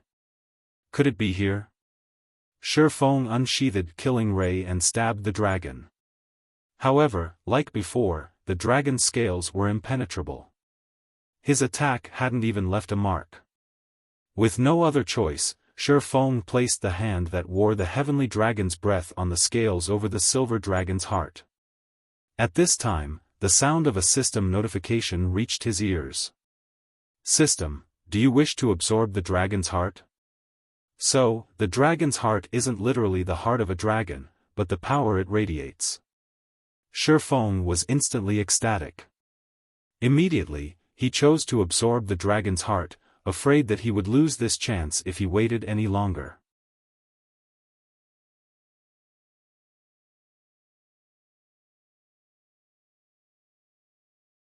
Chapter 873, Ring of Legends Awakens. The instant Xiaofan clicked, absorb, the heavenly dragon's breath on his finger trembled faintly. Wisps of silver mist flowed from the silver dragon's heart and into the ring. At the same time, a long loading bar appeared before Xiaofan. As the loading bar began to fill, a golden magic array appeared beneath Xiaofan's feet. Numerous small, purple magic arrays also began to appear beside his hand, becoming more intricate as the loading bar filled. Line after line of divine runes automatically appeared and melded with these magic arrays, continuously perfecting them. If another player saw Xiaofan's eyes, they would also discover a silver magic array in each, the array's complexity surpassing even that of a threefold magic array. Xiaofan's elation grew when he saw the restoration work for the heavenly dragon's breath begin. Fragmented legendary items were exceedingly rare throughout God's domain. Each item could easily incite an all-out war between large guilds. No epic item could compare to its value. In the past, despite Shadow being a second-rate guild and having established 10 city-states, the guild had not possessed a single fragmented legendary item. If Xiaofan had owned a fragmented legendary item back then, the item would have helped him become a Tier 4 Sword Emperor, even if his body were weak. Previously, in the Dark Arena, the Heavenly Dragon's breath had played a massive role in his victory against Sirius from the Battle Wolves. It was also why he had been able to defeat one Apex expert after another in this life. If he could upgrade the Heavenly Dragon's breath, with the strength of the Abyssal Blade's hidden effect, he wouldn't need to utilize the double-edged sword of his twofold berserk to contend with monster-like experts. After all, fragmented legendary items were insanely rare. Even now, he had not heard of anyone, aside from himself and Fire Dance with her 1,000 transformations, owning one. At most, he had seen others wielding epic weapons and equipment. After quite some, the loading bar finally reached 1%. This pulled a frown from Xiaofan. The ring's restoration required too much time. Meanwhile, the Silver Dragon's HP was still recovering. When the Silver Dragon's HP was full once again, it would definitely wake. At that time, he would lose his opportunity to absorb the dragon's heart's power. Hurry!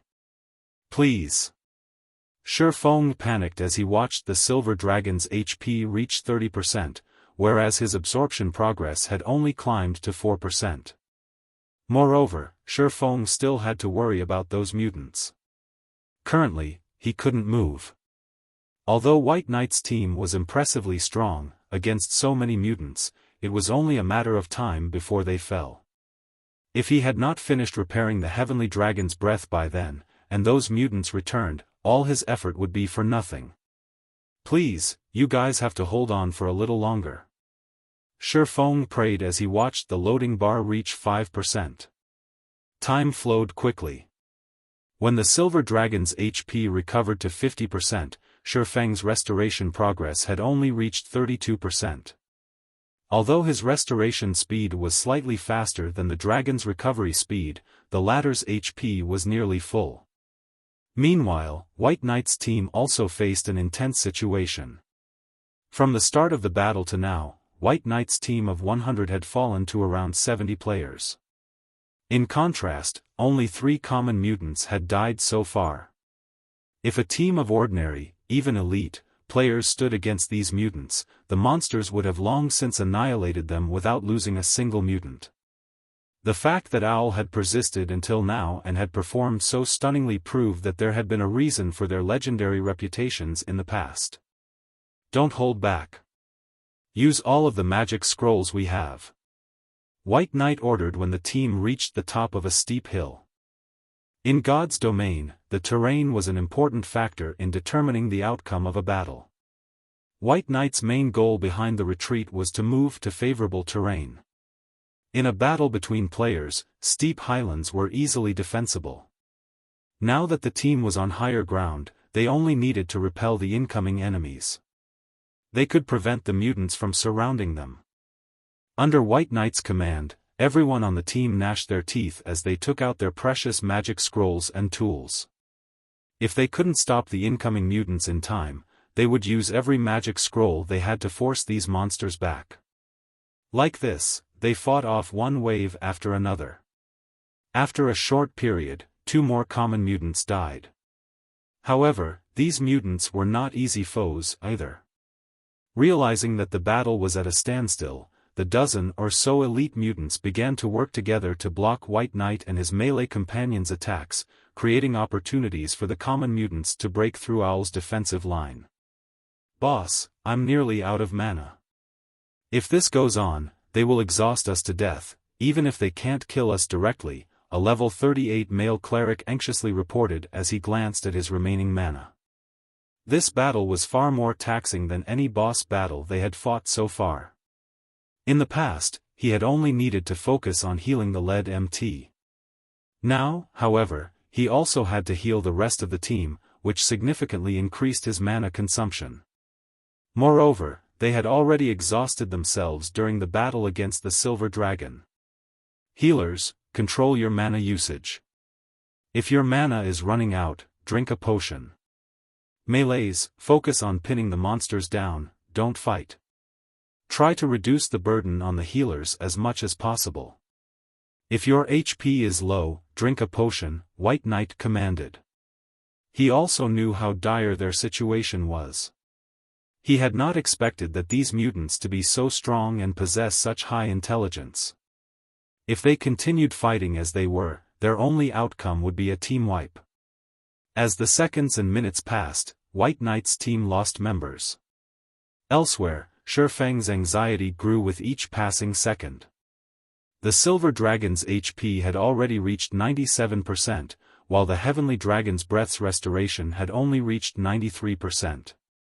It was likely that the dragon would wake before the ring's restoration completed. Faster. Faster. Just a little more.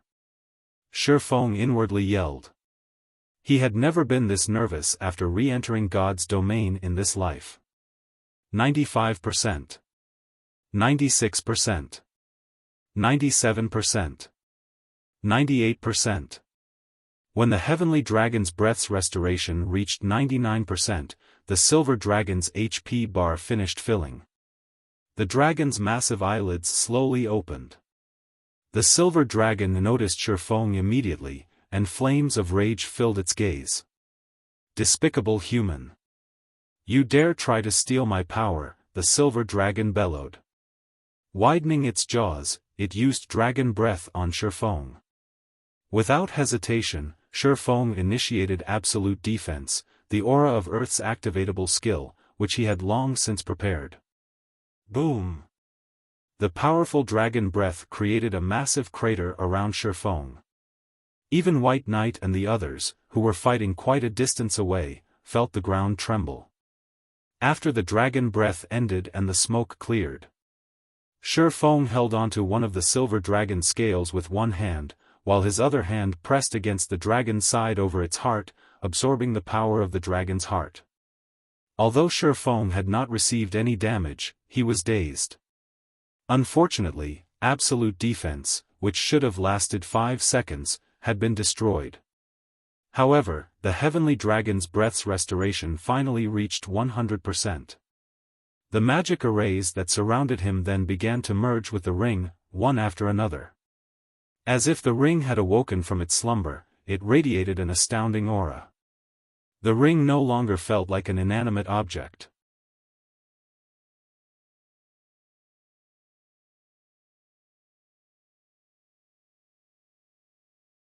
Chapter 874, Dragon's Domination. Although the heavenly dragon's breath had been restored, the silver dragon was thoroughly enraged. Roar! A single roar shook the valley. Xiaofan had even been thrown over 30 yards, a damage of over -1,000 points appearing above his head. Sure enough, dragons shouldn't be provoked. As Xiaofan climbed up from the ground, he stared at the towering silver dragon in shock. This was the silver dragon's true power. Its roar alone had caused so much damage. Even throwing several million players at it would be suicide. However, Xiaofan did not know that, if not for the heavenly dragon's breath absorbing a large portion of the silver dragon's power, the dragon's roar would have been more than enough to claim his life. The silver dragon's roar also alarmed the distant mutants and White Knight's team. Big Brother White, the dragon's awake. What should we do? The elementalist, Frozen Dream, asked worriedly, frowning. They were already badly battered from their fight against the mutants, and winning against these monsters was still a huge problem. If the silver dragon joined the fray, it would be their doom. She understood powerful the silver dragon was. Now that they didn't have a magic array to suppress it, even its sneeze could end their lives. They could deal with suffering a single death. However, the quest White Knight had accepted was extraordinary. If they failed the quest, the consequences would be unimaginable. We're still too close to the silver dragon. Let's continue to retreat. I remember a cave being nearby, let's head there, White Knight commanded after considering the situation. The silver dragon's strength spoke volumes for itself. However, as long as it did not discover them, it wouldn't be a threat. These mutants were still their main problem. Killing one was exceedingly difficult. If not for the advantageous terrain and the large number of magic scrolls and tools they possessed, they would have been dead already. Boss, look! There's someone in the sky, a ranger with sharp eyesight suddenly announced as he looked towards the distant clouds. Huh? White Knight was confused. He unconsciously turned to look where the ranger pointed. They were currently within an abyssal monster nest. They had only arrived here safely due to the teleportation magic array the quest had provided. It was hard to imagine someone else being here.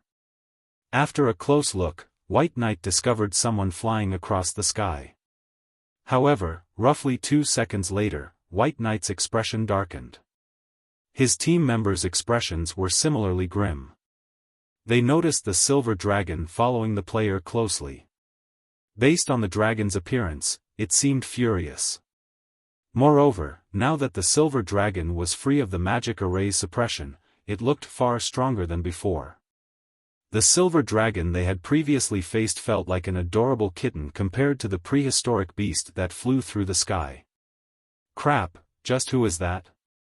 As these players watched the figure fight while fleeing the silver dragon, they were stunned. They even wondered if that figure was an NPC, rather than a player. However, the green diamond marker above the figure's head confirmed that it was a player. Even if they wanted to deny the truth, they had to face the facts before them. In the sky, Xiaofan had activated Power of Darkness, increasing his attributes by 60% for 10 minutes. In addition, he had activated Wind Rider. Overall, he was slightly faster than the silver dragon. Initially, Xiaofan had despaired, prepared to die and lose the Abyss Ancient Book. However, after examining the silver dragon's information, he breathed a sigh of relief. Due to the heavenly dragon's breath having absorbed a large portion of its power, the silver dragon had fallen into an extremely weakened state. The previous roar had been the silver dragon's last strand of power. Now, both its level and tier had fallen significantly. Silver Dragon, Tier 4. Level 55. Extremely weakened. Although Xiaofan was definitely no match for a level 55, Tier 4 boss, with the power of darkness coursing through him and the partially restored heavenly dragon's breath, his attributes had far surpassed that of a Tier 2 class of the same level. He also had a skill like Wind Rider to boost his speed. Escape was entirely possible. Heavenly Dragon's Breath, Ring, Fragmented Legendary Rank. Equipment requirement, Strength 400, Agility 400, Intelligence 200. When equipped. All attributes plus 50, level 40. Strength plus 50%, Agility plus 50%, Intelligence plus 35%, Endurance plus 50%. Movement speed plus 35%. Attack speed plus 30%. Ignore levels plus 15. All item level requirements reduced by 10 levels. Additional Skill 1, Dragon's Authority.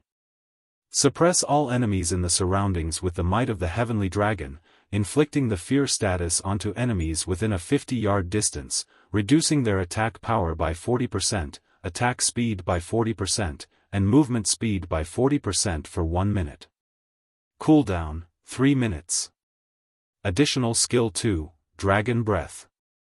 Inflicts 10x damage in an 80 by 5-yard line in front of you. There is a 30% chance to induce the fainted state for 3 seconds. Cooldown, 4 minutes. Additional Skill 3, Heavenly Dragon's Power. Allows the user to temporarily possess the power of the Heavenly Dragon, increasing HP by 500%, Strength by 150%, Agility by 60%, and Defense by 300%, and grants immunity to all controlling effects for 2 minutes. Cooldown, 3 hours. Additional passive skill, Dragon's Domination, increases the basic attributes of all allied dragons by 15% while suppressing the basic attributes of all enemy dragons by 20%. Every dragon within a radius of 1,000 yards will increase the user's attributes by 500 points. The Dragon Slayer Mekaseru once owned the Heavenly Dragon's Breath. It was originally a legendary ranked item possessing the suppressed strength of the dragon tribe. Due to damage resulting from a war between gods, its might has greatly decreased. However, the Heavenly Dragon's Breath possesses an incomparably strong magic power and possesses the potential to restore itself. Its past glory may be restored with just 3 magic stars. Current restoration, 1/4. After Xiaofan investigated the Heavenly Dragon's Breath's attributes, he finally understood why the legendary NPC, Faust, had said that, as long as he restored the ring, he would not have to fear the Abyssal Blade's backlash. Despite having only completed 1 out of the 4 restoration requirements, the fragmented legendary ring's abilities were so powerful. He could only imagine how powerful it would be against dragons if he fully restored it. Even if the Silver Dragon were invincible at this stage of the game, due to the dragon's domination skill, he had gained a 500-point buff to all of his attributes. Currently, he was even stronger than when he had been at his peak by a large margin. He was even stronger than a Tier 2 class of the same level. Moreover, the skill had suppressed the Silver Dragon's basic attributes by 20%. It simply could not catch up to Xiaofan.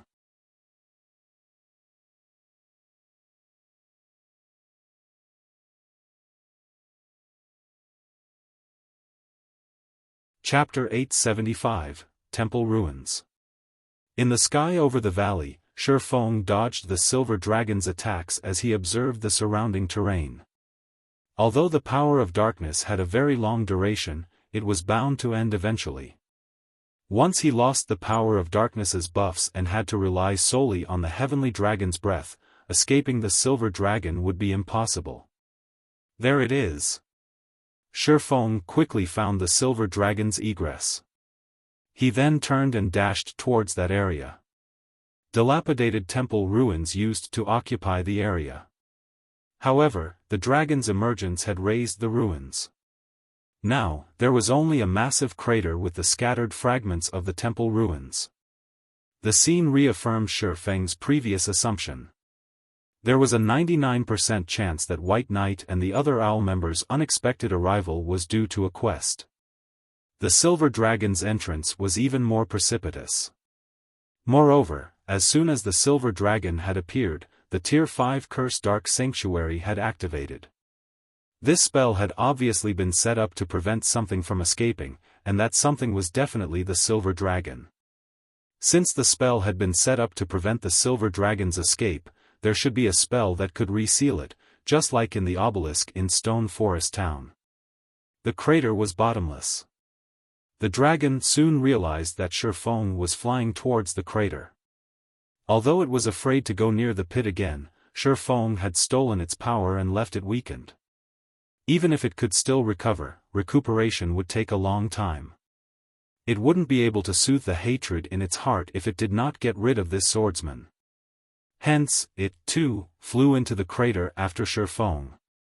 Once the silver dragon vanished, White Knight and his team heaved a sigh of relief. As long as they did not agitate the dragon, they, more or less, had a chance of getting rid of these mutants. Had the silver dragon joined the battle, they would have lost all chance of completing their quest. Just who is that person? He was actually able to stand up to the dragon for such a long time. The members of OWL had been deeply shocked and they saw the scene from before. At the end of the day, a dragon was still a dragon. Even if it was weakened extremely, it was still not an ant that players like themselves could go up against. Previously, they had managed to see very clearly that, although the silver dragon was in a weakened state, the information it displayed showed that it still had the strength of a level 55, Tier 4 boss. It would be a piece of cake for the silver dragon to squash them into pancakes, so much so that they wouldn't even have any power whatsoever to resist it. Alright, focus. The dragon has already disappeared. Let's hurry up and wipe out these mutants. Use a magic array to suppress them, right away. We no longer have time to hold back. Xiaofang's performance had likewise shocked White Knight considerably. However, he did not think that Xiaofan could pin down the silver dragon for very long. Hence, they needed to finish up their task as quickly as possible. As soon as White Knight said so, 15 magical class players in the team each took out a magic scroll and a blue potion. When these magical class players drank down the intermediate mana recovery potion in their hands, their mana, which had been below 10%, instantly recovered by 30%. Their mana recovery speed also doubled for 30 seconds. Following which, these 15 players activated a magic array. Immediately, a gigantic magic array enveloped all of the mutants. The initial extreme frost field had already slowed down the reactions of these mutants significantly. With the effects of the magic array added in, the mutant speeds decreased further by a large margin. Their attributes were also suppressed by 30%.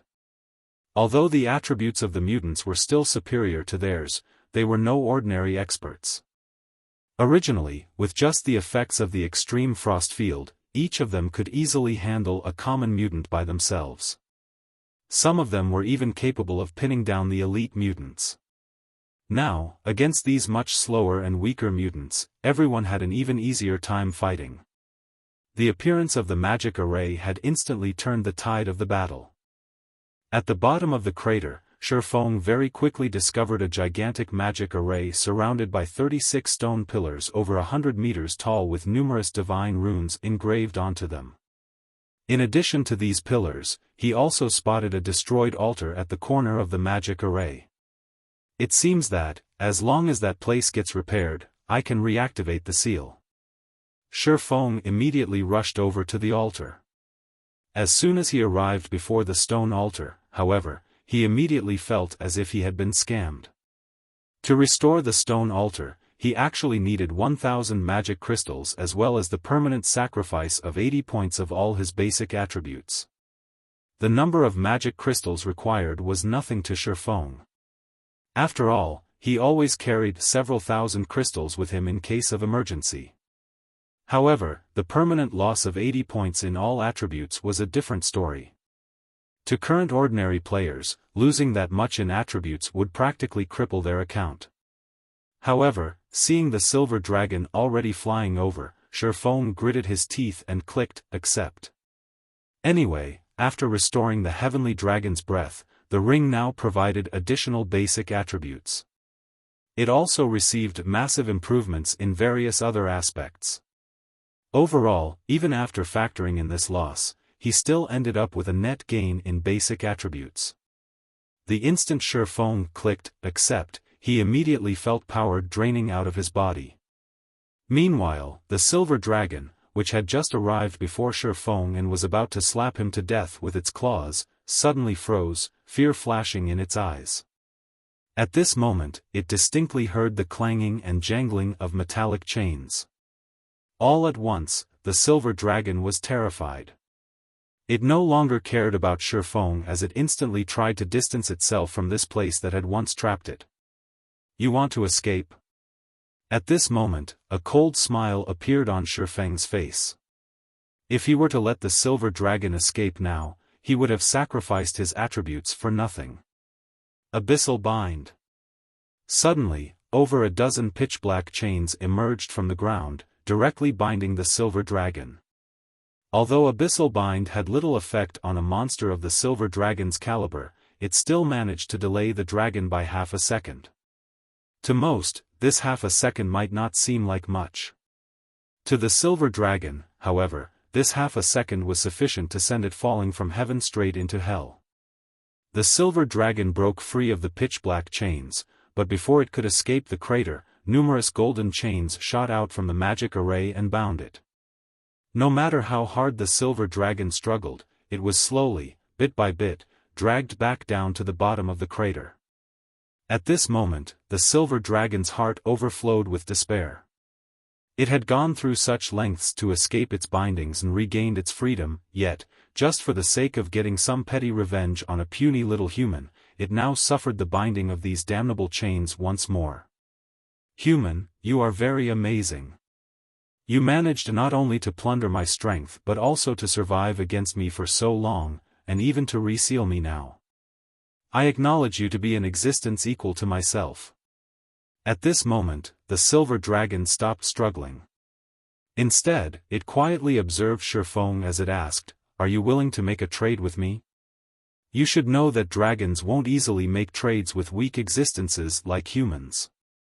Moreover, dragons always keep their word. As long as a dragon promises to do something, they will definitely see it through." Trade? Xiaofan was surprised in spite of himself when he heard this. At the same time, the sound of several system notifications also entered his ears. You're tuning into the Xiaofan's Wuxia Tales YouTube channel. Don't forget to subscribe and join us on this journey to catch the most captivating stories.